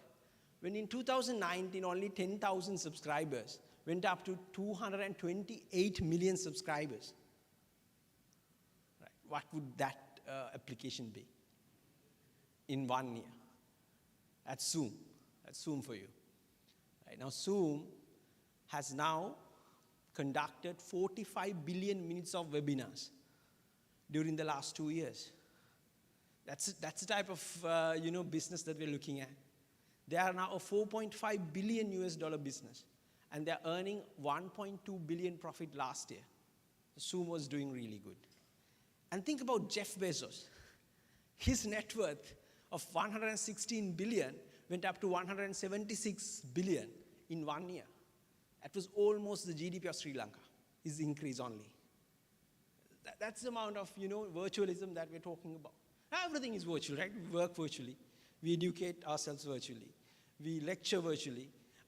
We do yoga virtually. We do cooking virtually. My wife is cooking virtually. And then on Friday nights, we have virtual drinks. How boring the life is. So everything become virtual. The businesses has to, embrace that. That is the only reason that they want to actually, if they want to exist in the market. You need to get your infrastructure right. You need to have your website sorted. You need to have your social media sorted. You need to have your, payment gateway sorted.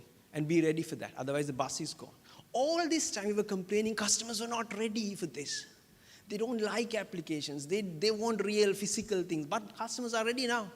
They didn't have any option. So now why you are, complaining? Get your infrastructure right. And then you can get into the bus very quickly. So my experience there was we were only on social media just for awareness and brand equity building.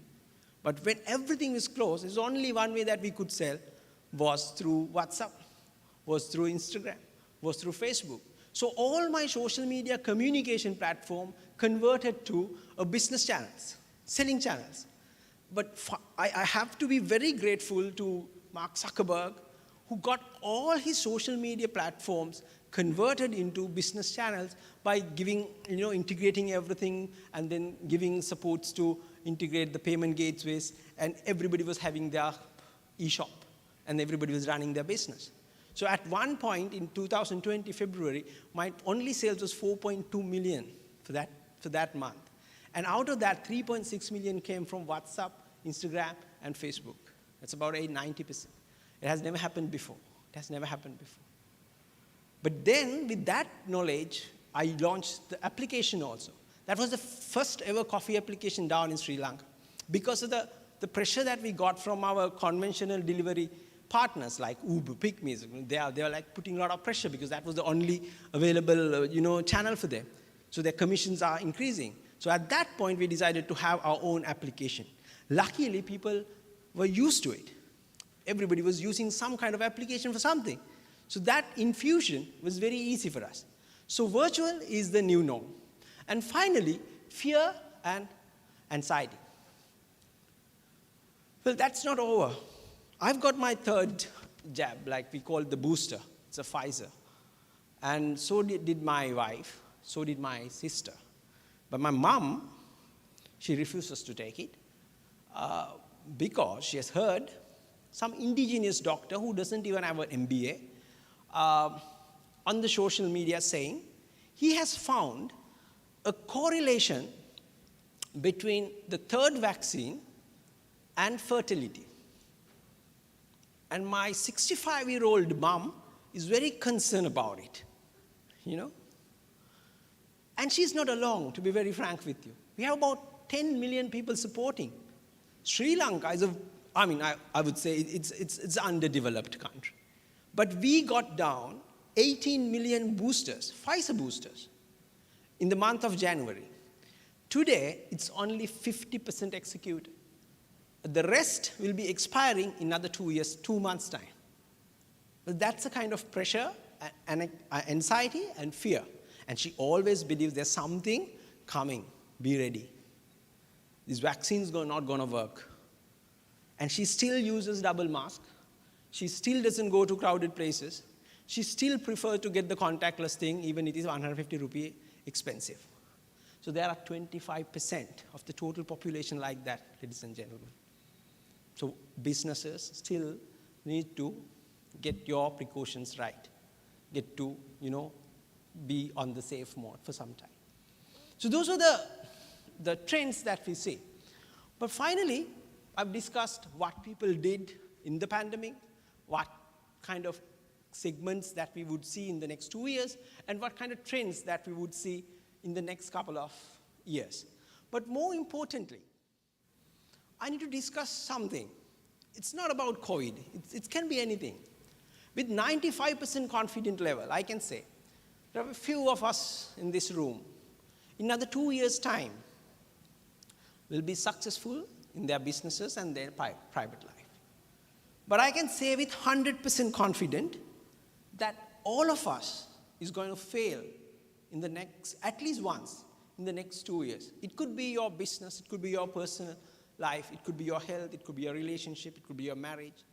It's going to fail someday. So that is inevitable and that is very certain. So if that is going to happen, now think about, when you open the TV today, it's not about COVID, it's about the Third World War.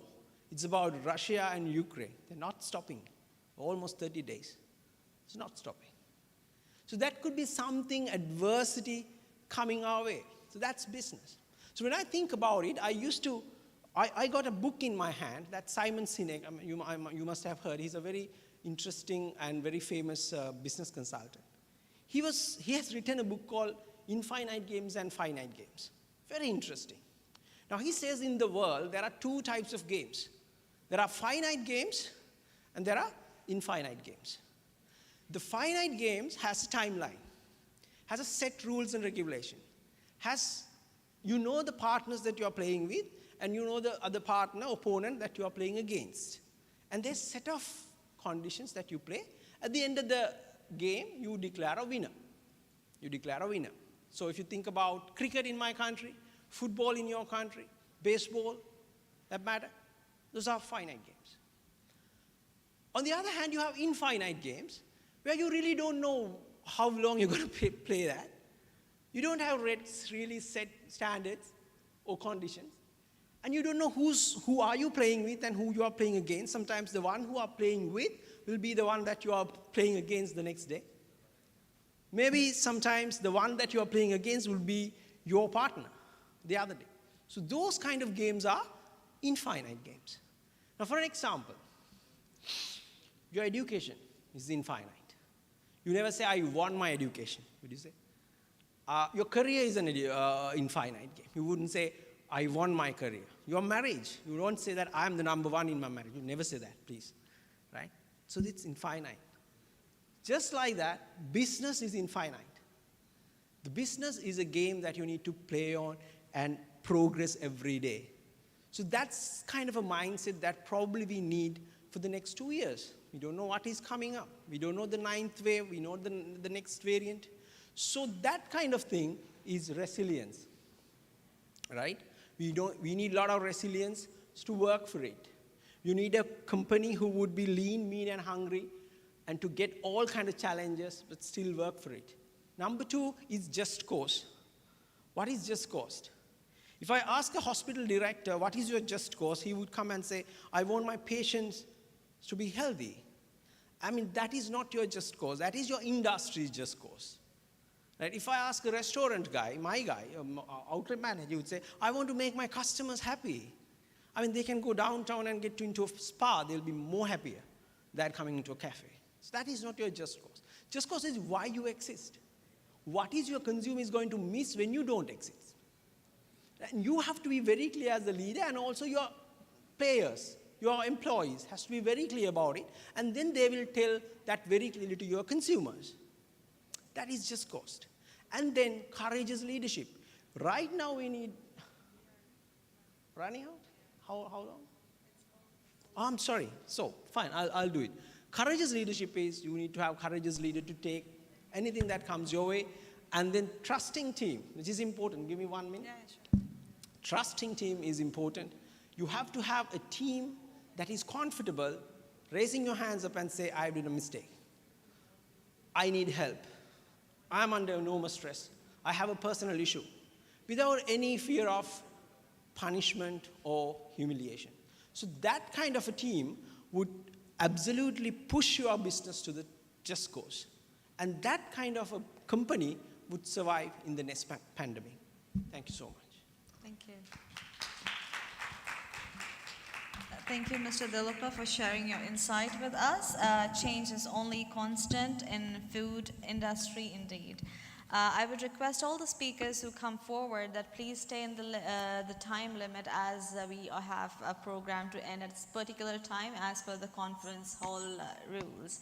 So moving forward, we will now move towards an interesting session titled Powers of Powers, the Limitless Science. Spiritual wellness empowers many to overcome emotional struggle, physical pain, and to stay strong during different adversities.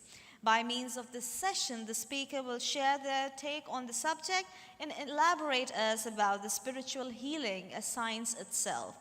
Let's welcome and give a warm welcome to the speakers of the same subject, that is Ajay Sharma, Vandana Sharma, who is an inventor and chairperson of Powers and Powers, to enlighten us on the subject. Thank you.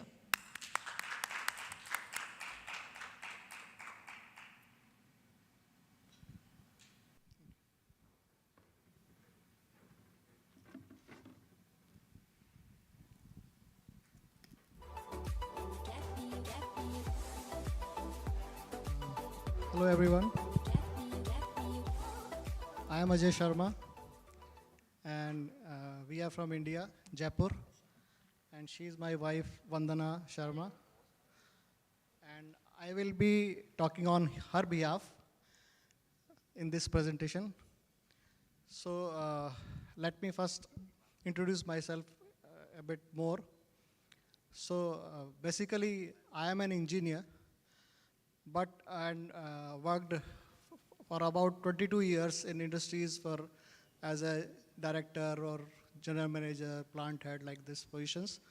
But after that, as my wife was suffering from many diseases, diabetes, arthritis, fibromyalgia, her heart was very weak, low blood pressure, hypothyroidism, incisional hernia, then vitamin B12 was very low, and no chance of improving it.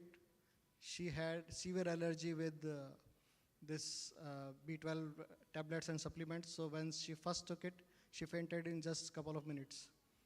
And low calcium in spite of taking high doses of calcium every day. And incisional hernia, a problem which has only one remedy, and that is a surgery. So life was a bit tough. So we moved from NCR to Jaipur and started our own journey of this life. But previously, throughout my life, I think it's very crazy to say that whenever I saw some hospital, I wanted to go inside it. It just popped into my mind. Whenever I saw some hospital, I always thought, let me go inside it. And then I had second thought, ki I am the craziest person in this world to say that I want to go into the hospital. Nobody wants to go into the hospital, right? But now I have that reason. I wanted to heal. I wanted to help everyone who needs a doctor, who needs to cure themselves. And here the journey started. And the journey started like this, that we invented the most powerful and limitless science, the power of powers, which is beyond any science in this universe. It can accomplish almost everything and anything. So next 25 minutes almost, we will be with you to tell you about the unknown. Where is the point?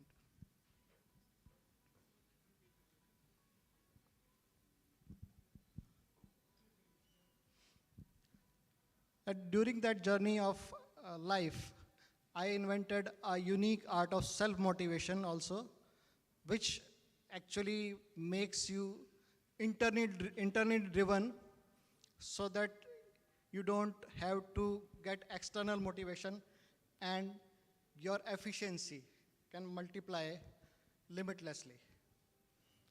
So let us start. So we are here in this conference to discuss about our expertise and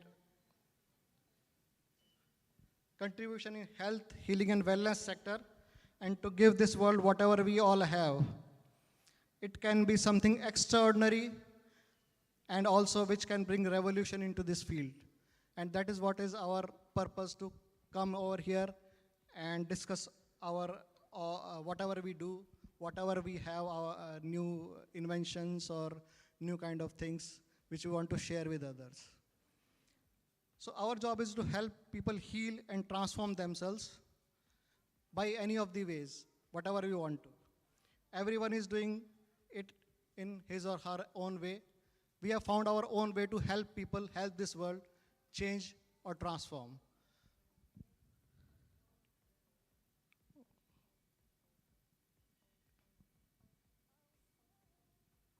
So doctors are doing it through medicines and surgeries, and the pharma companies are researching about new medicines and vaccines and supporting the doctors to treat the patients and cure them in the best way. The diagnostic labs are helping the doctors in the diagnosis of the diseases so that the treatment goes in the right direction and the patient gets healthy in a minimum amount of time with minimum suffering.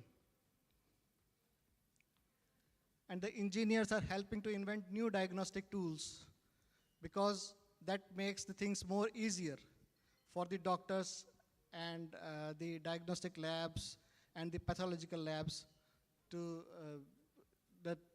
get that tools right so that they can be more efficient, and it brings more advancement every single day into this field. Now the engineers after that, so wellness coaches are doing this through the meditations, yoga, and other kinds of processes to help people to get more healthy, more happy, and abundant.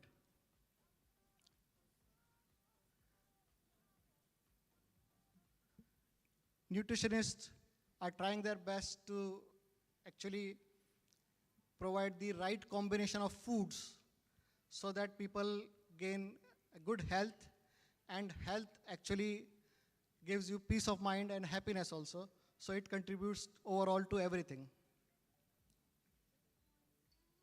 And that also in a natural way. So without any side effects, we may say.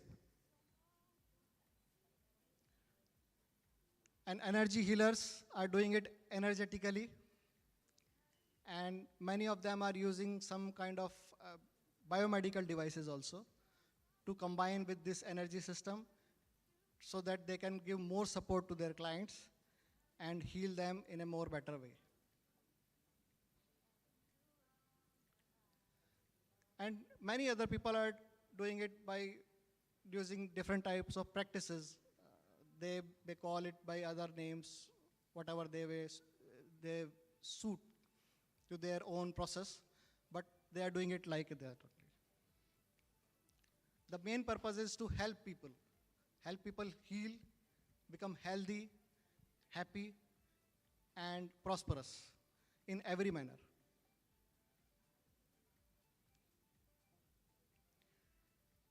So great work, dear fellow travelers, and I really appreciate and thank you from the bottom of my heart, because this is a great job which everybody is doing to bring this world a real happiness, health, wealth, abundance, and everything. So we really appreciate you that you are doing this a great job, and I am sure that world will be a more better place to live in the coming time because of all of our efforts.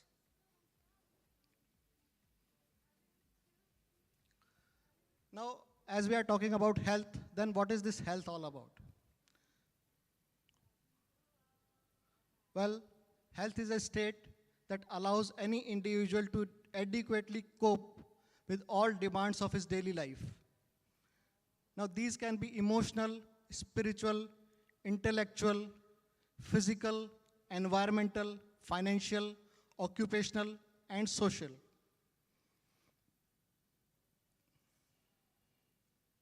We are not only concerned about the health of the humans, but we are equally concerned about the health of our Mother Earth, the whole environment, nature, animals, plants, everything which is on this earth. We are concerned about each and everything.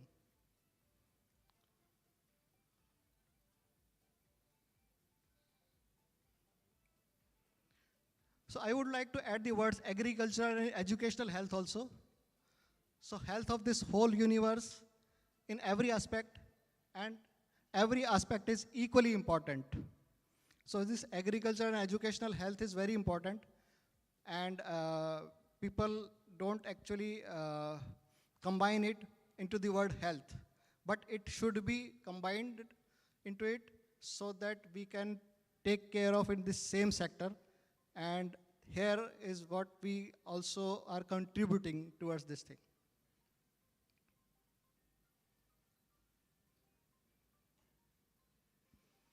So healing has a very important role to play in it.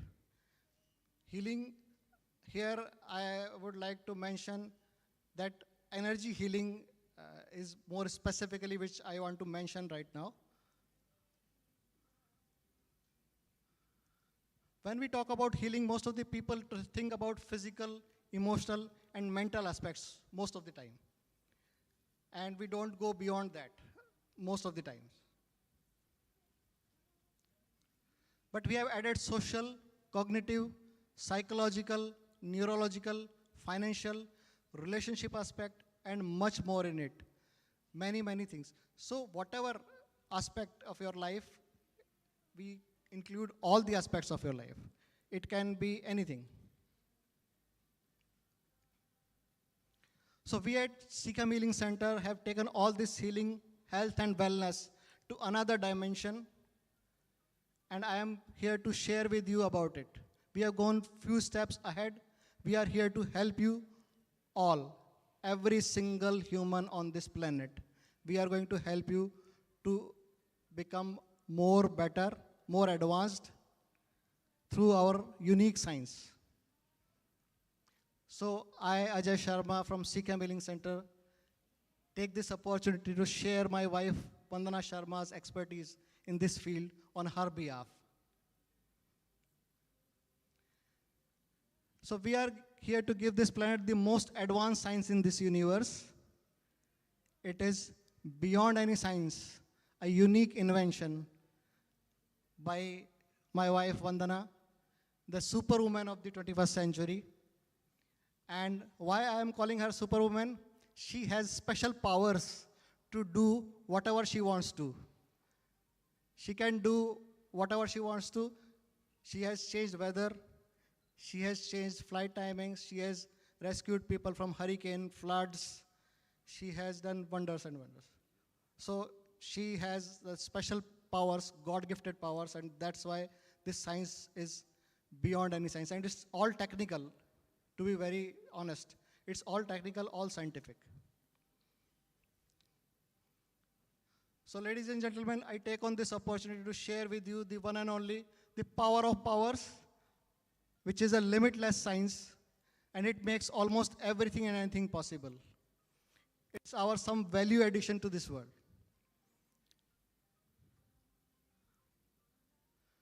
And now what is this power of powers all about?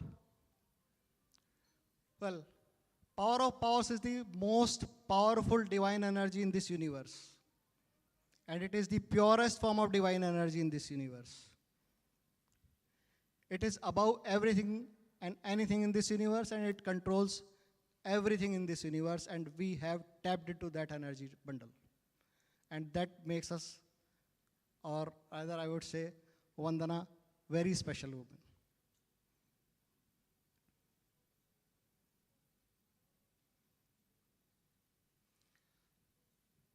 So when we talk about power of powers, we have given our technique also the name power of powers, because we have kept into the alignment that whenever we use the word, we use power of powers only. Now, by using the power of powers, we have transformed more than 17,000 lives across the world successfully. We have also healed more than 6,500 COVID patients, of course for free, successfully across the globe. Now, this transformation word has many things involved into it.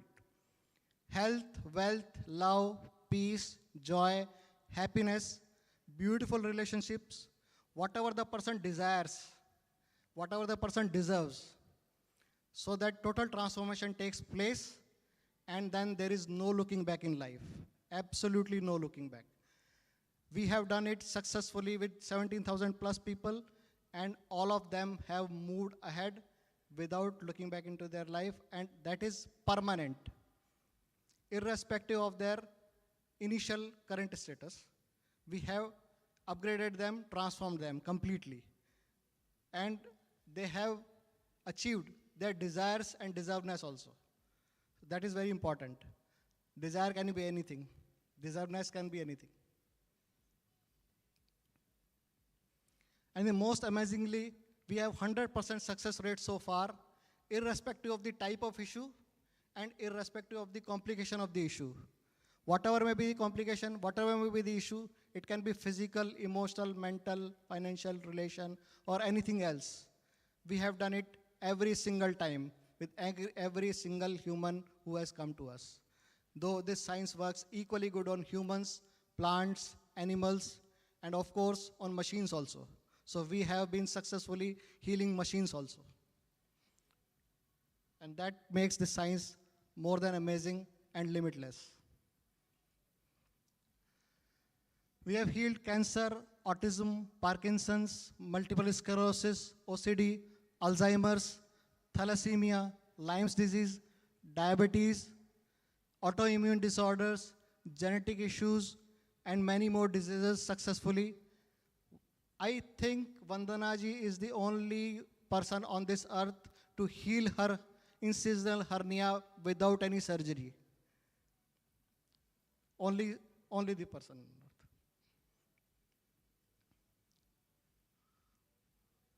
We have also revived brain dead person, and patients from coma has also been revived and brought into consciousness, and much more has been achieved so far with this science.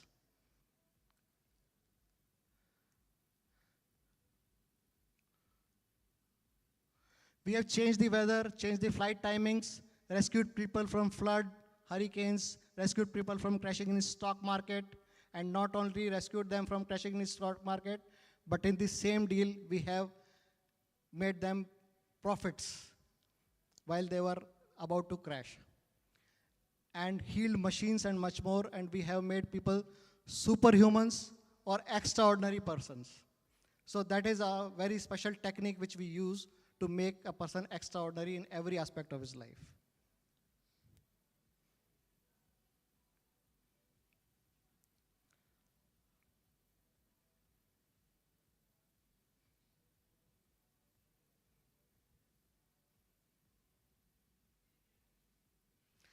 So we have revived distressed businesses, we have upgraded the business houses, we have upgraded the lifestyles of people, we have changed the energies of buildings and houses to help the people using them live abundantly. So we can actually help the architects to make the building as per their design, because Vastu or Feng Shui is a major concern for many people across the world, and they say that we have to place the kitchen at this direction and the bedroom should be in such and such direction all, but we give the architects the flexibility to design the building as per their own choice, and we give the flexibility to the owner of that building also, so that he can also make the map as per his own requirements, and the building will be Vastu compliant without any kind of demolishing, any kind of alteration, or any kind of changes. It will be 100% Vastu compliant, whatever may be the design of the building.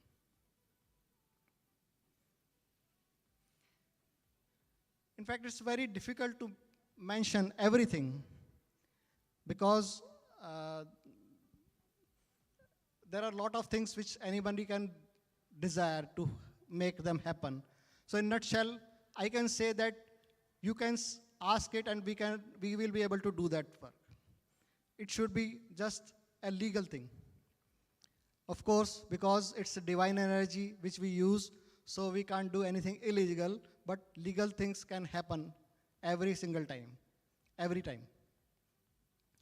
So power of powers is capable of doing everything, no limitations, no restrictions, no boundaries, and it makes everything possible because it's power of powers, the limitless thing.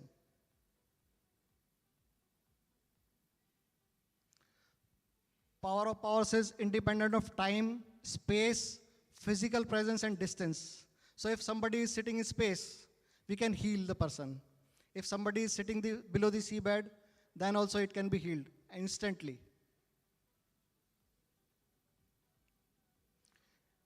When we heal someone through power of powers, a real transfer of the purest form of divine energy in this universe takes place. So due to this real transfer of this energy, the results are highly powerful and absolute. And that's why this is a result-oriented system.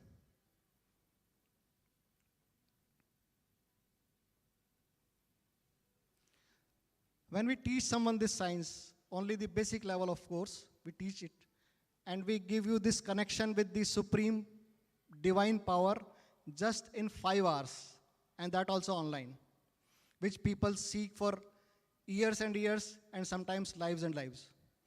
We give you that connection, and a true connection, just in 5 hours. So when we teach someone this science, we give the person a true connection with the divine source of powers, and this connection is as true as we join 2 wires.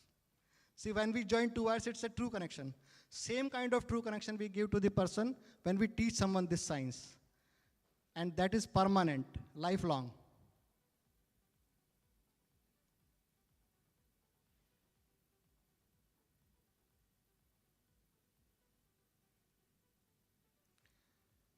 Due to these properties of this true transfer of energy and true connection, this power of power system is absolute and result-oriented.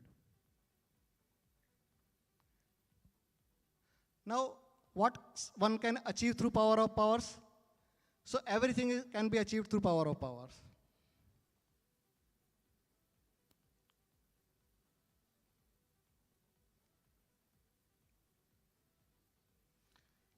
Complete healing, and that too in a very finite time. Otherwise, I have been hearing it from years and years that healing is a continuous process which goes on lifelong. But with power of powers, healing is a finite process which completes in a finite time, and then only progress takes place in life. With power of powers, healing is a finite process, and health, wealth, love, peace, joy, happiness, beautiful relationships, whatever you desire, whatever you deserve, and total transformation takes place, and you just move forward in your life. As I already mentioned, it works equally great on humans, plants, animals, machines, everything. And we have done it many, many times.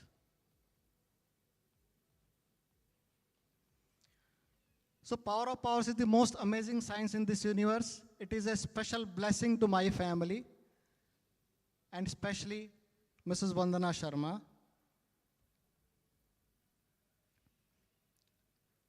Now, what if everything is good and absolute in one's life? Because I've talked to many people and they say that we have no problem. I'm healthy, so I don't need healing. So if you are healthy, then also you need healing. So if you think that you are healthy, you are doing good in your life, then you don't need healing. Then you are wrong. Sorry. You need healing from power of powers, because power of powers will take you beyond whatever you have achieved in your life so far. Irrespective of your current status, it will upgrade you. In fact, every single human on this planet needs power of powers, because I don't think there is any single human who doesn't need an upgradation in the life. See, we all are working hard to upgrade ourselves, doing business, working day and night, working hours and hours, putting in a lot of money and efforts and everything. So it is about upgradation. So power of powers can upgrade you irrespective of whatever your status is right now. So if everything is fine and absolute in someone's life, then also we can upgrade the person irrespective of this current status using this energy. And in fact, you can choose the name of your choice and we can upgrade the person, anybody on this planet, whatever may be the current status.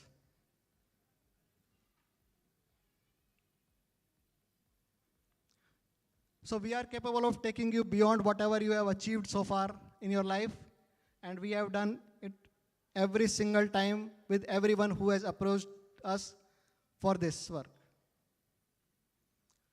Now, as we have achieved so many things so far, so what's next? Is this the limit? No, absolutely no. We have to do much more than this, and we have to go too far. This is not the limit. We know that science and technology has made a lot of advancements, and our scientists and inventors are working very hard to bring in new advancements, new researches, new products, many, many more things. But still,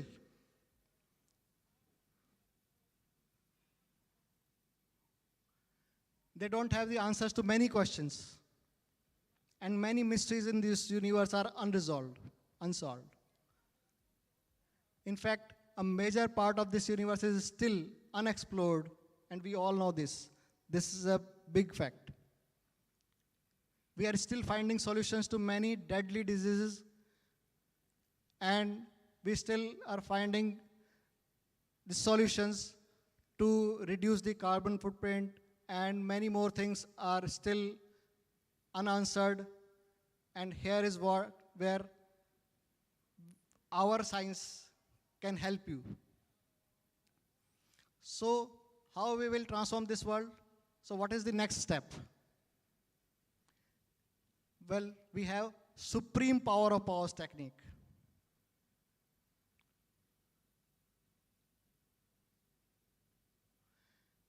And what is the supreme power of powers technique? It's the upgraded version of power of powers, and it is a highly futuristic science. It has the power to defy all the laws of this universe. Ladies and gentlemen, I would repeat, supreme power of powers can defy all the laws of this universe. which you have known or you don't know about them. We have that power. It is unimaginable and beyond anything in this universe, beyond the limitless thing. It is the answer to everything and anything. It is the answer to the unexplored. It is the answer to the mysteries of all the mysteries of this universe. You have the question and we have the answer with supreme power of powers. Not only the answer but the solution also actually. It is the answer to the problems, all the problems of this world. Whatever problem anybody has, any individual, a group, or a country, or the whole planet, supreme power of powers has the answer to each and every single problem and each and every single question in this world. So we are here to help you in your inventions and make them happen. From last 1.5 days, I have been listening to all these speeches, and people have shared their work, and they have said that they are doing the researches about in the medical sector, or into the food industry, or into the agricultural sector, and they have different type of issues. Still, they are coping up with them. They are trying to find the solutions. So we are here to give them the answers for all their queries, questions, and problems. We can collaborate and help you to find the solution very quickly. Least amount of effort and 100% results.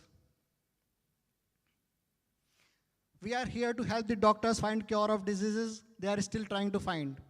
There are many diseases which don't have any cure, or the cure is very lengthy and sometimes fatal. We all know cancer. Lot of people, they survive from cancer but they die from chemotherapy. Right? I think many of us will agree with this. So the actual cure for cancer is also not available, which can make a person without much suffering healthy. Power of powers can do that. Supreme power of powers can do that.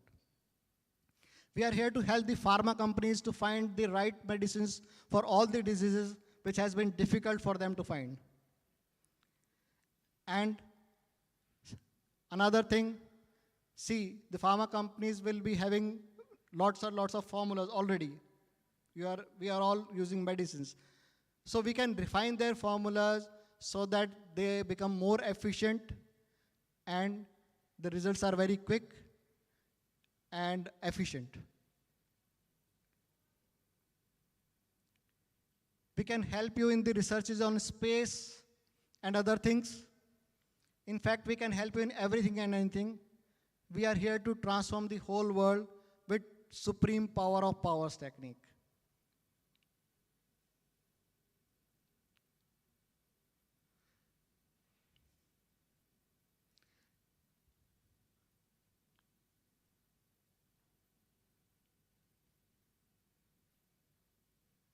We are here to collaborate with the medical practitioners, scientists, pharma companies, space explorers, agriculturists, educationists, and many more to name them. Because we can help everyone, every sector. In fact, we are here to collaborate with everyone who wants to do anything great or extraordinary in their respective fields. So everyone is invited to collaborate and we'll make things happen for them. For sure. It's 100% guaranteed. Apart from all this, we have highly advanced programs and services which are beneficial for every single human on this planet. Whether a newborn or a person of 100 years of age, sick, healthy, rich, or not so rich, everyone. So it means limitless. It doesn't restrict you to do anything. We can make any individual a super kid or a superhuman, 0 to 100 years of age. From 0 to 18 years, the person will be called super kid, and after that, a superhuman. These people will be super extraordinary in their whole life, every aspect of their life. We can upgrade or revive any business irrespective of its current status. We can upgrade your lifestyle from your current status.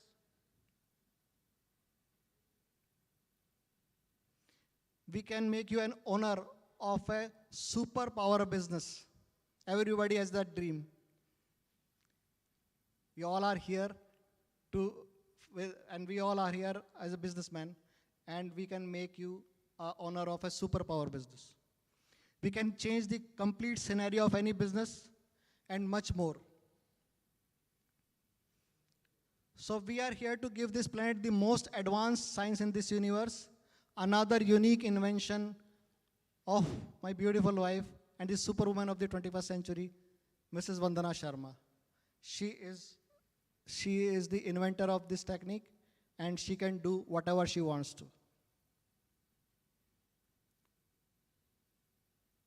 We have named this science Supreme Power of Powers, the science beyond limitless things.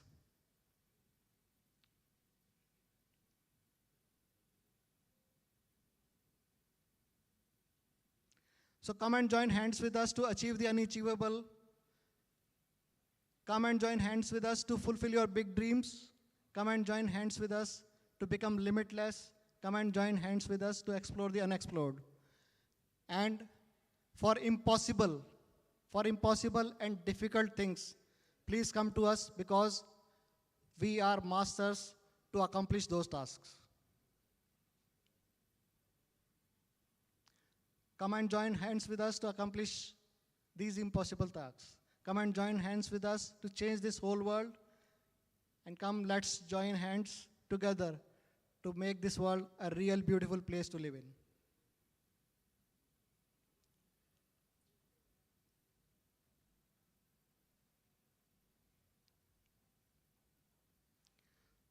So Mrs. Vandana Sharma is going to make all this possible for you and all of us.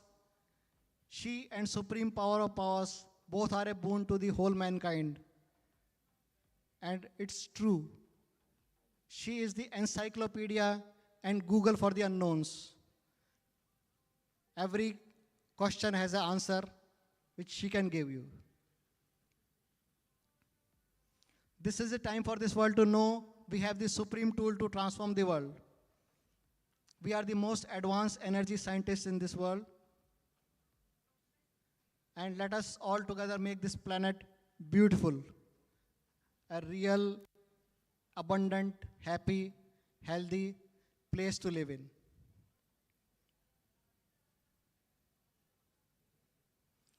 If you have any questions, I would be more than happy to help you. Thank you for your patience to know the unknown.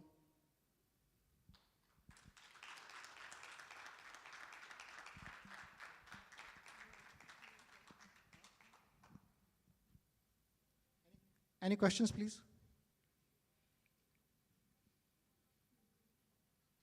Okay, thank you.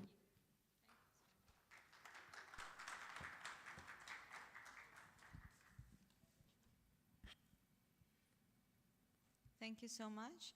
I think it was a lesson, something new we have learned. We can go for some refreshments and tea outside, and we'll see each other in 30 minutes or 25 minutes. Let's make it short.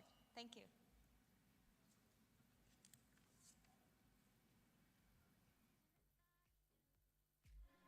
Taking it day by day, it seems like you lost your way. Even when you win, it still feels like you lose. When your heart is racing at the speed of light, and you feel like you got nowhere else to go. No, I'll hold you till the sun comes in the morning light. Yeah, I'll keep you safe, I'll never let you go. When your heart is racing at the speed of light, and you feel like you got nowhere else to go.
Sometimes you just feel like you don't belong. If you did before, not anymore, but nothing's wrong. It's just how life moves on. I found my way back again, but then it might be all gone. And all the story you can put into a song. Oh, trying to put the road still on, just rolling through the motion.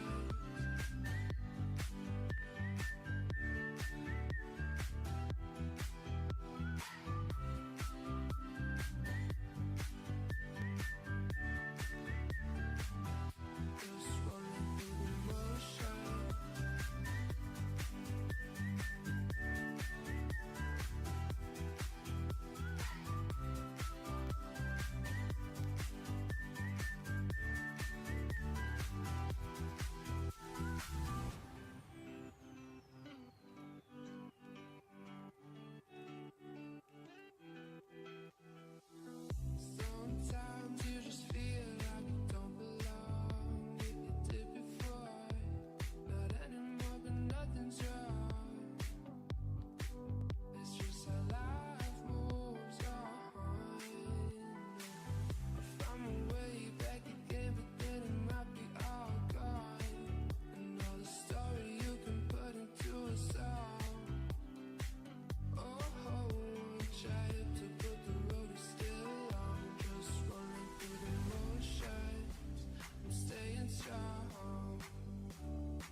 Can you hear me? SOS.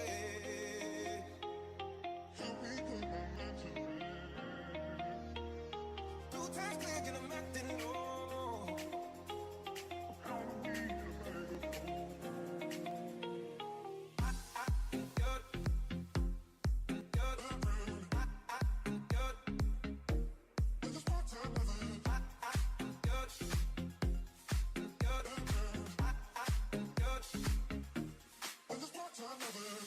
I can feel your love pulling me up from the underground. I don't need my drug. We could be more than just part-time lovers. I can feel your love picking me up from the underground. I don't need my drug. We could be more than just part-time lovers. Part-time lovers.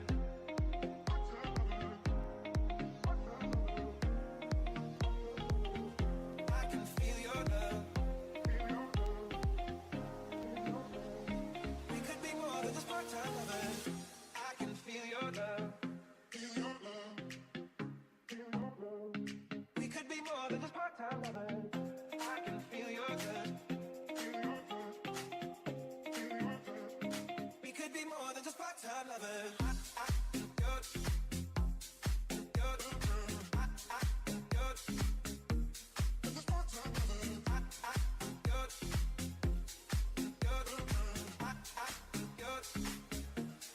part-time lovers.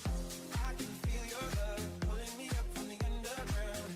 I don't need my drug. We could be more than just part-time lovers. I can feel your love picking me up from the underground. I don't need my drug. We could be more than just part-time lovers.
What about love?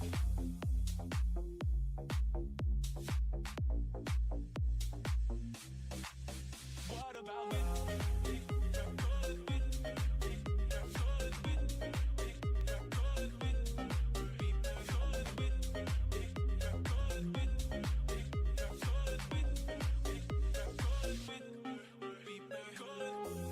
You're moving on, you say, here I stay, watching every night get colder. You're moving on, you say, here I stay. I'll take this pain, yeah, I can.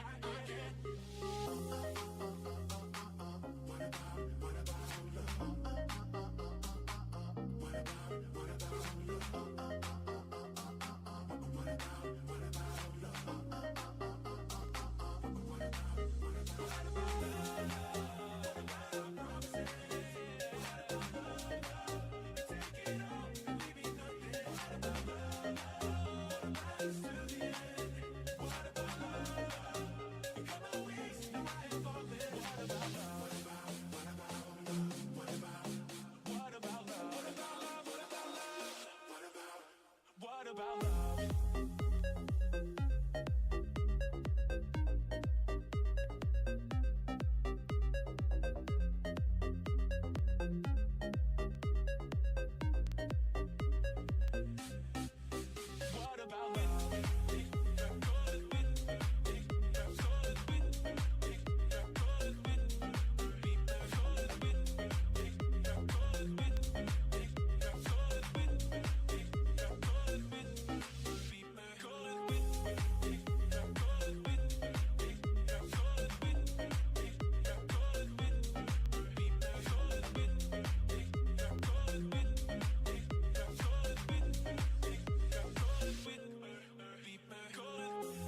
You're moving on, you say, here I stay, watching every night get colder. You're moving on, you say, here I stay. People think about the rumors, they will never bother me. Yeah, I know I might be a fool, but I'm looking what my eyes can see. And I'm in love with the rich boy that you make me feel. No people think about the rumors. Yeah, I prefer mystery. Like a loose leaf stuck on the tree, blowing in the wind, don't help me be free. Like the shimmering stars all smiling at me. Oh, oh, for the red wine, feeling like a loose leaf stuck on the tree, blowing in the wind, don't help me be free. With your shivering hands, yeah, put that on me. Oh, oh, I'm for the red wine, baby. You make me feel. I'm for the red wine, baby. You make me feel. I'm for the red wine, baby. I don't care for the truth, boy, you can be who you please. I had enough of reality, only for the sweet relief. Oh, oh, and I'm in love with the rush boy, you would believe. And right now, we're no one. So let the rest breathe. Why I need love, I need action. Everyone craves the distraction, don't you? Feeling like a loose leaf stuck on the tree, blowing in the wind, won't help me be free. Like the shimmering stars all smiling at me. Oh, oh, for the red wine, feeling like a loose leaf stuck on the tree, blowing in the wind, don't help me be free. With your shivering hands, yeah, put that on me. Oh, oh, I'm for the red wine, baby. You make me feel. I'm for the red wine, baby. You make me feel. I'm for the red wine. I wanna live out all my fantasies, dance on every table till they're mad at me. Throw my head back in the breeze, will you right there with me? Set me leave, go with summer breeze. Don't know what's to me, trying to stop me from flying, but I won't.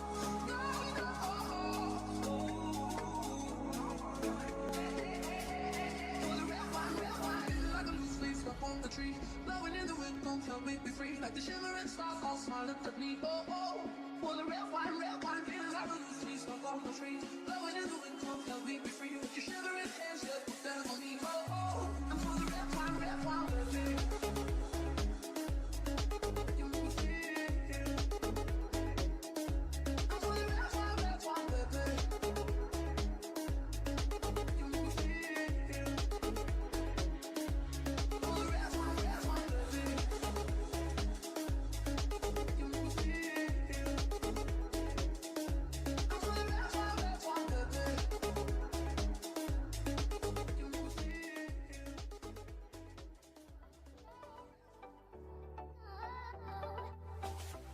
know that there's something so special about you and me, babe.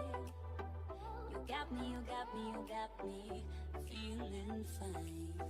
So just say the words, cause you know what it means to me, babe.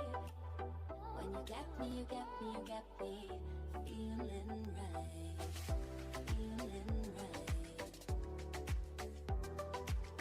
When you got me, you got me, you got me feeling right.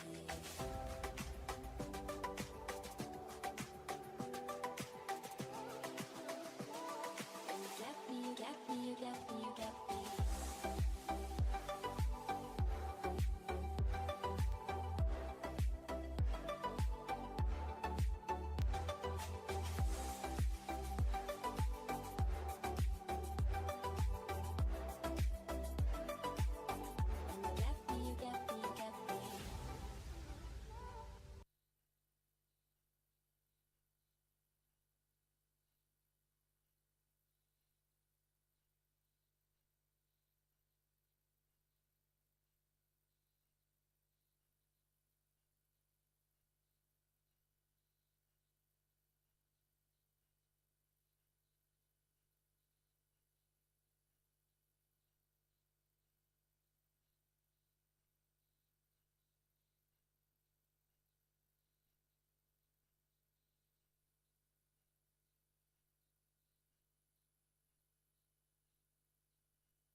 how I live was how I should.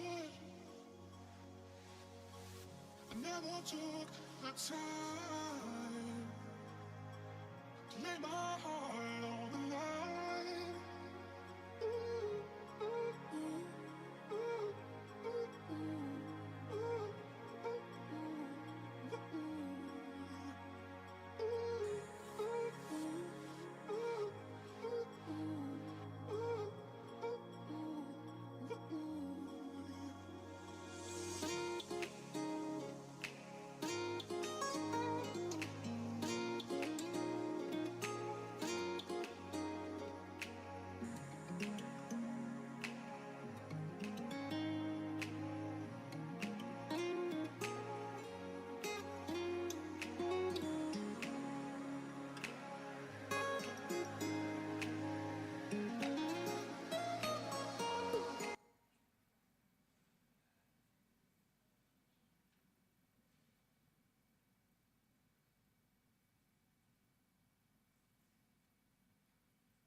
Pop, drop, drink.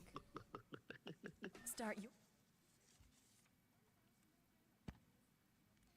Hello and welcome back, everyone. I hope you had a really good tea time and networking session, and I hope you're using the hashtag held number 2conf, that is CONF, for any stories and updates.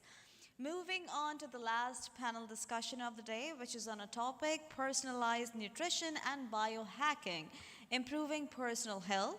Biohacking and personalized nutrition have become a popular buzzwords, especially after pandemic, I must say, in the health and fitness arena. By the means of this session, the panelists will discuss more into the actual potential and talk about their roles in boosting the individual's physical health and overall being. Please give a warm welcome to moderator who will be setting discussion and ideas in motion through this discussion. I welcome on stage Kavita Prakash to take the session forward. It's okay, we can wait. Chef Coco, how was your day? I didn't see you in the morning. Oh, okay. Then it's okay. Who is the new friend of yours? Can I have a mic, please, if you're having a little bit fun conversation? Can I have it's here. Can you give this mic to her, please?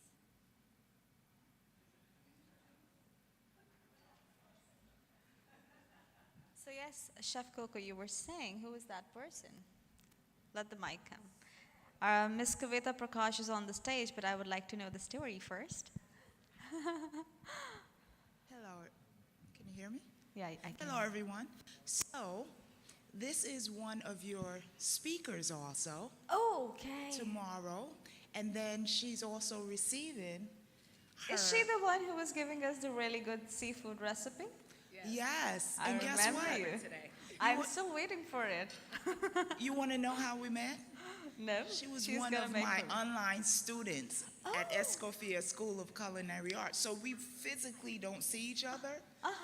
But when I was announced, she had went to the powder room.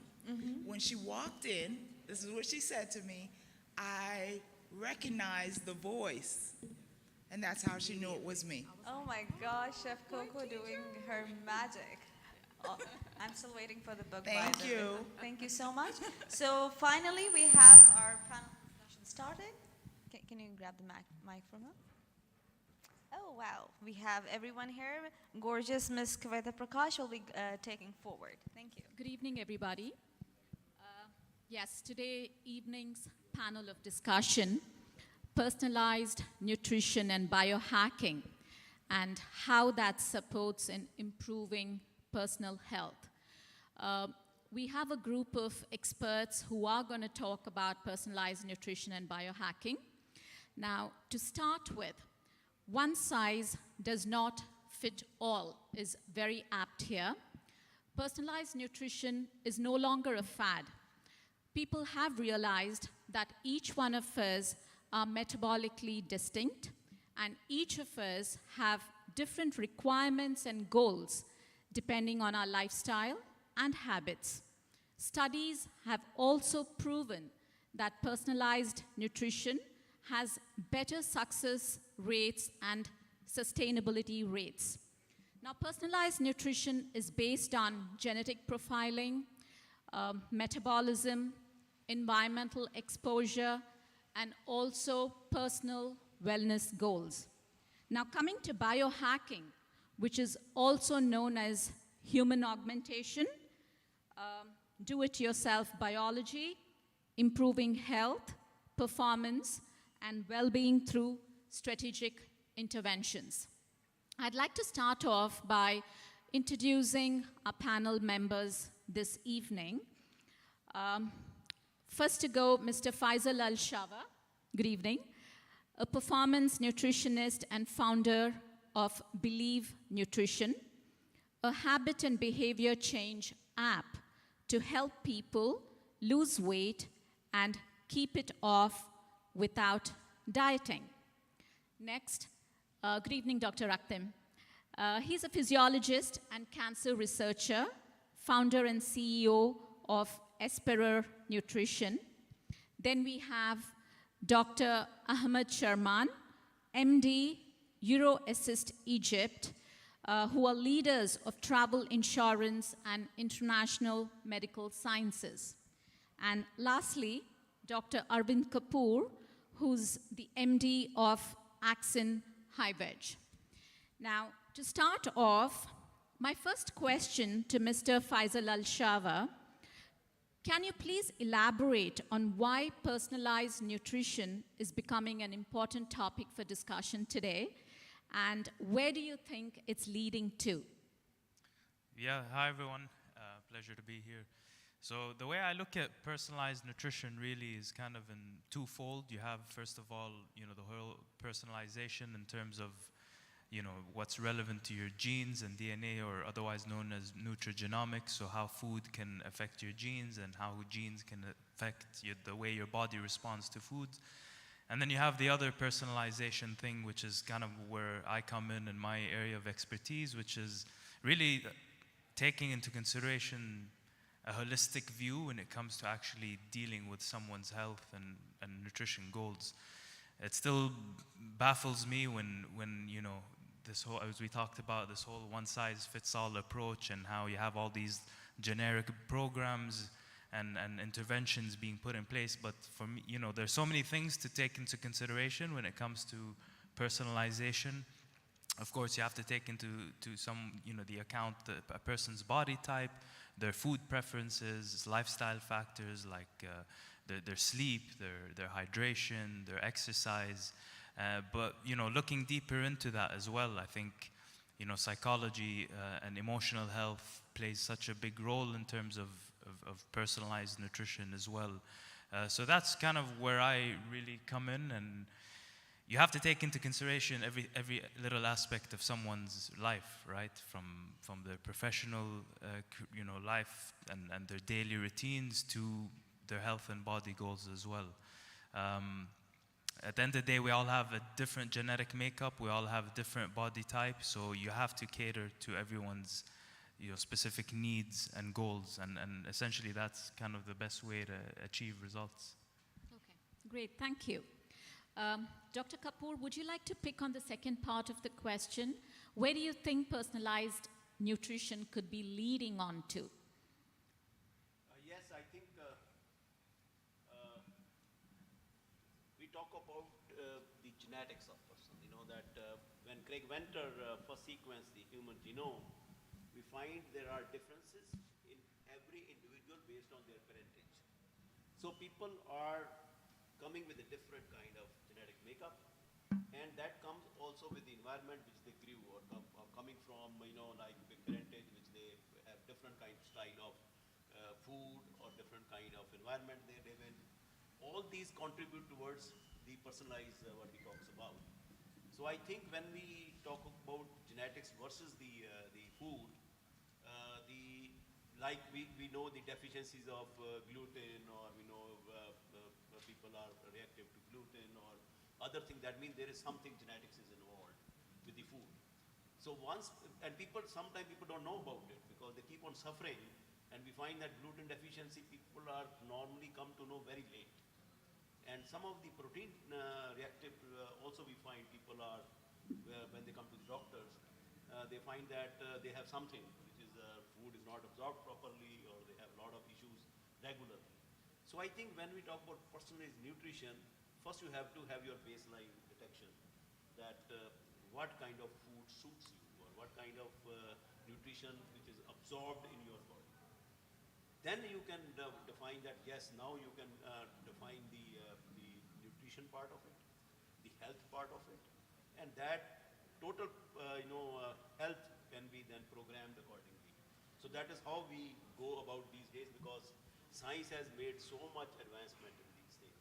People talk about not personalized nutrition, but we talk about personalized drugs, we talk about much beyond that now.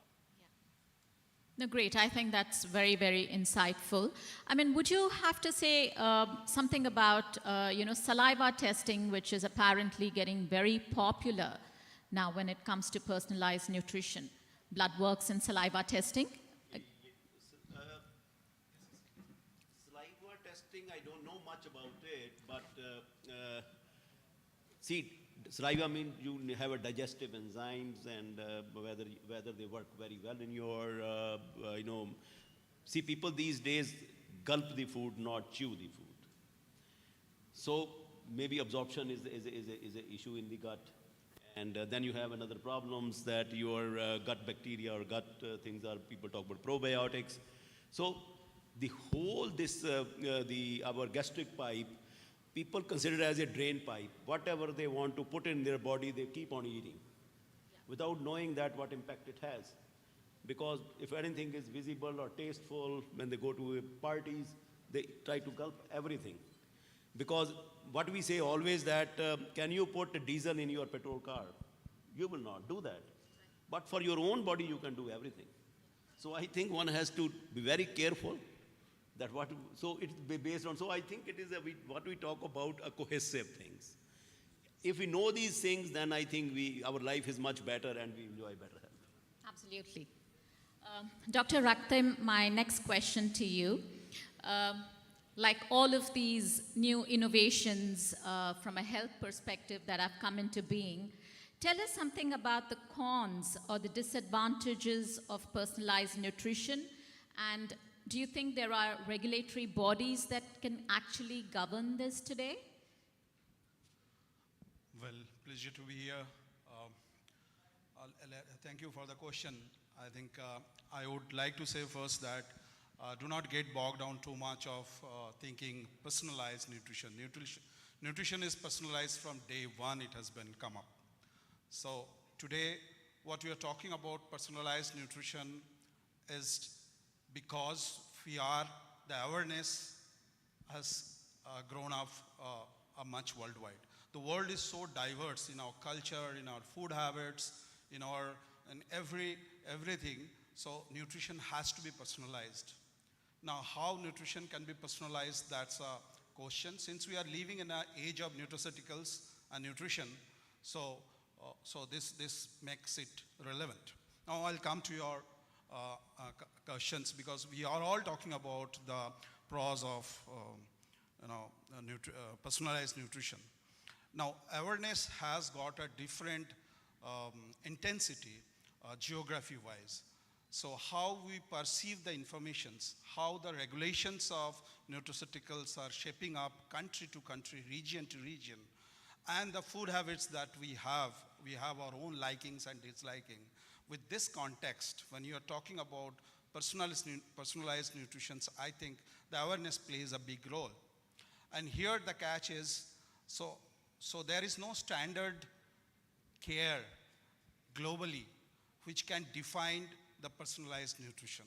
There are some very broad line sketches are available at this juncture. So that's what sometimes it may come, some informations can reach to half informations, and it can progress as a half informations, and that, based on this informations, the practice of personalized nutrition can come out as a bigger problem. And we have seen especially I work in a cancer space, so I see how the personalized nutrition can affect a cancer patient treatment. Generally, nutrient has got a strong interactions with the food, it has got a strong interactions even with the drug used in the treatment in various disease, and we are unaware. So in that context, when personalized nutrition has been implied, I think there is a great chance to reduce the optimal outcome of any disease treatment, and the threat lies there. Okay, thank you so much. But do you think the governmental bodies need to get involved in regulating such activities? Oh, yes, that is true, and I think it is, many of the countries has done a great job, especially the Western countries. And countries like India is nowadays, it's because the source of nutrients are used, natural sources are used in India. So for that, yes, governments are coming up, doing protocols. The clinical trials of nutraceuticals has been given a lot of importance, but it is not, I don't think it's a government job to improvise it. There has to be a bigger interest at a mass level, and I think to educate and to to spread the awareness, it is only the government who can do it, right from the school, different corporates and other areas. They have to come up to form local bodies and support the government to implement. So sketching out the overall plan is fine, it can be done, that much talent we all have. Problem is that implementations. So implementation has got a bigger impact than the sketching at this juncture. Yeah, absolutely, but because I personally think that there's been so much of a change from conventional nutrition to personalized nutrition today. Absolutely. So people are no longer thinking about just aping somebody like a relative or a friend who says, okay, this is something that you have to do. Say, for example, intermittent fasting, which is caught up so very much in the world today. So somebody is doing it, people don't realize the adverse effects that it could have, or if it could really suit each and every body type. But thank you so much for answering that, Dr. Akhtem. Thank you. Yeah. My next question is to Dr. Ahmed. Can you talk to us a little about DIY biology or biohacking and its relevance to the real world today?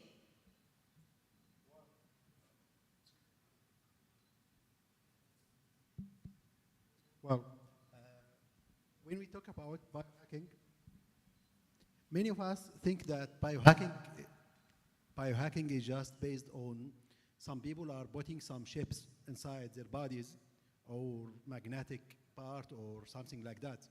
While biohacking can be considered that has many techniques. Some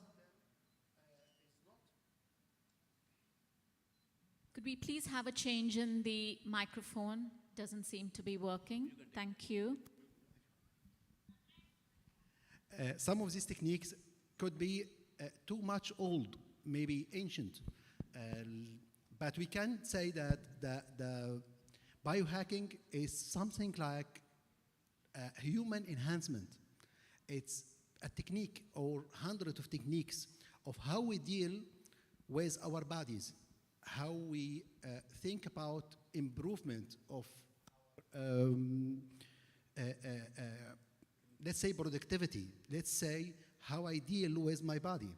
It can be start from normal action we do usually, like intermittent fasting, or maybe putting some butter in coffee, or meditation. That's very old techniques we was using for a long time.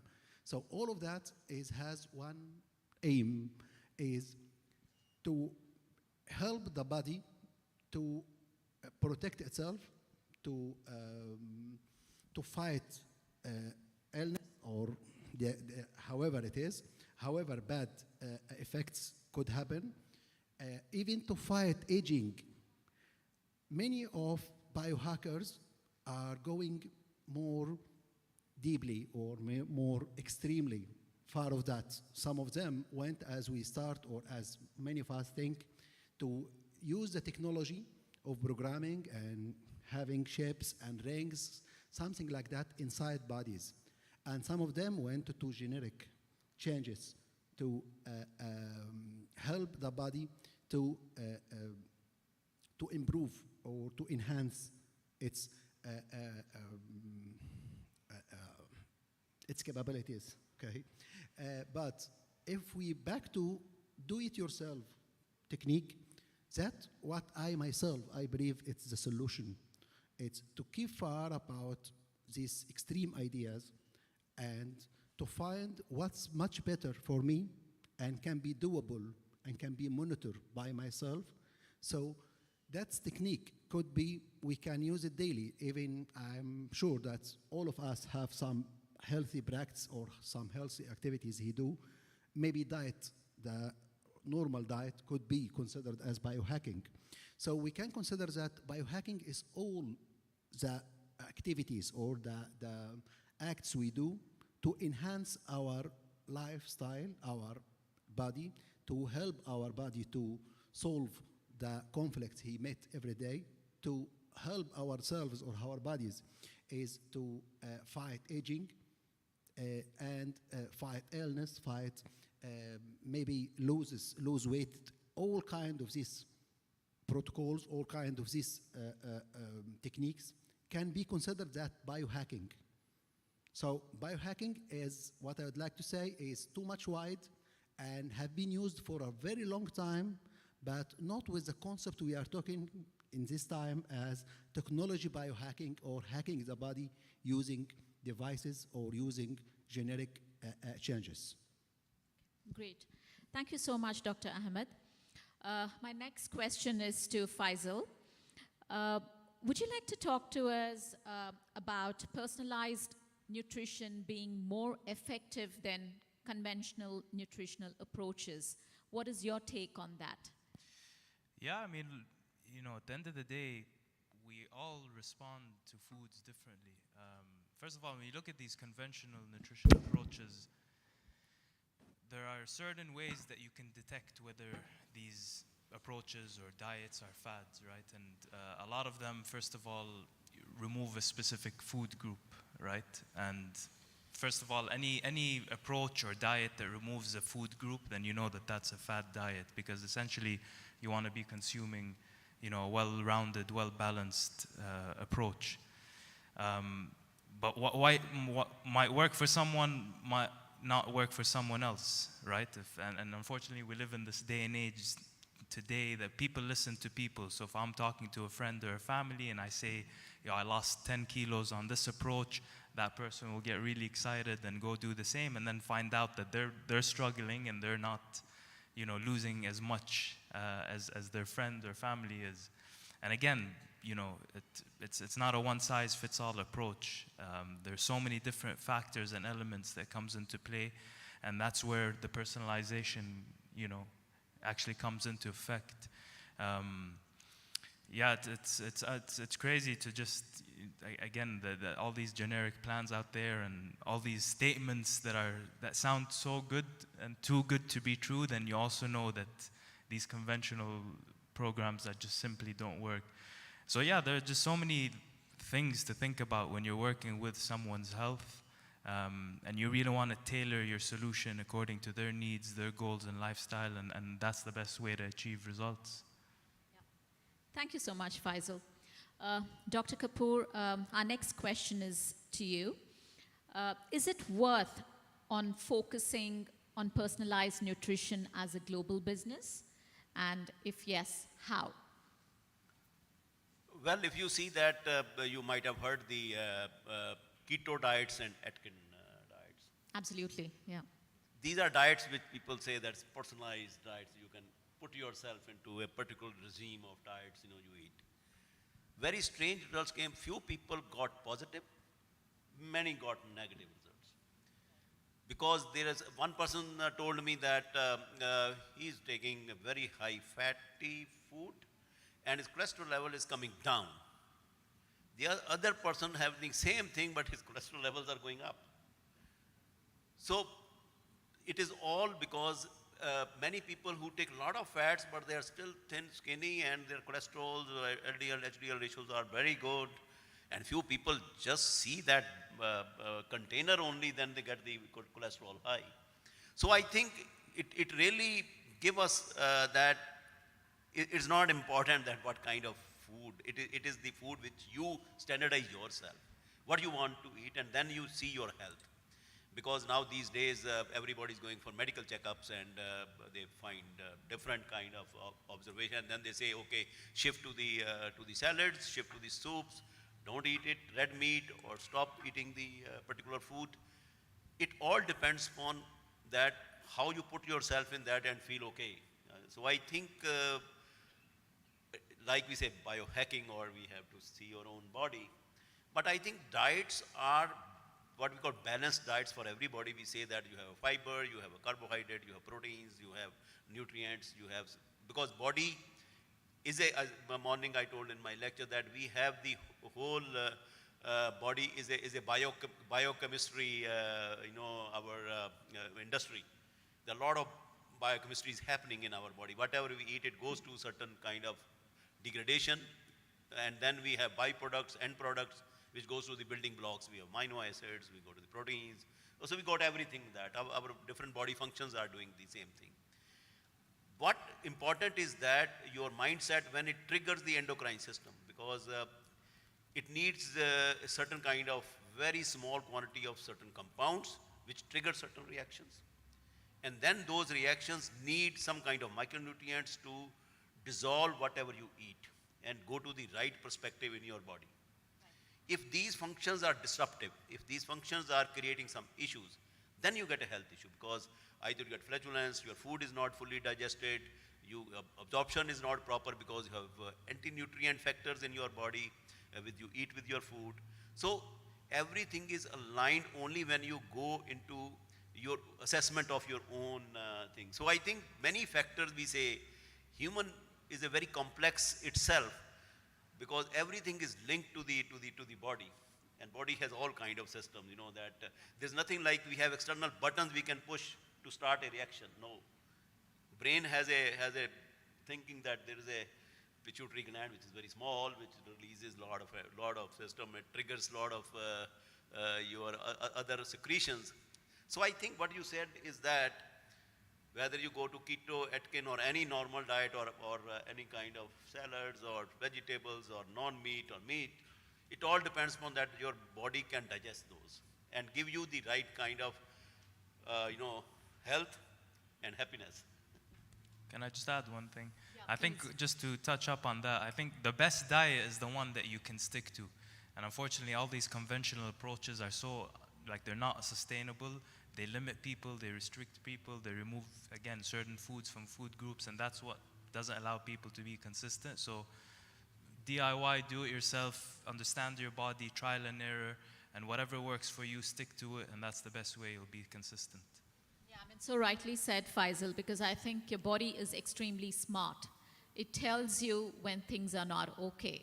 Even if you do it for a fad, say, for example, I've been reading a lot about the bullet coffee concept, which is catching a lot of buzz in the world today. People drink that first thing in the morning. They do have equal portions of fat and coconut oil with black coffee. Supposedly, one tends to lose a lot of weight, but I don't know how far that's, successful. But again, it's more of a trial and error method, I guess. But thank you. My next question is to Dr. Raktim. What is your final take on personalized nutrition, Dr. Raktim, in the era of clinical nutrition?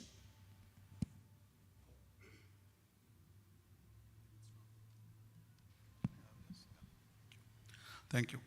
Well, let me understand what I understand about clinical nutrition in a layman language, the nutrition which has the ability to manage diseases. And there's another word is wellness, which is to keep the life smooth, or more of it is a preventive era of nutrition. So when it comes to the personal nutrition and clinical nutrition, I would like to say is this way. Can nutrition cure a disease? Answer is no. Can nutrition manage or complement the disease treatment? Yes. Can nutrition be avoided in treatment of disease? Answer is no. So with this situation, clinical nutrition has got a very close integrity with personalized nutrition. Because every disease, even I have seen in same cancer patients who is having a GI cancer, the 5 GI cancer patients, absorptions of nutrition quantum is different. Disease is same, stages are more or less same, but same nutrient is getting less or more absorbed. So, as you said, body is very smart. So in that case, personalized nutrition in case of clinical conditions become very, very critical. It is no more so-called, because we have maybe a understanding that personalized nutrition and nutrition which we can take of our own. It is not like that. It is always a medical nutrition. Whenever you are taking anything in the body, during any clinical conditions, it comes under medical interventions. So you cannot say that it is personalized nutrition is not medical nutrition. It's of course medical nutrition. Simple example like many of us takes hypertensive, antihypertensive drugs. Many of us are not aware that cheese is a very important source of calcium. It's very good food, but the people who are taking hypertensive drug, the cheese can, the component of the cheese can reduce down the effect of the drug. By not knowing this, even if I'm taking a hypertensive drug, my hypertension will not go down. Either I'll end up blaming doctors or myself. So personalized nutrition is very important and very, very significant and critical when it comes to clinical conditions. Thank you so much, Dr. Raktim. My next question to Dr. Ahmed. Can you please provide us with some examples of biohacking and its role in improving individual health?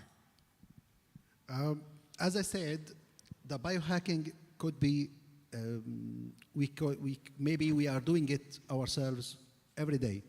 Maybe your normal lifestyle is kind of biohacking. Biohacking could be start from the normal diet you do. Maybe the keto system could be one of the biohacking techniques. Maybe, as I said, just putting some butter on your coffee could be that the way you are trying to control or to enhance your body. But we have levels of, let's say, extreme ideas. More than meditation, more than doing intermittent fasting, to start to go to something like supplements, for example. The first step to increase the trying to make a faster change. Then we reach something like using the technologies like mobile applications or maybe the iWatches to watch our day, our life, our activities. We can even have devices which track your sleeping. Are you sleeping well, or you have very light sleeping or heavy sleeping? Also, there is devices like Embody devices, which in just a few minutes can tell you how fats do you have, how muscles do you have, how much water, and give you some advices, is ready-made advices. Until we reach the most extreme of having some smart chips or magnetic parts under the skin. Even some of the people are using it more extreme than we can think. I saw an exercise for a man. He can open the door using his hand. Just using the chip, it's already in his hand. Sorry. Using the chip, the smart chip inside his hand, which was programmed to manage his body and to manage the waves coming from his brain to his body. So he start to add more functions. Maybe one day he can improve it to how to be like a mobile phone. So I can use a mobile phone without mobile phone, or something like Google Glasses. So what we see that there are some examples are going extreme. And these examples, we was just talking before this session about how dangerous it is. And the dangerous is coming through from that there is no legality, there is no control, there is no observation. It's something can be developed personally everywhere, and can be presented as a very success ideas and a very success devices, and nobody to judge, nobody to control, nobody to observe, is it right or wrong? Maybe some small labs are doing that. And the most dangerous from my point of view is the generic biohacking. That's what I see, because that's playing or trying to make changes in a very sensitive part of the human. And I hope that it could be work like do it yourself, as we all recommend technique. It's just make small changes, small and personalized changes, personalized programs, not something more advanced or technologized or IT concepts with no control or no regulations. Great. Thank you so much, Dr. Ahmed. We're very sorry. I think I've just been, told that we're running out of time. Well, if any of you audiences have any questions to pose to our panelists, please feel free to do that now. Or maybe you can grab them at any point in time and, have a chat.